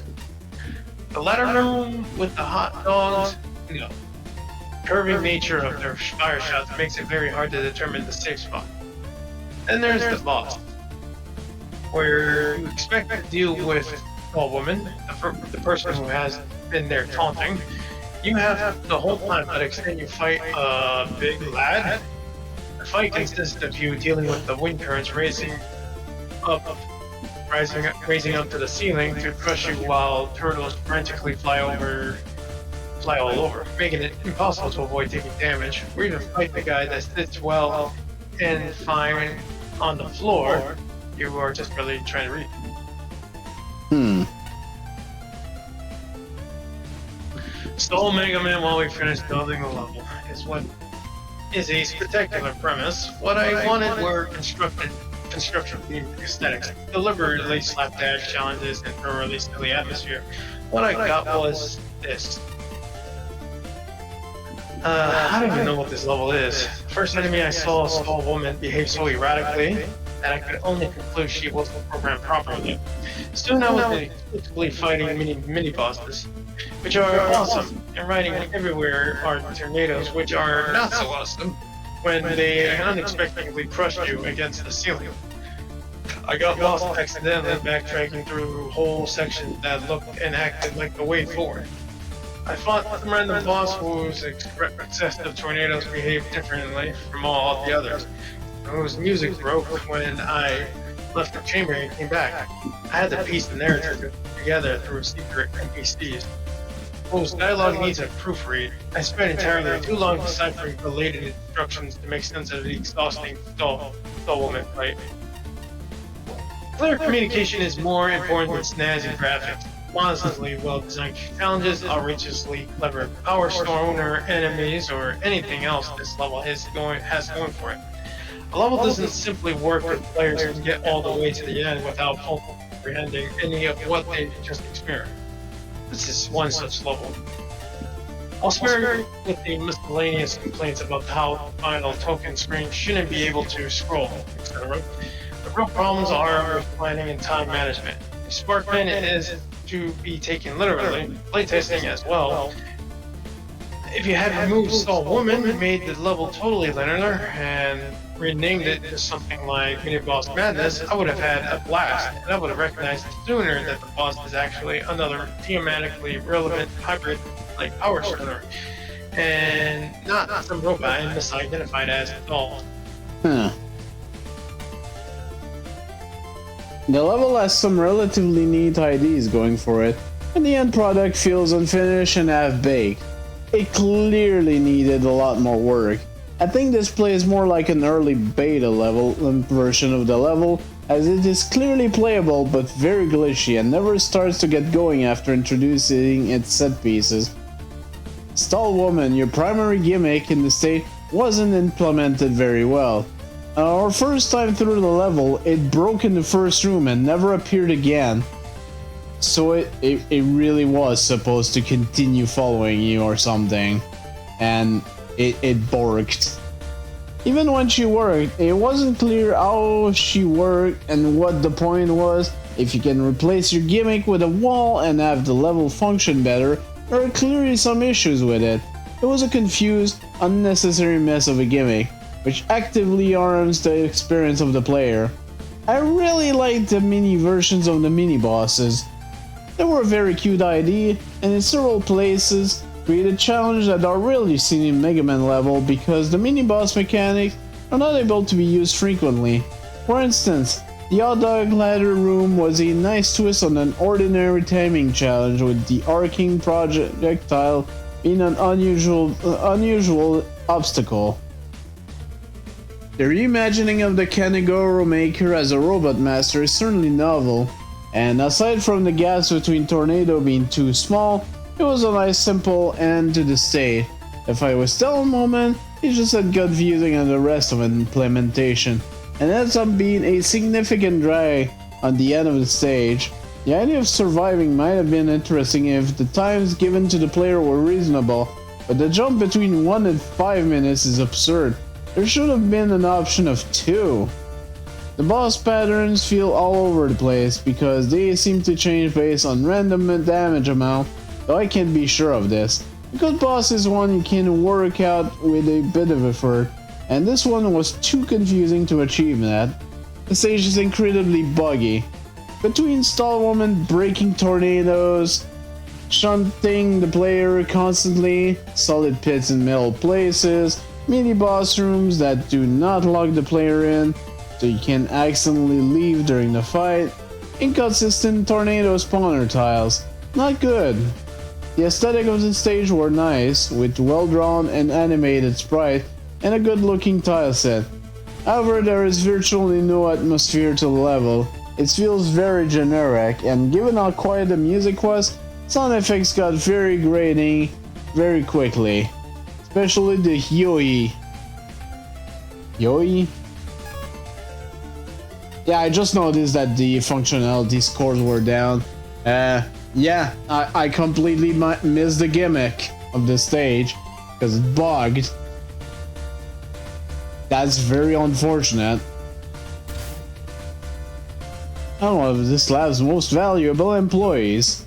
Only do I know a thing or two about ice, I also have the fitness to smash it to pieces.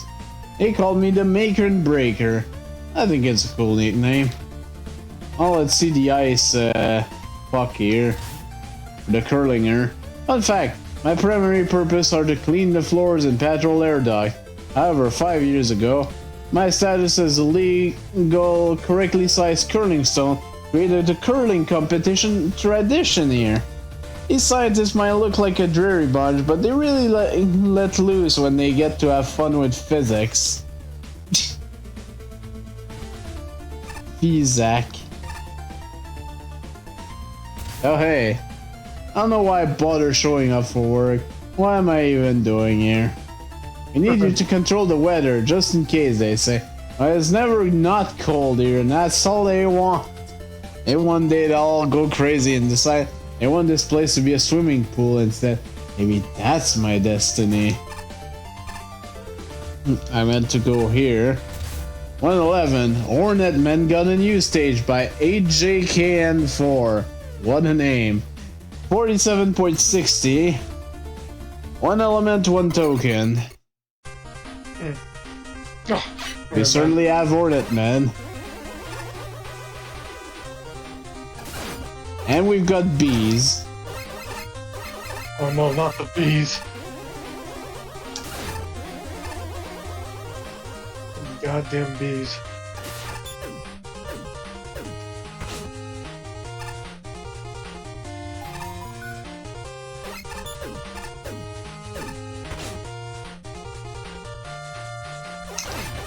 Bees, bees, bees, bees, bees, bees, bees, bees.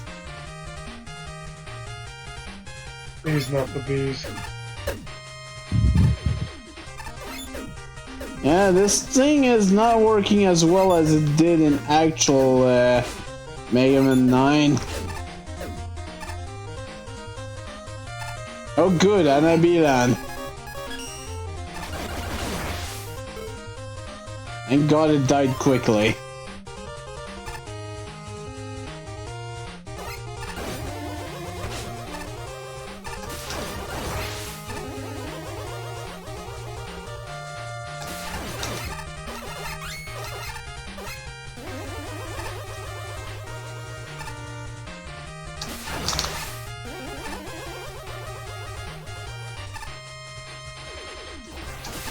Bees!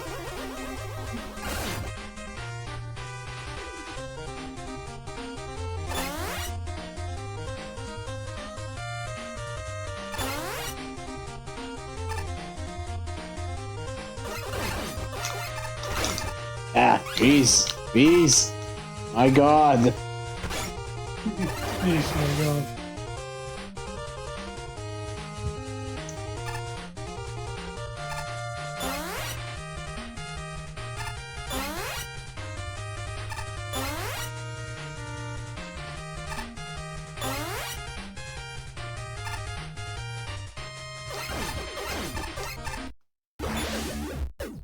Oh. Okay. Thank you, bees.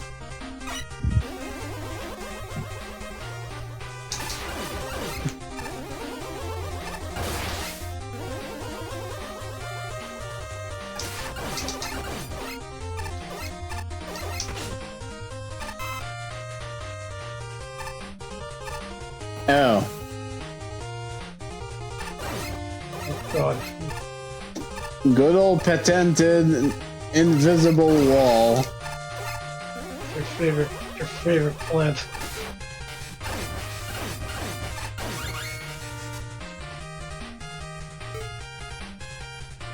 Yeah. Oh, goodbye.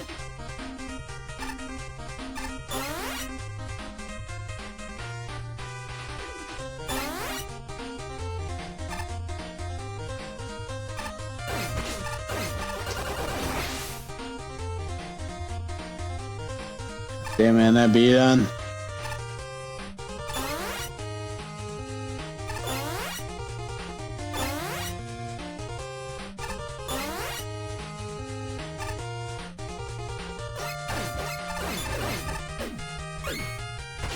Ah.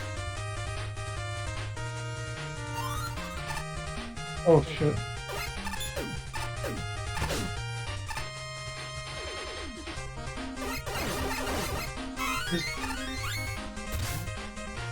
How'd you find me? Are you expecting some kind of secret?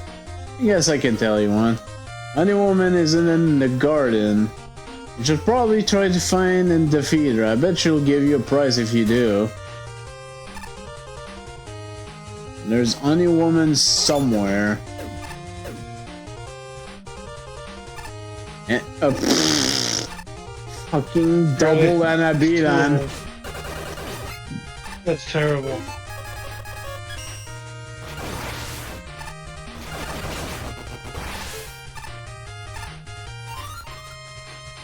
Lies over the checkpoint before and after an heavy run, but still. Oh hey.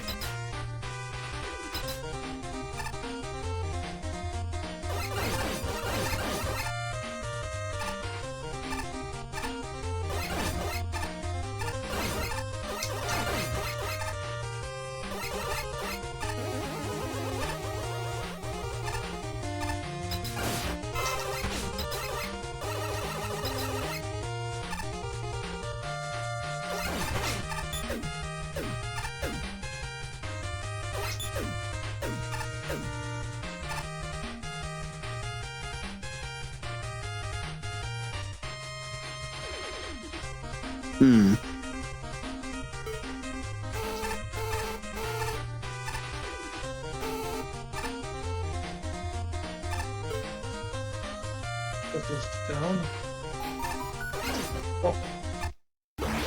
Fucking fuck. Bees.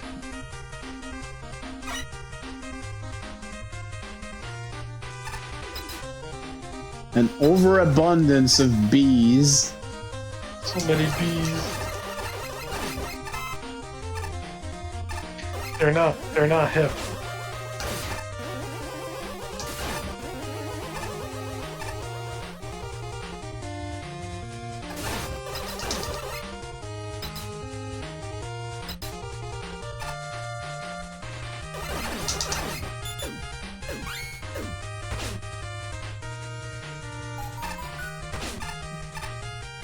Bees.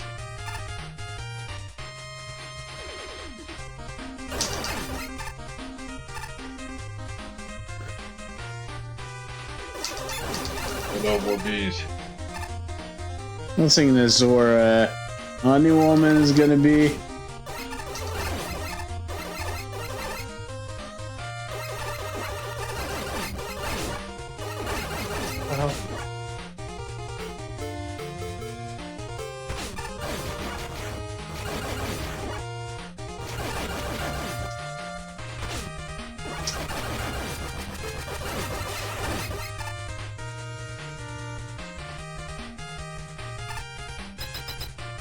Ah, they're gone. At least you made it to the checkpoint. Oh, Honey Woman.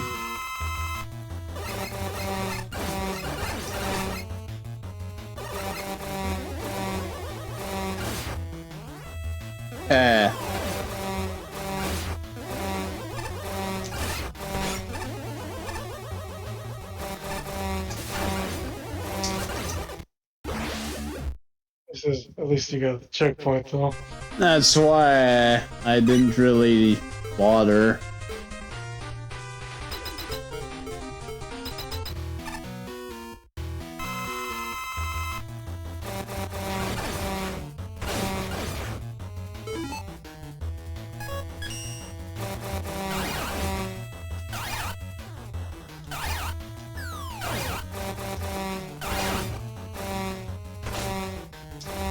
Get out of there!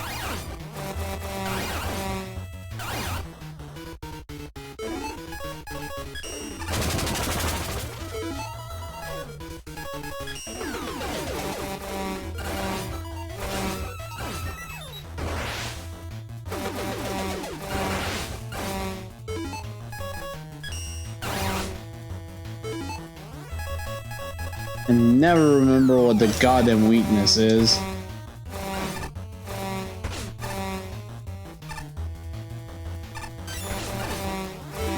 Oh my god, I suck.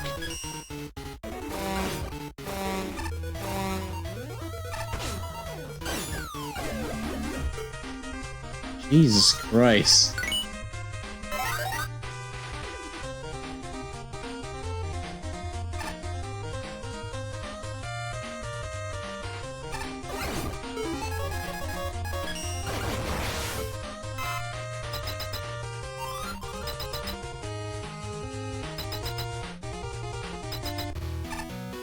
Oh, here we go again.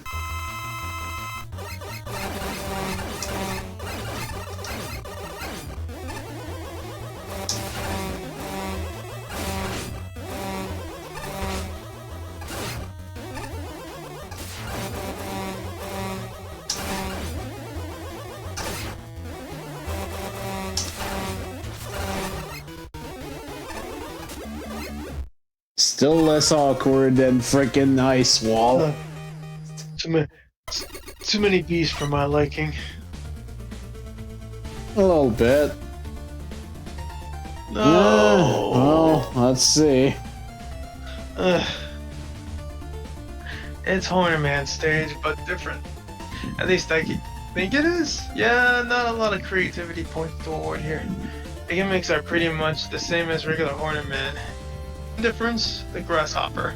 Doesn't feel like it changes a whole lot. As for the enemies, the vast majority of Horner Man's silly and quirky enemies were replaced with bees. Lots and lots of bees. Like if I didn't know any better, I'd think Dr. Bees made this level. Anyway, it's different from the original stage, sure, but it's considerably less interesting. For some more specific details of concern, Anabiran isn't the sort of enemy that you want to use in 5 times or more in a single level. While it never quite gets to the irritation of a lot of people get from the original Flower Ode to what seems to be a lower HP, it's still excessive, especially when there's 2 of them. More importantly, there's a few glitches on the Honey Woman route, including some missing solids and a suicidal boss.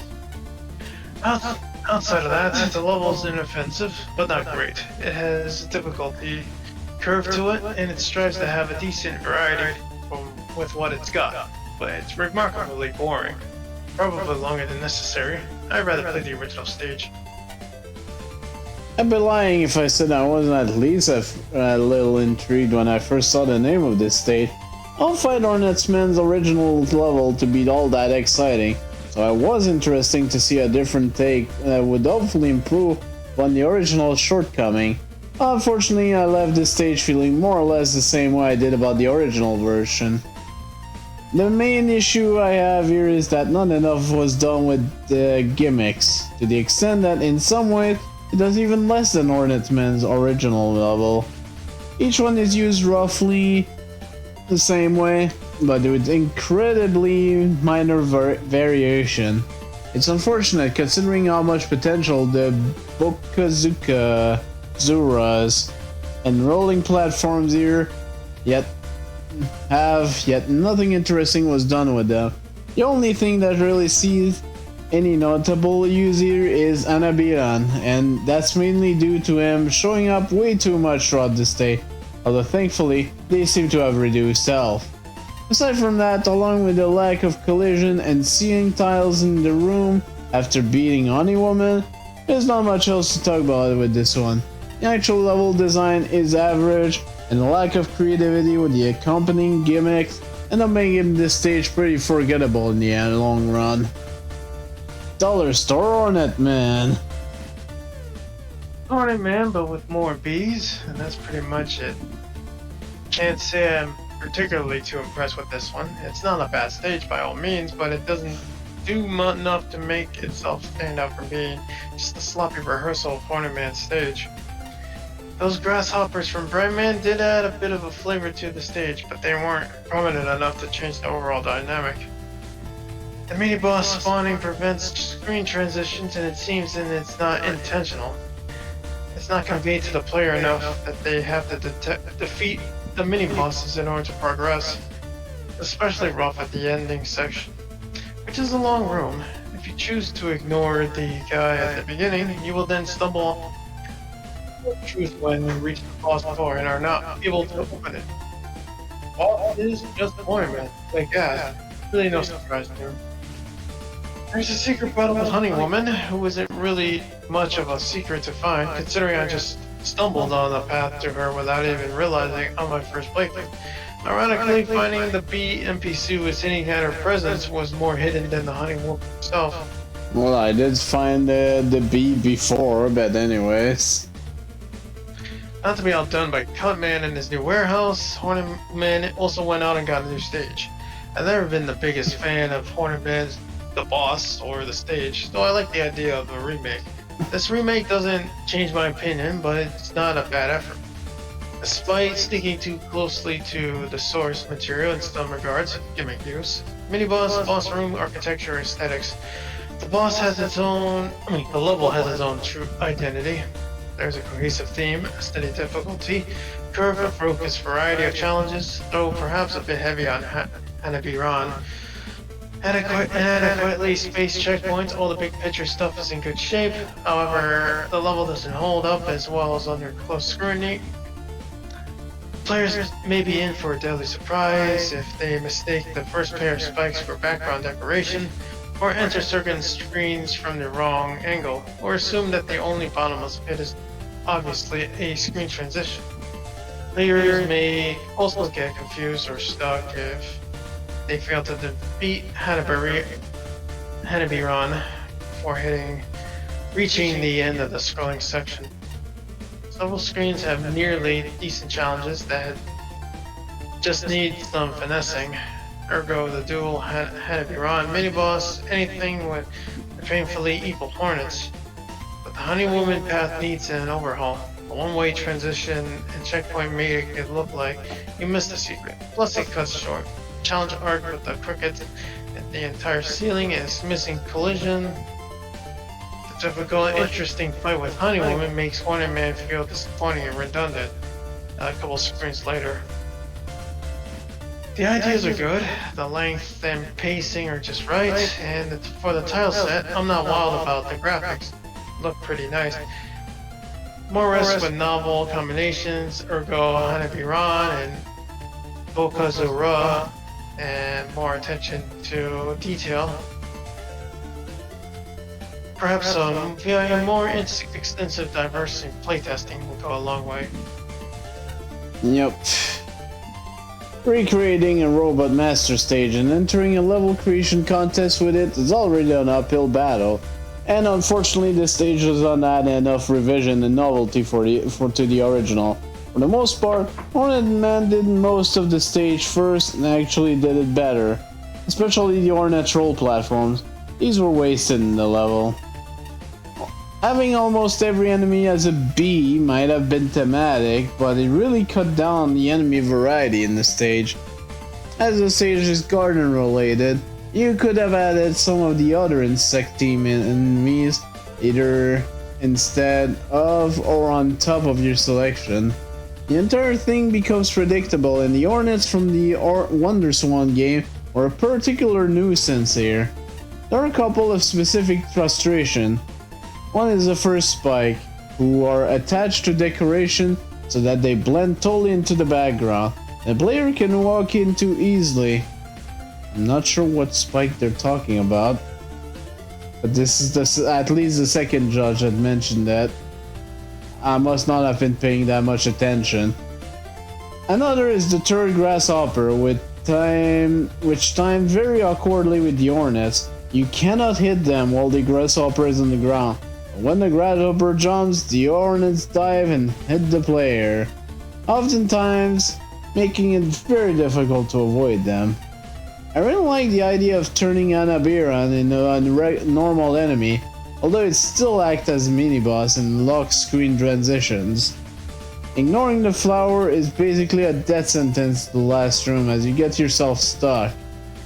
Still, its lowered health does make the fight against two of them alongside the clock car much less frustrating, but was still a bit irksome. Using the flower clock does make the Honey Woman fight more interesting. Unfortunately, the stage then ends on a bug standard Ornament fight, which was quite the anticlimax. Fighting Honey Woman skips the final room entirely, so having 2 pets to the end doesn't help the stage the slightest really. I'd honestly just say, yeah, I kind of agree. Stick with the original Ornament stage. This had some IDs, but was overcome with bees. Lots and lots of bees. Don't you hate it when you get overcome with bees? I know, right? Anyways, the dangers of drinking too much liquid. I'll be right back. Okay. Sorry, and the dangers of reading too much, man. Yeah. Sorry, I disappeared for a bit. I got up at one point and I was like, "Oh, I'm hungry," and then I went and made some ramen. So yeah. Yeah. Pork ribs ramen, not bad. Uh-huh.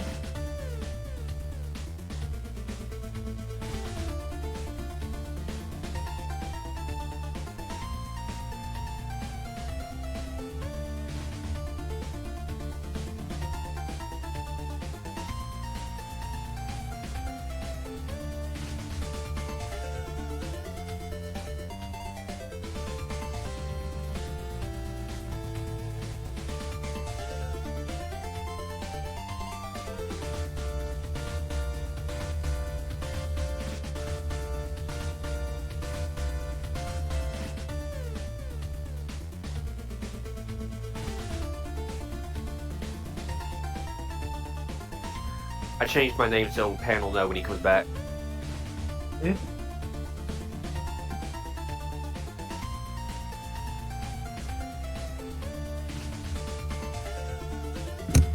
Don't hydrate, horseman.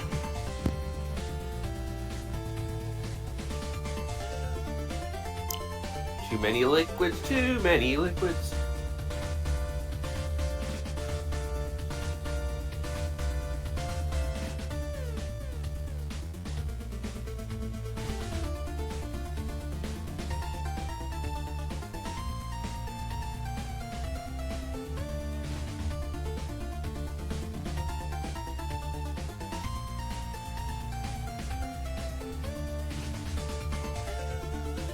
Okay.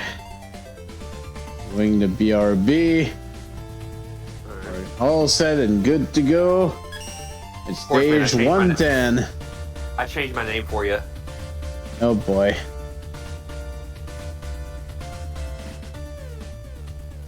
Well, I still kind of do. I'm doing a lot of talking. I know, I'm joking around, yeah.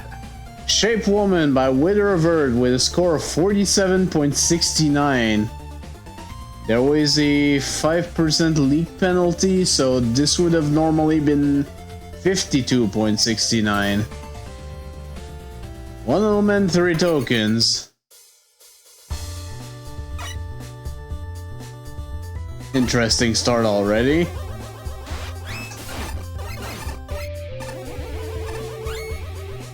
And we have a remix of Oilman's theme for some reason.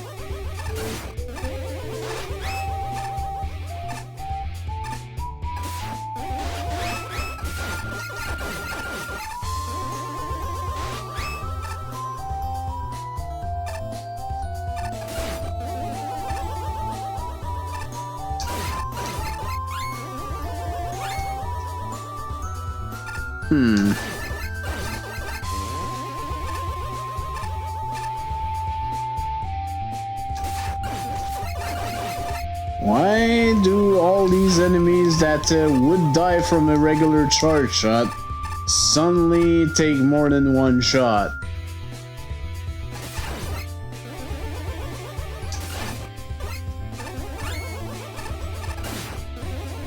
Is this the back to school level? It's on notebook paper. Yeah, I'm not sure. The level's called Shape Woman. Okay. So, I'm not sure why we're in front of a notebook? Like, I saw Oh, the mouse goody! thing. Oh no. My favorite gimmick, bullshit instant death. It has begun.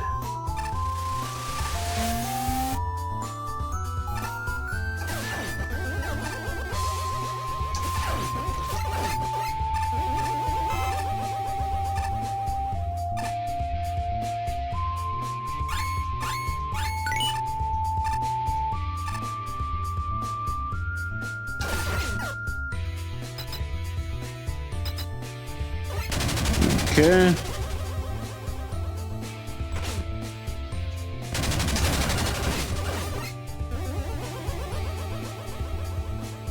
Get the complete left.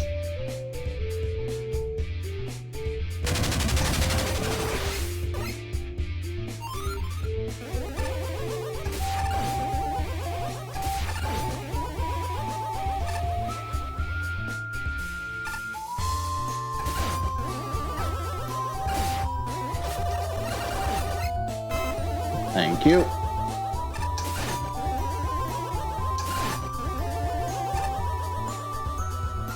That is most likely spikes.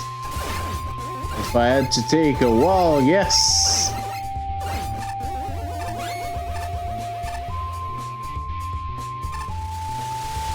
Oh, Good. Yeah, good. What the fuck is that over?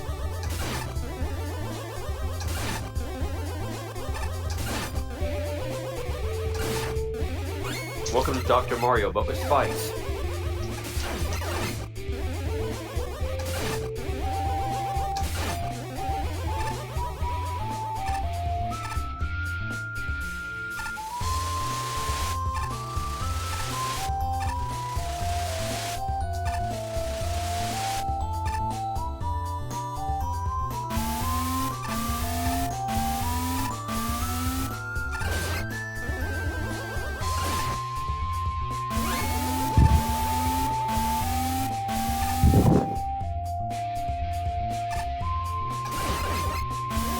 Not a fan of the Yoku spikes.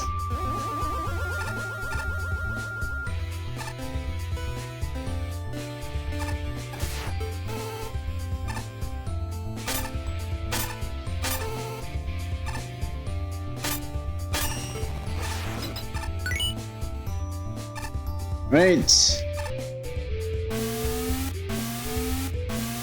Oh boy. Yeah, as long as there's no Yoku spike, this is not too bad.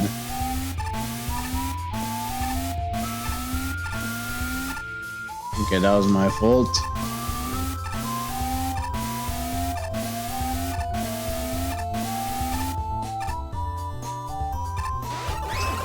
First two, like they were put there for no reason.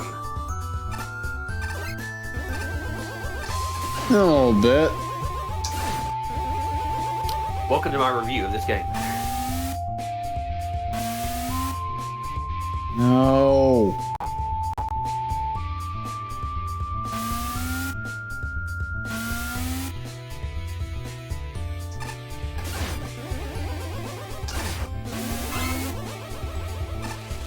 Oh god. Okay.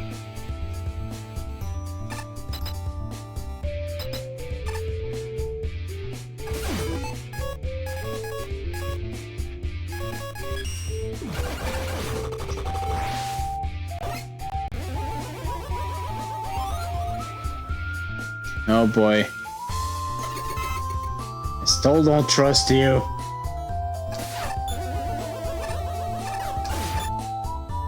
I shouldn't be able to go back.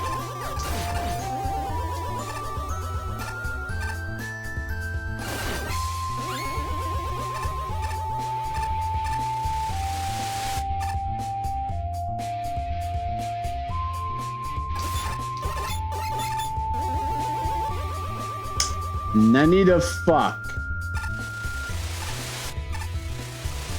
Oh my god.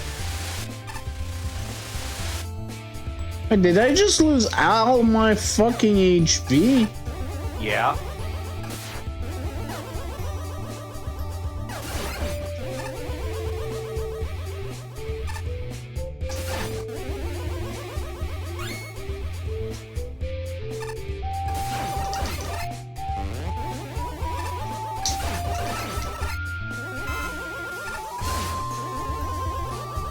Reiterating again the fact that why some of these regular enemies got their HP doubled, essentially. Because you need a few more bullet sponges. Really don't, is the thing. Oh yeah, yeah. When do you need that ever? None.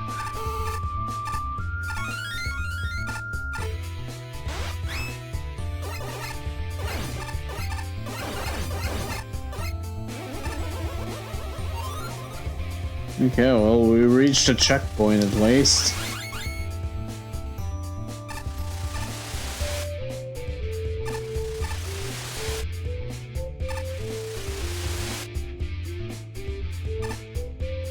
Okay.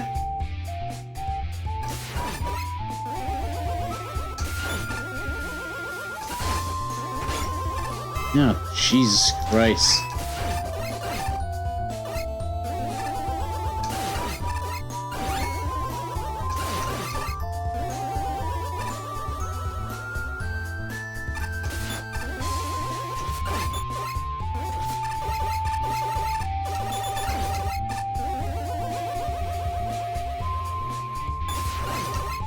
Jeez. Apparently that did not clear it.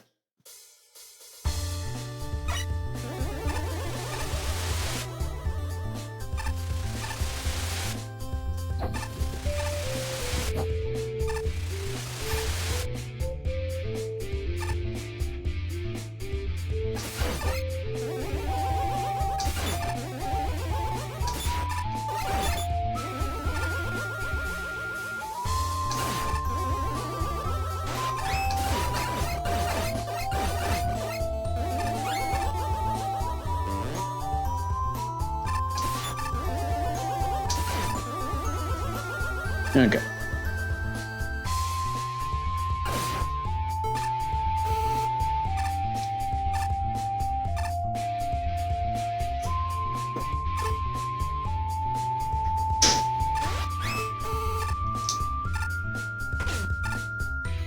I'd rather take this damage than what the frig?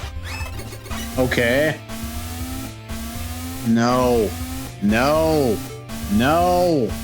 Oh, No. hell no. No. Yes!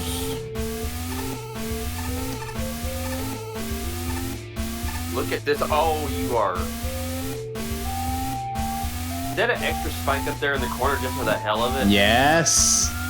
That Very yes. Wow. Oh God. That was way more nerve-wracking than it needed to. Excuse me, what is this? Good. Excuse me, what is this? Good. I'm 12. What is this?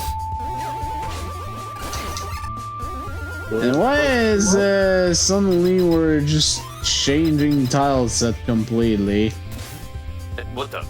I was wondering when you would show up. Shape Woman is just waiting in the next room. She's been training, waiting for a chance to battle you in the simulator we created together. And she has gotten pretty good. I would be careful if I were you. You don't want to end up reading reckless.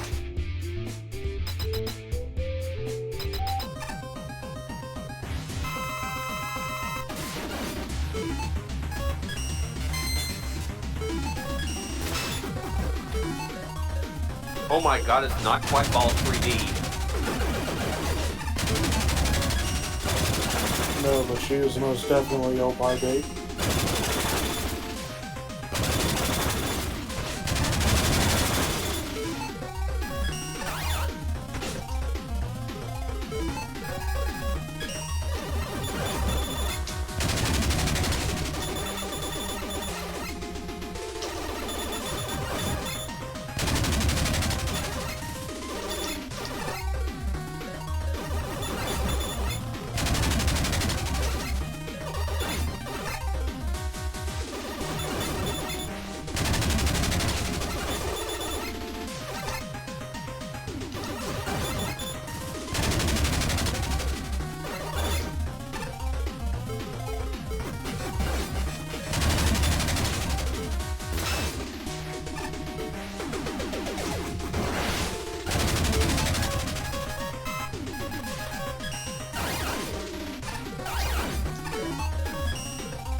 Of course that was her weakness. What's her weakness? Magnetic shockwave. Like Oh my fucking God. everything. Okay. More reading.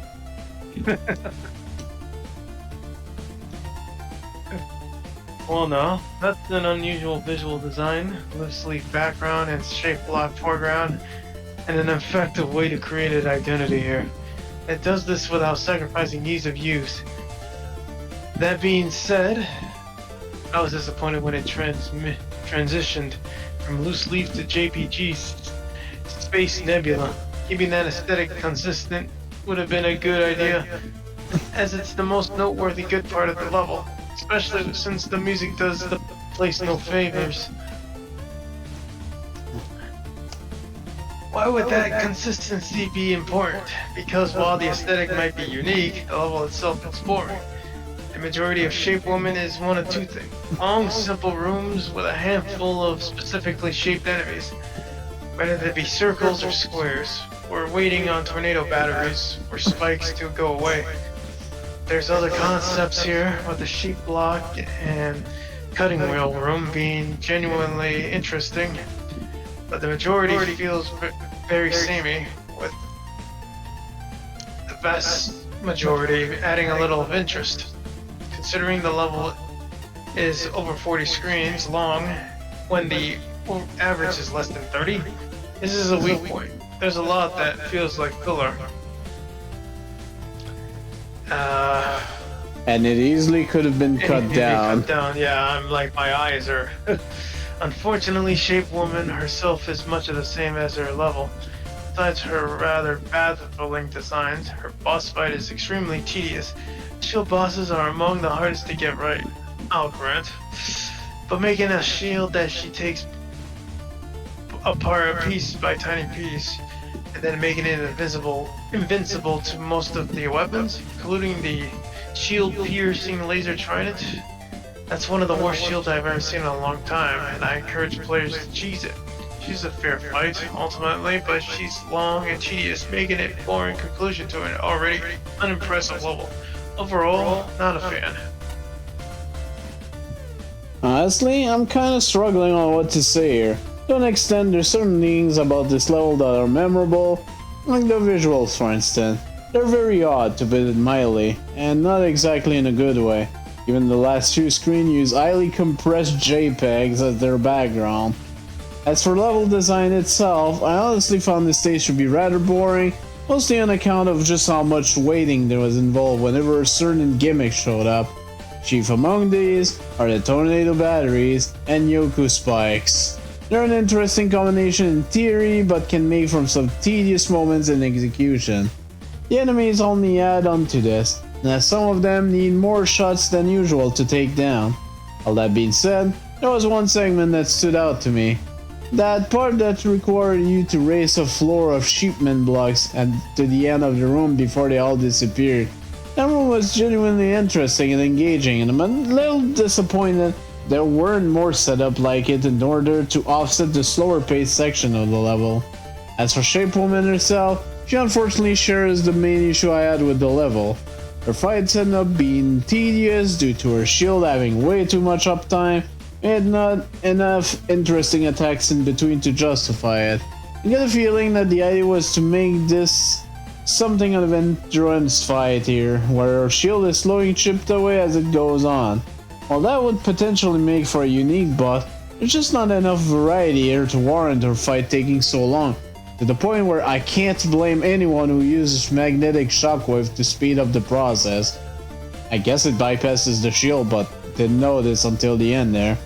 Overall, for as quirky as the stage tries to be, there sadly does not that much substance to it.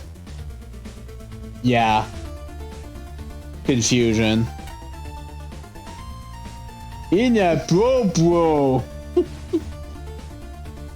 Twister went away again. God damn it. Fucking. Oh, hang on. No, my internet went out. Hang on, I'm back. Alright. Inappropriate. Can't say I'm too impressed with this one. It's a very basic stage with not many gimmicks attached to it that would make it stand out. I mean, did you see all the spikes I put on this motherfucker? Goddamn. It doesn't help that most of them are default engine gimmicks. If you were to change the aesthetics of this stage but kept everything the same, it wouldn't have been much different. I mean, did you see the notebooks? The only coherent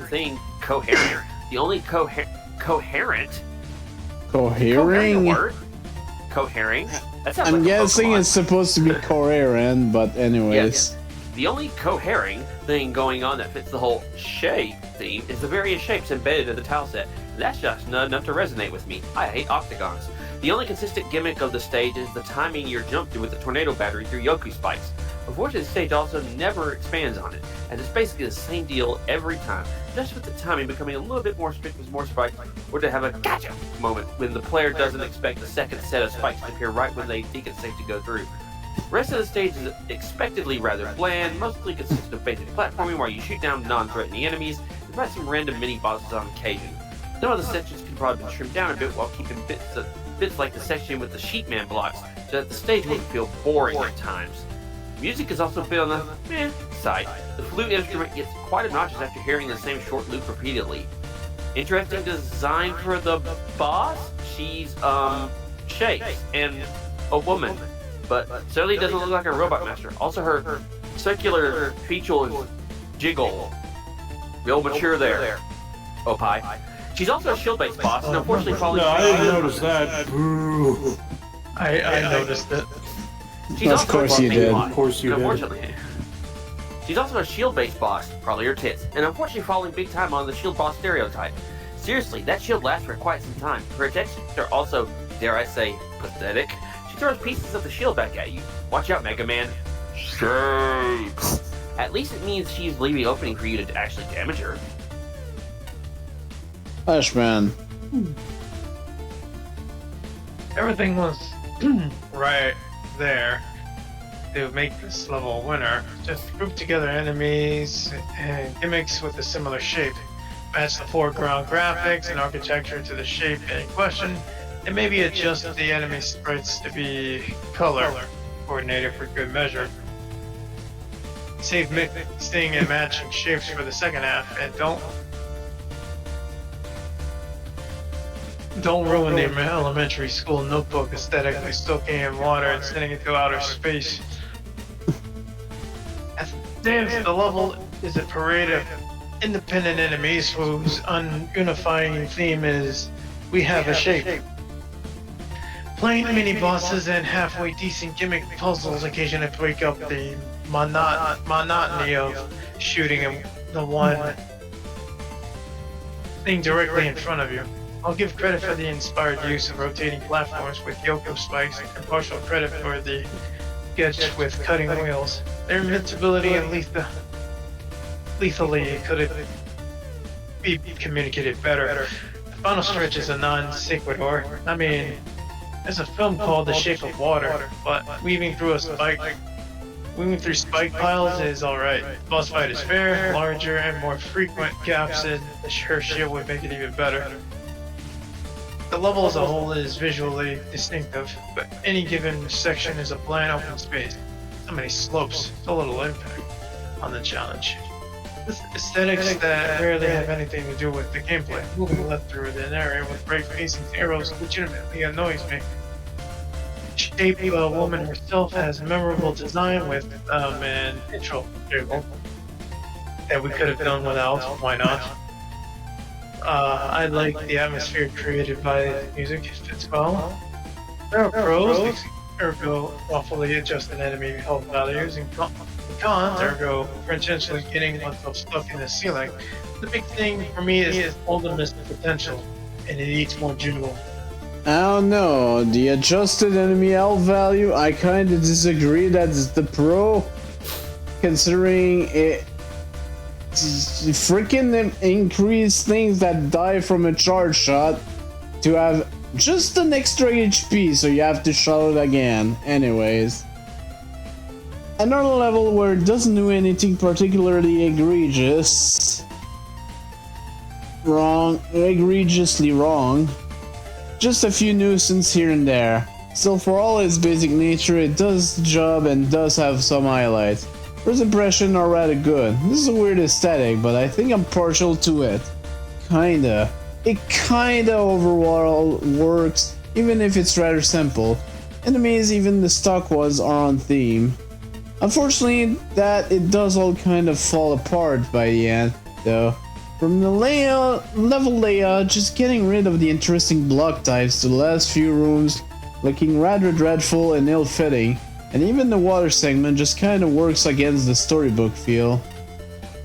Upon using the stock dev kit Yoku blocks rather than something themed to the stage is also just sheer laziness.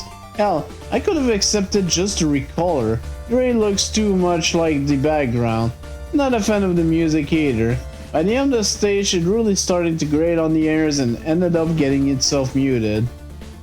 The stage handles sheepman blocks well, and when they're combined with the Game Boy boss enemy, I'm not too afraid to admit it killed me a few times, but I liked it.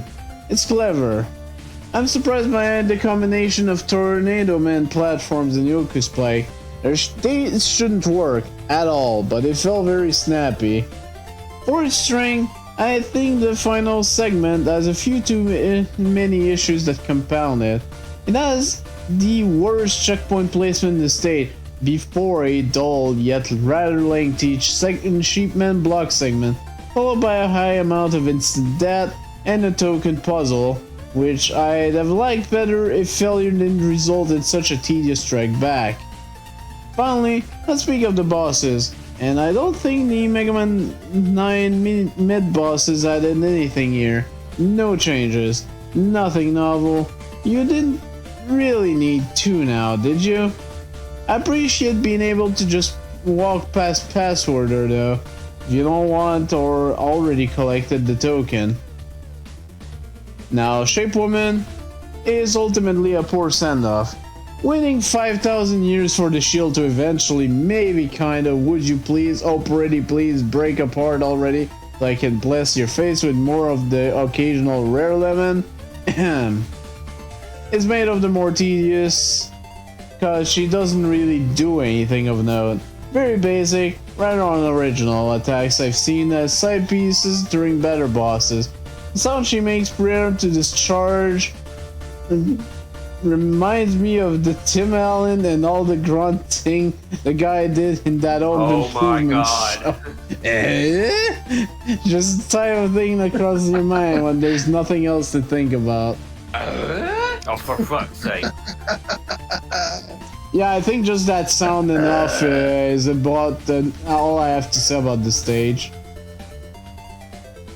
You believe it? Supposed to be plowing away snow to, you know, get it away from places. I was called here to help shovel more snow into this lab. Scientists will really care about the aesthetic. The Heist by Utter Spike with a score of 47.88.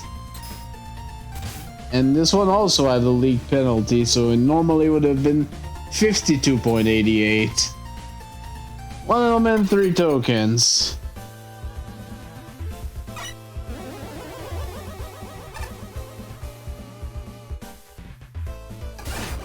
So, what's this heist all about?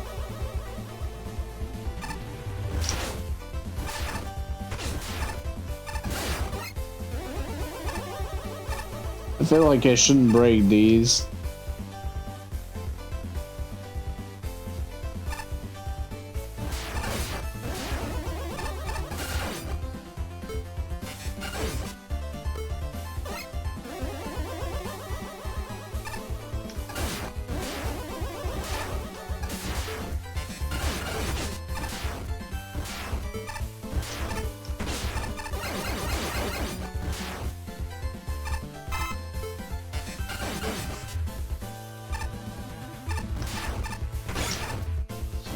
Jesus Christ, how much damage do these fuckers do?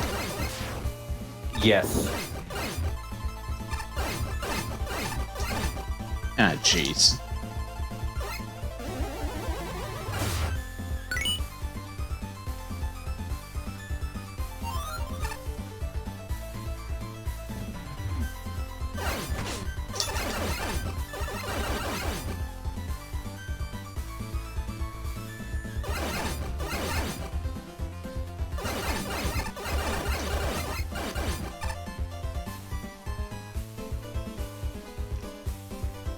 And I have to wait until this piles up. There we go.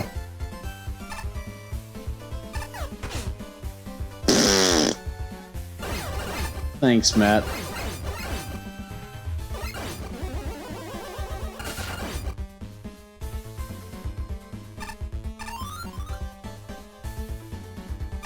Huh, at least there's a little bit of recovery here.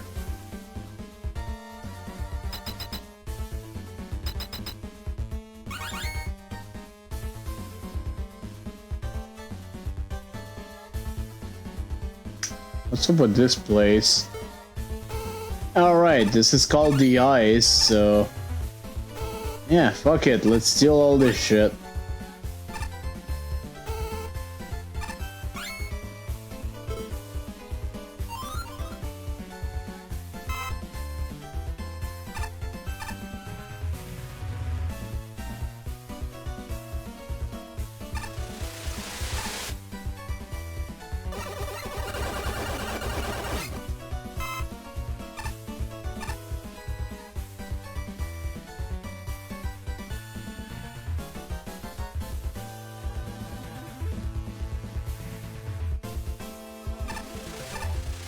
I think I've got an idea. I don't want to destroy green.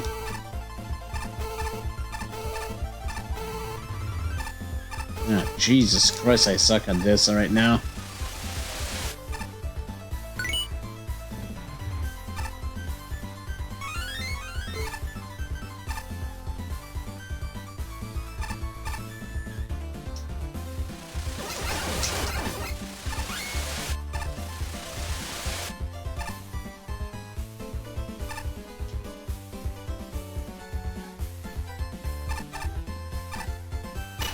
Oh, what the fuck is this?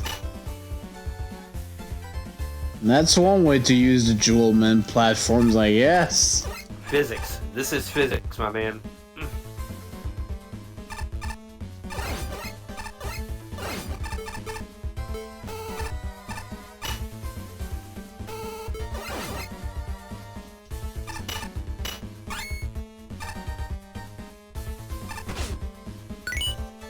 Okay, these are not instant dead, but yeah. And that doesn't work either. Okay.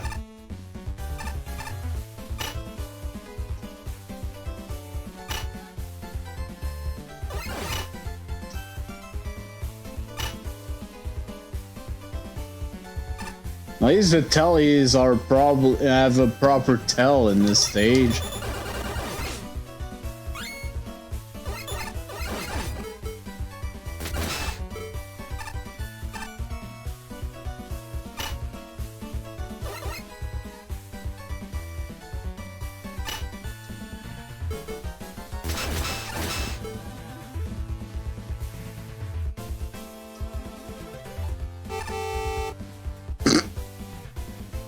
Okay. Sure, truck. why not? Damn truck.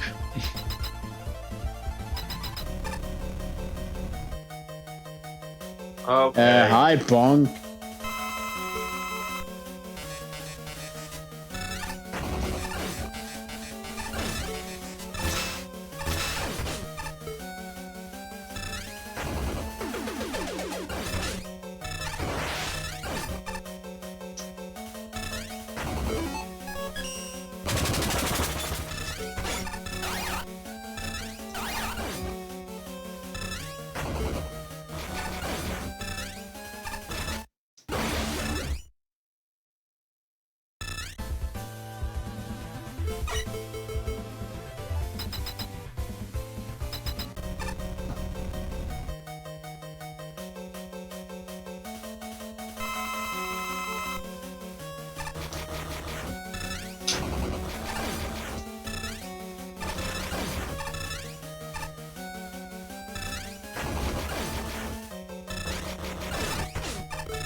Goodbye.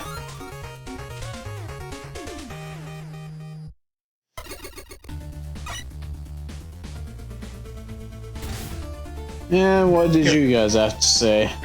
Hey, Twister, you wouldn't mind reading this? If you're there. Okay. Oh no! Megaman's breaking the law and robbing banks. What will his father think of him? Well, actually, I'm not clear. Are we breaking in or are we trying to stop the heist? Punk makes it a bit unclear since he's not exactly the police type. Anyway, this level does 3 things that I really like. First are the thin MM9 lasers. This is some of the best lasers I've seen in a while. Not only are they thematically appropriate, but they make excellent puzzle elements for digging into the bank. The second one is the bomb throne. Normally these are a complete pushover, but if you go to the charge shop, more often than not, you expose a laser in the process. That forces a not-so-trigger-happy mindset, and allows bomb throwing to be a genuine threat. The final one is sheet blocks. They don't show up much, but the puzzle for that, E-Tank, plus is it Deshone? Deshone battle means they put on a show regardless. Unfortunately, the rest of the level has been weak. The Met sections are okay, but there's at least one Met that if it hits you, you fly back into the previous screen. Since it fires instantly, the result is a terrible combination. The pendulum sections are really neat, but the tellies are too easily scrolled off screen. Finally, there's a number of functionality goofs. There's several rooms where the camera stop just doesn't work. Not game-breaking, but very noticeable. More importantly, that E-Tank sheet puzzle, you decide to run back to reset it. The lasers from the previous room will leak into this room, making it all but impossible to get the E-Tank and dealing a ton of damage. It happened in my blind run and it wasn't pleasant. As a whole, this level is fun enough. It's definitely not perfect, owing to the glitches and scrolling missteps, but I appreciate it nonetheless. Be right back in just a sec, everyone. Okay. Thank you. That'll be $4.99. I'm fucking... like a fucking bed and just like... You can pay me in... You could pay me in Horse Armor DLC for Oblivion. Ugh.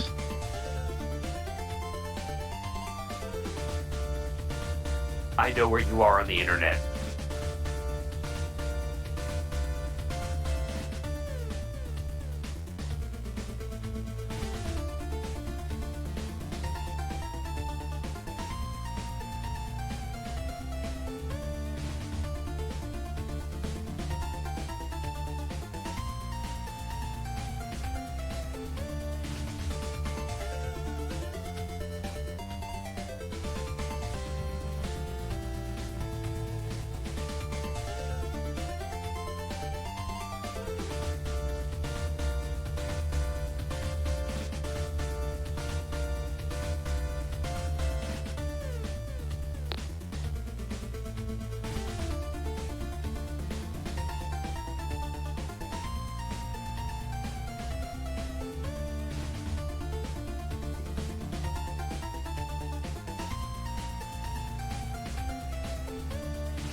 Ugh, that's annoying. Alright. Let's turn out to Jinryu. Yeah, I'm good. This level doesn't really feel as fleshed out as it could have been. There's certainly some good ideas in here, that's for sure. For the execution, well, first, I get what you're going for with the Mega Man 9 laser. It's a decent application of the gimmick, creating pseudo-puzzle rooms where you can't destroy too many blocks or risk taking unavoidable damage from the laser.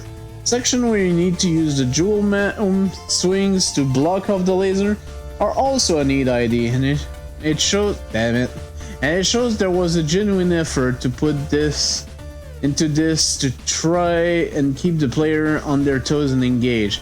And that being said, those ID can only take you so far if they're not fleshed out enough. I think the biggest issue here is that the stage is way too easy. The core IDs and gimmicks combinations are there, but they never evolve beyond introductory level threats. I can only think of 2 instances in this stage where I was ever remotely in danger. The first being a setup with a medal that can easily knock you back into the previous screen you came from, since he's way too close to after the screen transition. And then there's the third token, which I honestly still don't know how to get without taking damage. Besides those few moments, the stage ended up being a bit on the boring and easy side. It definitely wasn't helped by the lacking aesthetic detail, such as the blank background and boss doors being normal transition, or the fact that Punk's fight was completely neutered in difficulty due to the low floor that lets you easily evade everything he does. All that being said, I still think you've got a solid set of IDs here. The Mega Man 9 lasers are a critically underlooked gimmick, so this sort of level concept is ripe for experimentation. It just needs way more polish to find though. I need a medic bag! I need a med bag! Looks to be a stage designed around manipulating the environment in order to pass through. Pretty creative concept actually. The laser and dust blocks make for a really neat synergy with how the player needs to carve out a passage that would protect against the laser. Definitely the highlight of this stage. The swinging platform has always been awkward to me because of how it doesn't carry over the momentum when you make a jump. Yeah, that thing does look weird. It's really not suited for horizontal platforming. The third token wound up giving me a lot of troubles. Having the telly spawner there is a little too much. Watching the telly. The stage has some odd empty rooms like the one with all the teleporter pads. Can't tell if it's atmospheric reasons, I like words, or the author didn't have time to implement something. Same goes with the alcoves on the edges of the beginning few screens, which ended up leading nowhere but inconvenience or cohering. Could use some backgrounds to fill out the empty black void to gain some aesthetic points. Punk is really trivialized with the little safety alcove on the ground, as you can pretty much consistently dodge his ball form attack just by sliding in it. Yep. The quiet burden of inconvenience. Okay, Flashman. What a line. The quiet burden of inconvenience. Whatever, I'm tired. The Quiet Burden of Inconvenience by Charles Dickens. Who's reading that one? Okay, there we go. I assume that awkward architecture from screen boundaries, tablet, and screen transitions, and inconsistent collision object use are part of the building's security system. They tend to confuse, injure, and soft-lock would-be thieves. On paper, this reads like a typical heist movie. Sneak into a building, avoid the defense lasers, overpower the guards, loot the vault, escape to the gateway vehicle, deal with an unexpected setback at the last minute. That was Getaway, by the way, but anyways. In practice, the theming isn't assertive enough to make this feel like a heist, so the whole thing falls apart for me. I tell from the graphics what kind of building we're infiltrating, and the music keep the heist unless someone's already tripped the alarm. Jump blocks, disappearing blocks between the platforms actually work really well with the lasers, at least when the player isn't being blindsided by someone properly introduced threats. But these dissimilar gimmicks muddle the aesthetics even further. That Chon is a suitable folk guard that ties in with the laser thing. None of the other enemies feel inherently like building security, nor do they have any visual or functional commonalities to suggest they're working together to guard the valuables. And it's not even clear what valuables are the target here. Are we after the energy element or the tokens, or the piddly little bolts on pedestals? Do we even need Hammer Joe's getaway vehicle unless it's meant to be a police car? Even if we teleport out of the end. I don't know what I'm stealing or from whom I'm stealing it. This heist looks like an awful lot of like a series of interlude, but we get laser puzzles. divided into short sections throughout the random building, culminating in a random slight gag and a random boss fight. Which is a shame because I was really looking forward to Ocean's 8-Bit or the Thomas Light Affair. The Thomas Light Affair. Damn. Huh. Did we leave the music I used for my 24-hour submission X Factory in the dev kit or something? It's from such an obscure arcade game, and if I had a nickel for every time this piece of video game music keeps showing up in this contest, I'd have 2 nickels. But it's weird that it's happened twice. Holy Anyway, shit, I'm rich. short level, and it was reasonably fun, although rather tricky earlier in the destructible block segments. At least for me, since I need to use rapid fire and auto charge to assist with the wrist problems. That's not on you, just made it rather awkward to play. While I feel the atmosphere of the stage, it feels unfinished and untested at times. There's a lot of object placement errors in this stage. This results in broken doors, camera boundaries, and even the boss showing up inside the floor. It makes the whole stage look and feel rather sloppy. The tiling is reasonable, but some areas use what were foreground tiles as background, but thankfully in an area that isn't remotely dangerous. But then the reverse happens. Background, foreground, background. It hurts readability. What is rather irritating are enemies placed next to screen boundaries.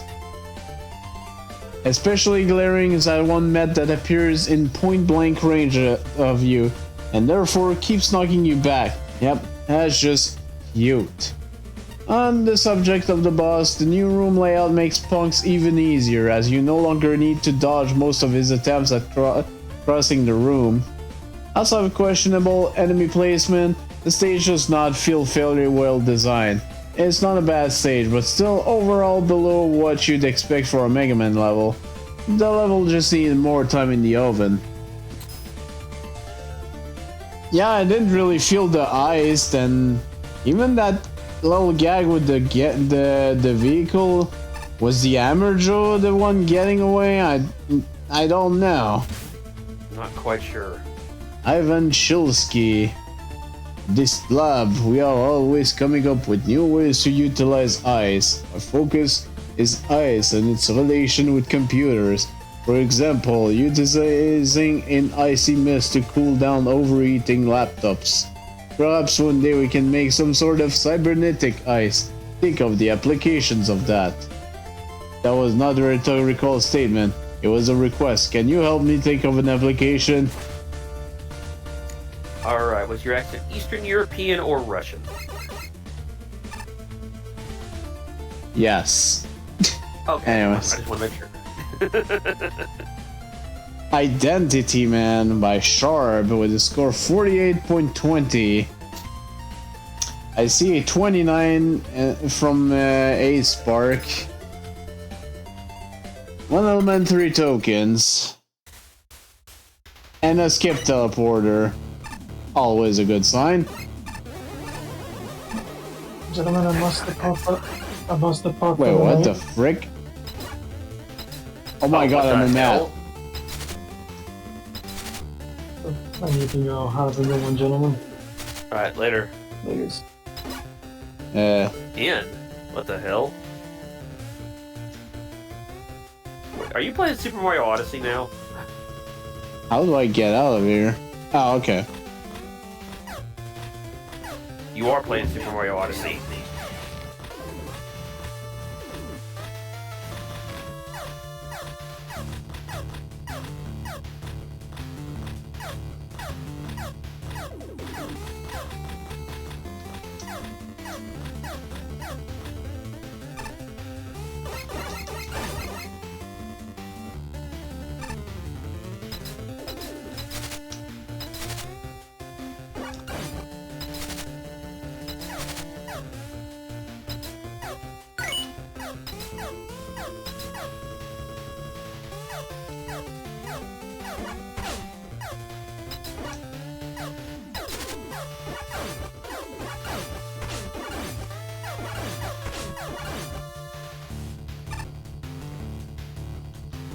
Oh.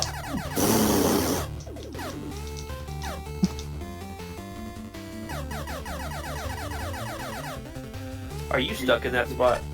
Yeah, Okay. you can't. I couldn't move. Oh my god. Okay, that's funny.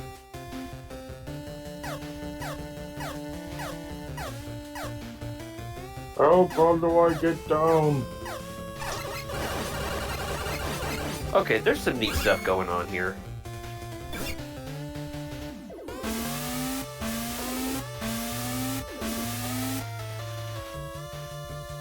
Okay, I stand corrected. Here come those.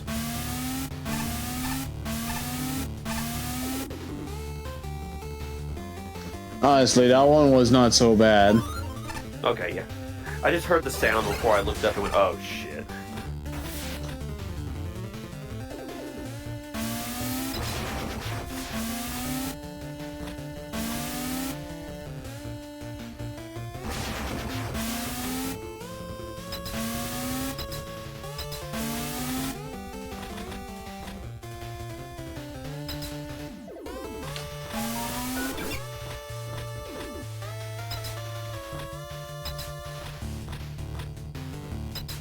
That could kill you Heatman style, couldn't it? Maybe. Let's not find out. Yeah. Hey, there you go.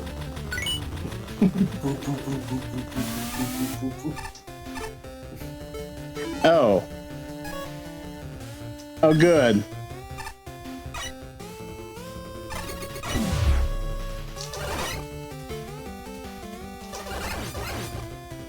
The moon.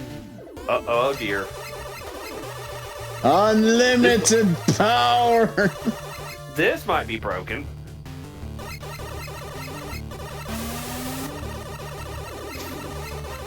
Alright, congrats on winning this level.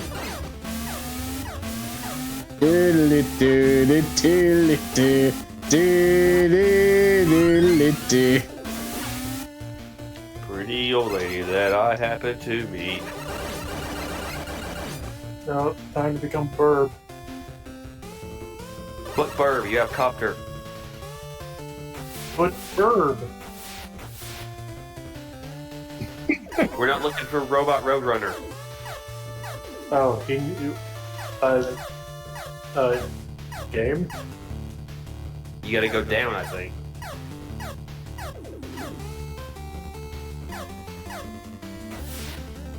And if not, I got nothing then. There's reportedly an Easter egg up here. Is it on the left side?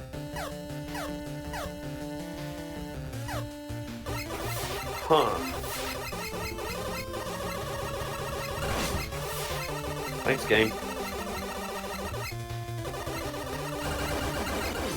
Maybe I do need Burb.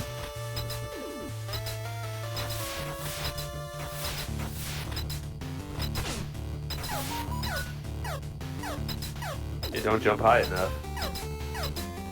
Go, Burb, go.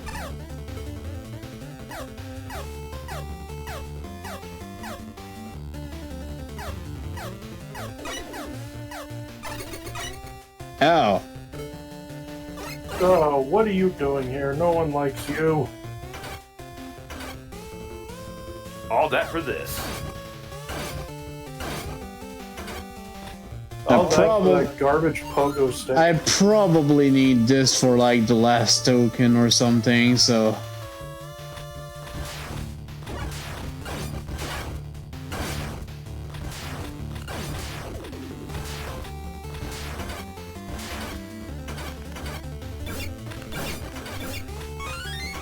Ooh, Okay. don't hate that.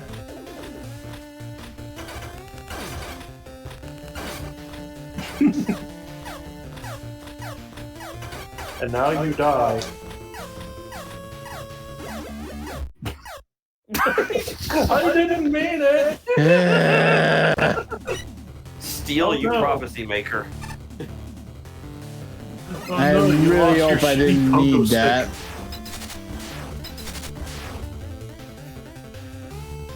I want to be the very best, but I don't want to be a pogo stick. Have you ever played Mega Man 2 for Game Boy? It fucking sucks.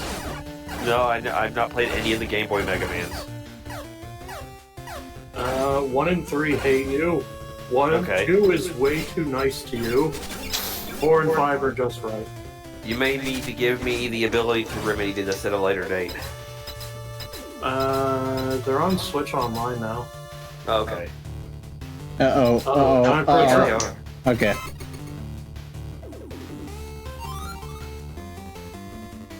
I actually need to get back to paying for Switch Online. I haven't done that about a year or two. Well,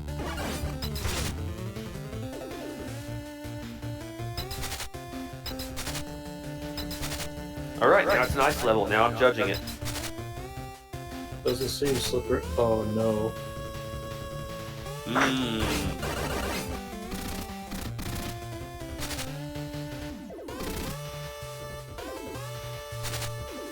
Go, bunny, go.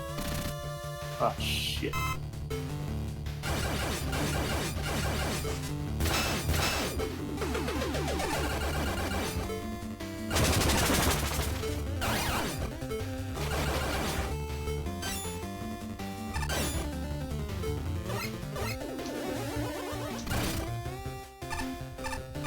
Oh, it is a nice level. Shit.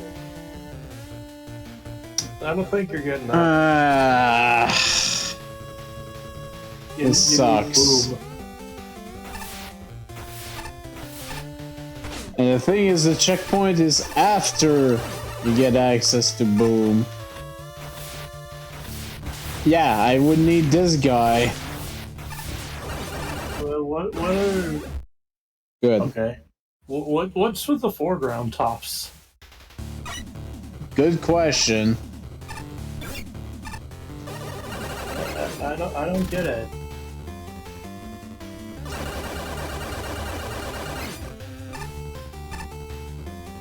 Maybe if you shoot it enough times, it'll die.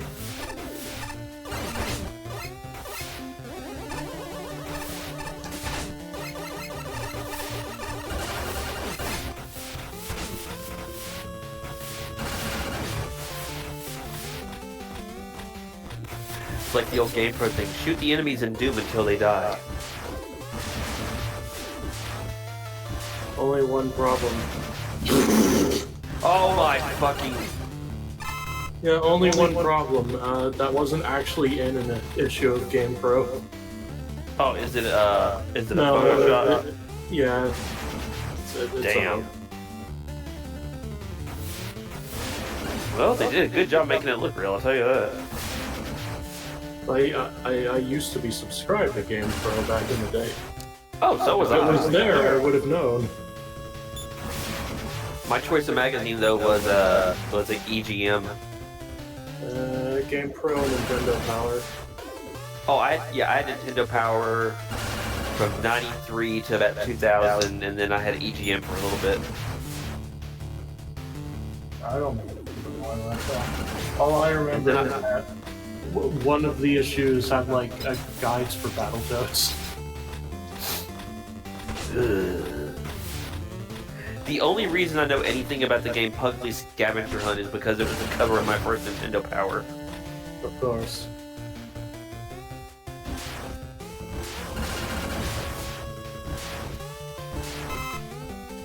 So long, suckers. It was also the reason I found out Oh, what the Buster frig? Buster Bust Loose and how good that game is.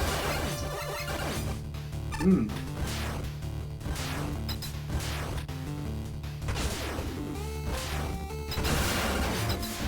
What if one of the top is needed to destroy the block? Fucking hate these I regret to things. inform you that you cannot interact with the tops. Oh my god, the freaking checkpoint is this far back, too.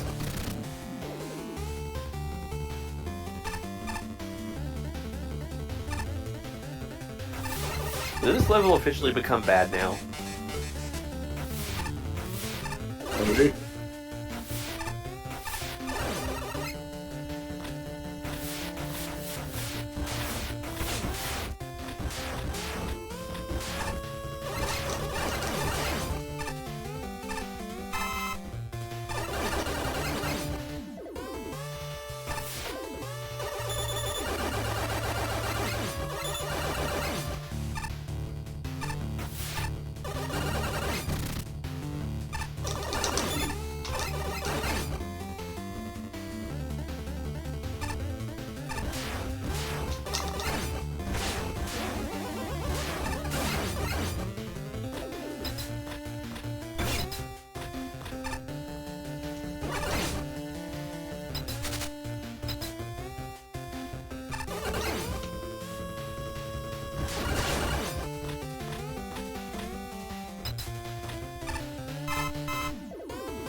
Ew.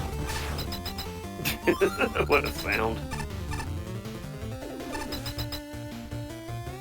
Did anyone hear that airplane go by? Yeah.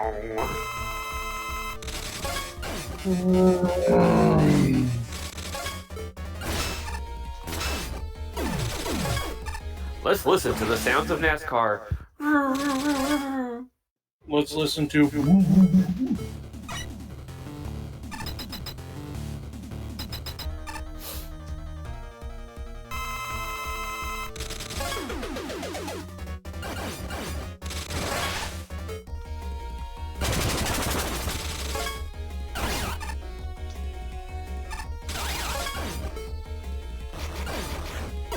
Of course, it's freaking magnetic shockwave again.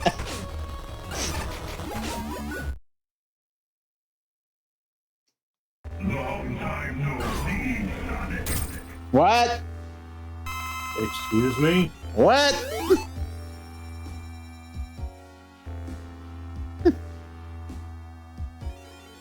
Excuse me?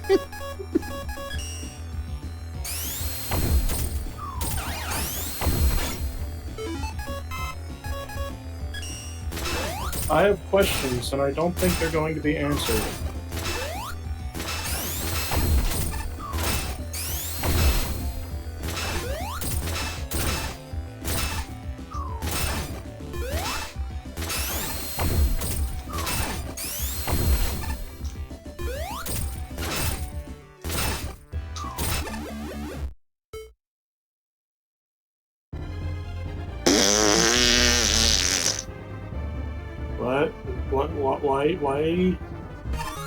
Why did this suddenly turn into Kirby? What the frick was up with this? Shit, I still need to get the last freaking token now. This level was like started great and then started smoking crack. I think I'll just hit the skip, honestly. Level might not have been so difficult if its main gimmick weren't so painfully unreliable. Ian quick slide to cancel the gimmick, but did I realize that before I got stuck as a helpless data? No. No. Yeah, the game does not mention at all that you can just slide out of it. Untokeneer is very frustrating to get. Involves precise platforming with a finicky gimmick. And it just had to be a Rabbiton too. I'm allergic to those. I'm itching more than ever now. Beware, this level's gimmick is prone to glitchy abnormal behavior. Certain weapons can break it further. Warning, warning, defeating this level's boss during a certain attack can cause a soft lock. Oh great! Oh god. This level has an especially obscure Easter egg if you input a code at a certain point in the level. The level never specifies where you have to use it. Perhaps there's an upgrade that can fix that? Easter egg's completely optional anyway, you won't miss anything important.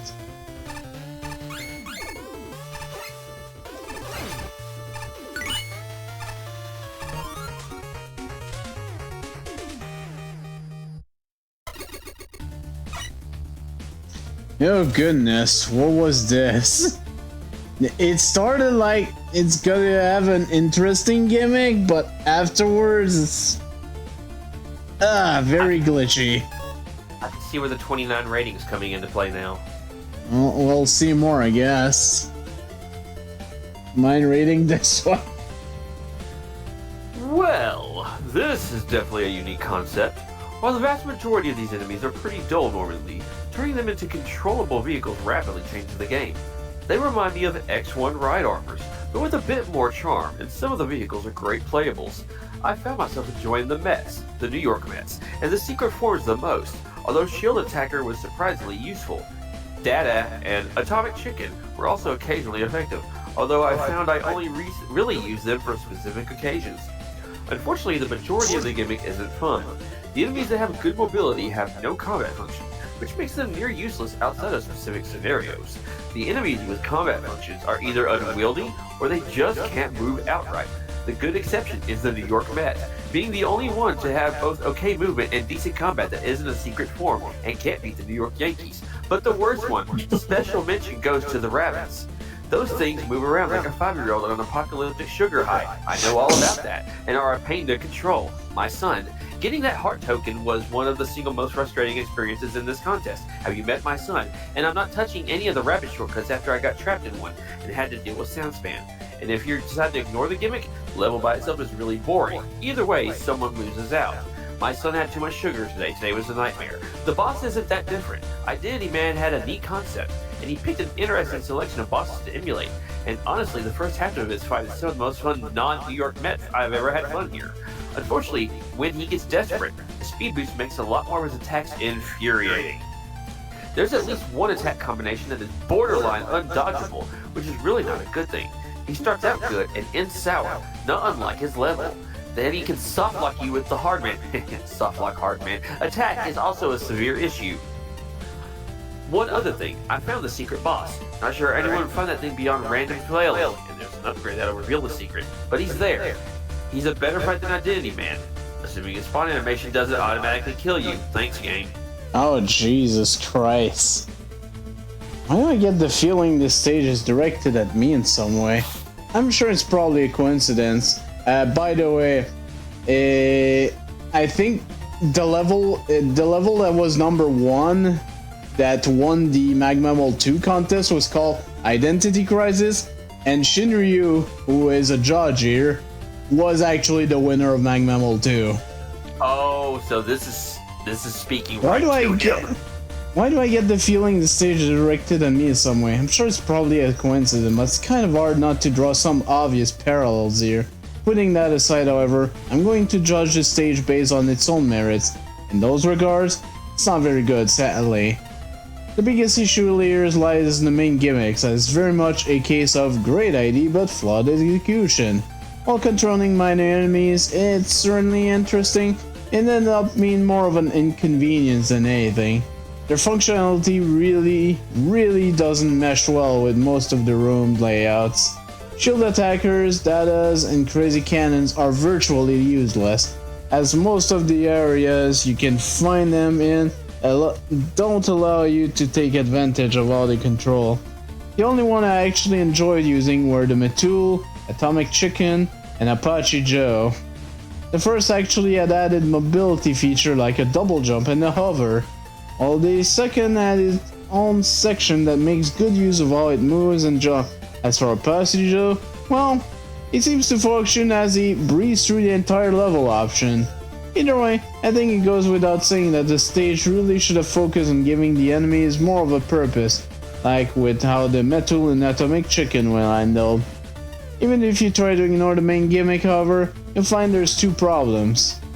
The first is that the overall stage design isn't that great on its own, having very standard enemy and platforming layouts at best.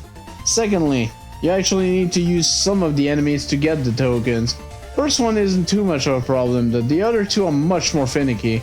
The second token forces you to navigate past a section ripped straight from Heatman's state, while controlling a bomb throne. This isn't too hard once you realize the enemy has a high jump, but you can still easily die here if a Yoku block appears over you, as it can cause you to clip through the floor. Oh shit. The third token is the worst of them though. Making the blockhead disappear by jumping on all the top platform with the Rabbitron is not only— oh, that was what you were supposed to do?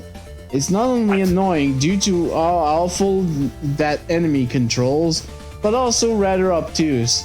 Considering the walls look no different than the one you can blow up with the bomb throw, I was under the assumption that you needed to take one from a previous section to use here. Thankfully that's not the case, but it's still some pretty bad convenience on the levels part.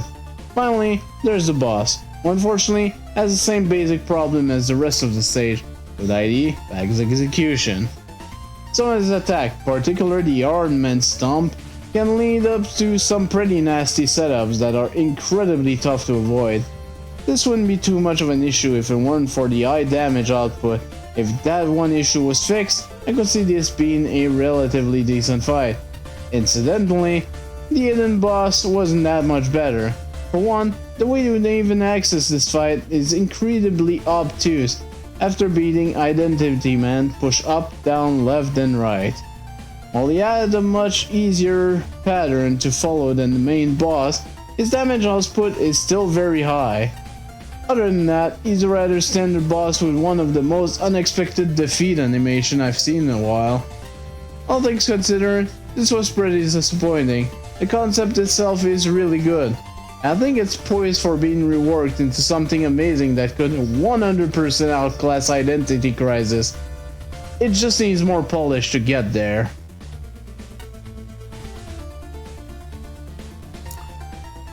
No crisis, we have man instead.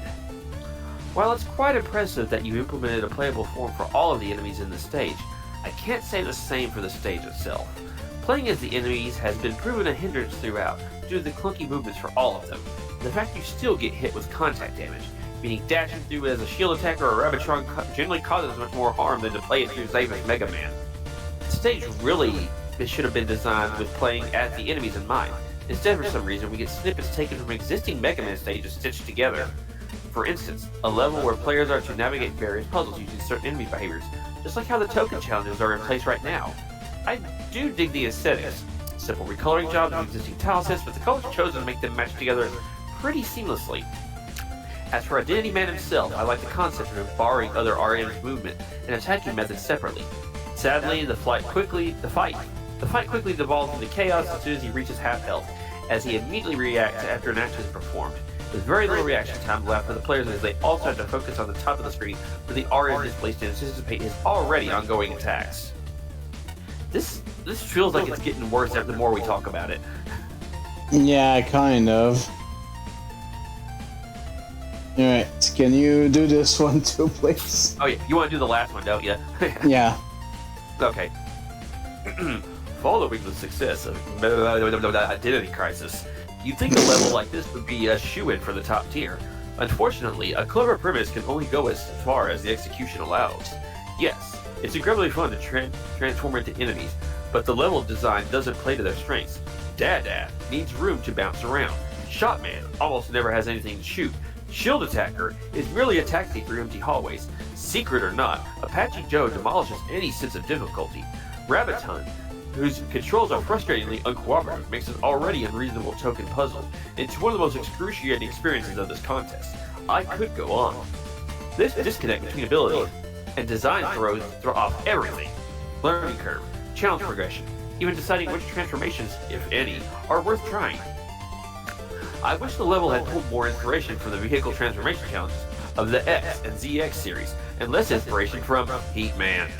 The technical polish leaves a lot to be desired as well. Among the most glaring problems are inconsistent and poorly communicated collision damage while transformed, Psychogarne bouncing off invisible enemy respawn locations, and discrepancies between enemy behavior enemy behavior and transformation abilities, especially with the Met. The secret teleporters are bewildering, and one permanently locked me out of using weapons. What the fuck? It's never explained that quick slap cancels the transformation. This is starting to get even more cracked out. Identity Man himself needs a small grace period between transforming and attacking. Players aren't given enough time to adapt, which spoils an otherwise fabulous fight. Also, upstaging a down boss with another from left field doesn't feel right. What the fuck was that sentence? I urge you to re-examine your planning and playtesting process, because this level could have been awesome. Aesthetics are a strength. The music works. The different tile sets fit pretty naturally together. The outdoor areas are luscious, and the parallels is a nice touch. Goofing around with the transformation is a heap of giggles, and the level plays fine without transforming. More than meets the eye. Alright, here's your my magnum opus. Alright. Back when Naya was playing for me as a proxy, he suggested the comic. I think too much effort has been put in for me to do that. But also, the issues are fairly apparent, so novel time, here we go. The level is a really neat idea. Level design around it is often horrendous. Lots of unavoidable damage results when using the gimmick, and either the enemies make the area an non-issue, or they're so annoying to use it's often best to stick to the basic. It's all very glitchy and feels like a work-in-progress tech demo. Hey, Guess how bad the teachings elements are in this stage are. Again, with me sitting next to him taking notes, it took way too long to figure out how to get an handle on how the metal works. You could argue that knowledge of the enemies would help in teaching, but the fact the metal can double jump was practically cryptic since it's not exactly the enemy type known to do that. I think some of the enemy selection are just very bad for the gimmick in question. Some enemies felt unplayable, such as Atomic Chicken. Interesting, cause another judge actually mentioned they were okay with that one. To one it, joke wonders. Shield attacker is amusing the first time, not so much on future attempt. And sometimes just unpleasant to use, the bomb thrown is so slow. And the less said about the rabbit from Mega Man 8, the better. Oh boy. Sticking to the theme of confusion and poor teaching, the second and third token use identical graphics for different blocking mechanism, and actually led to a really long time spent just trying to get that third token there. The first time you use the bomb thrown, that's fairly obvious. If you play Mega Man 2, that solid block can be destroyed by explosive. Simple. Yeah, that was Crash Bomb in that game. So naturally, the third token, blocked by that very same block graphic, also require bomb thrown, right? Oh no.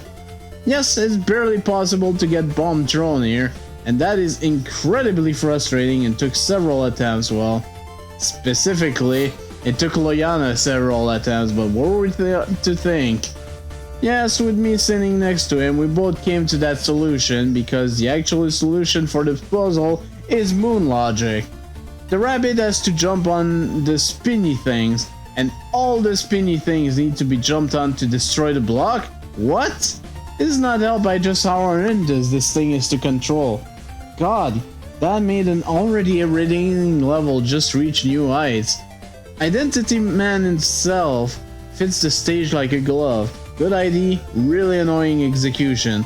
The fight is pure RNG nonsense, effectively making it a damage race that can use some unavoidable attacks with bad luck, and heaven helps you if you kill it while it's using its hard man salam.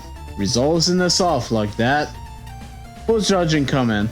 Oh hey, a secret boss that couldn't be factored into the review because it's super cryptic and basically impossible to find without knowing about it. Well, I hate that.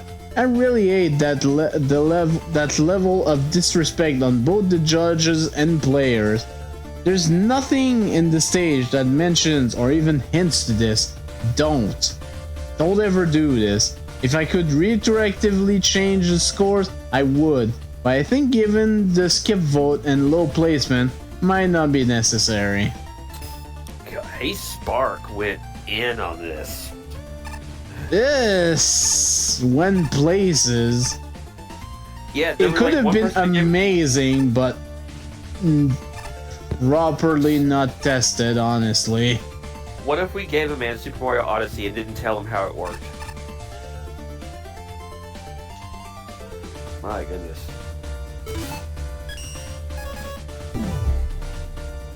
Huh? Huh? Costume? What? Okay, I'm actually gonna be stopping here. I just want to see how many levels we have left for this tier. Hey, there's your boy Iceman. Okay, It's 107, 106. Oh. Okay. Shit. Technically 2 levels and the boss. Yeah. But we don't know how long those levels could be. They could be... Yeah, that's the thing. It could be a really short level, like a minute. It could also be the freaking hour epic that was the first stage of tier 3. God, that stage.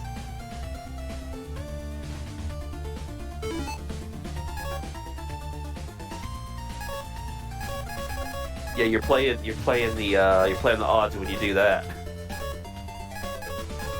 So yeah, I think I'm just gonna call it here. Alright.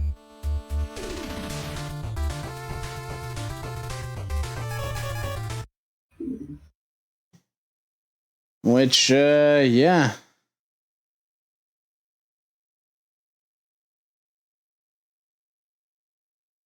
again, that last level could have been really, really good. Like, it started out well. You and I were loving it, and then it just went off the rails in a Heck, hurry. just controlling the mats was freaking cool. Yeah, no, it was. And then I was like, wait, how do you get out of this? Pressing all the buttons? Oh, you have to slide. Would have been nice to have something indicating it, but nope.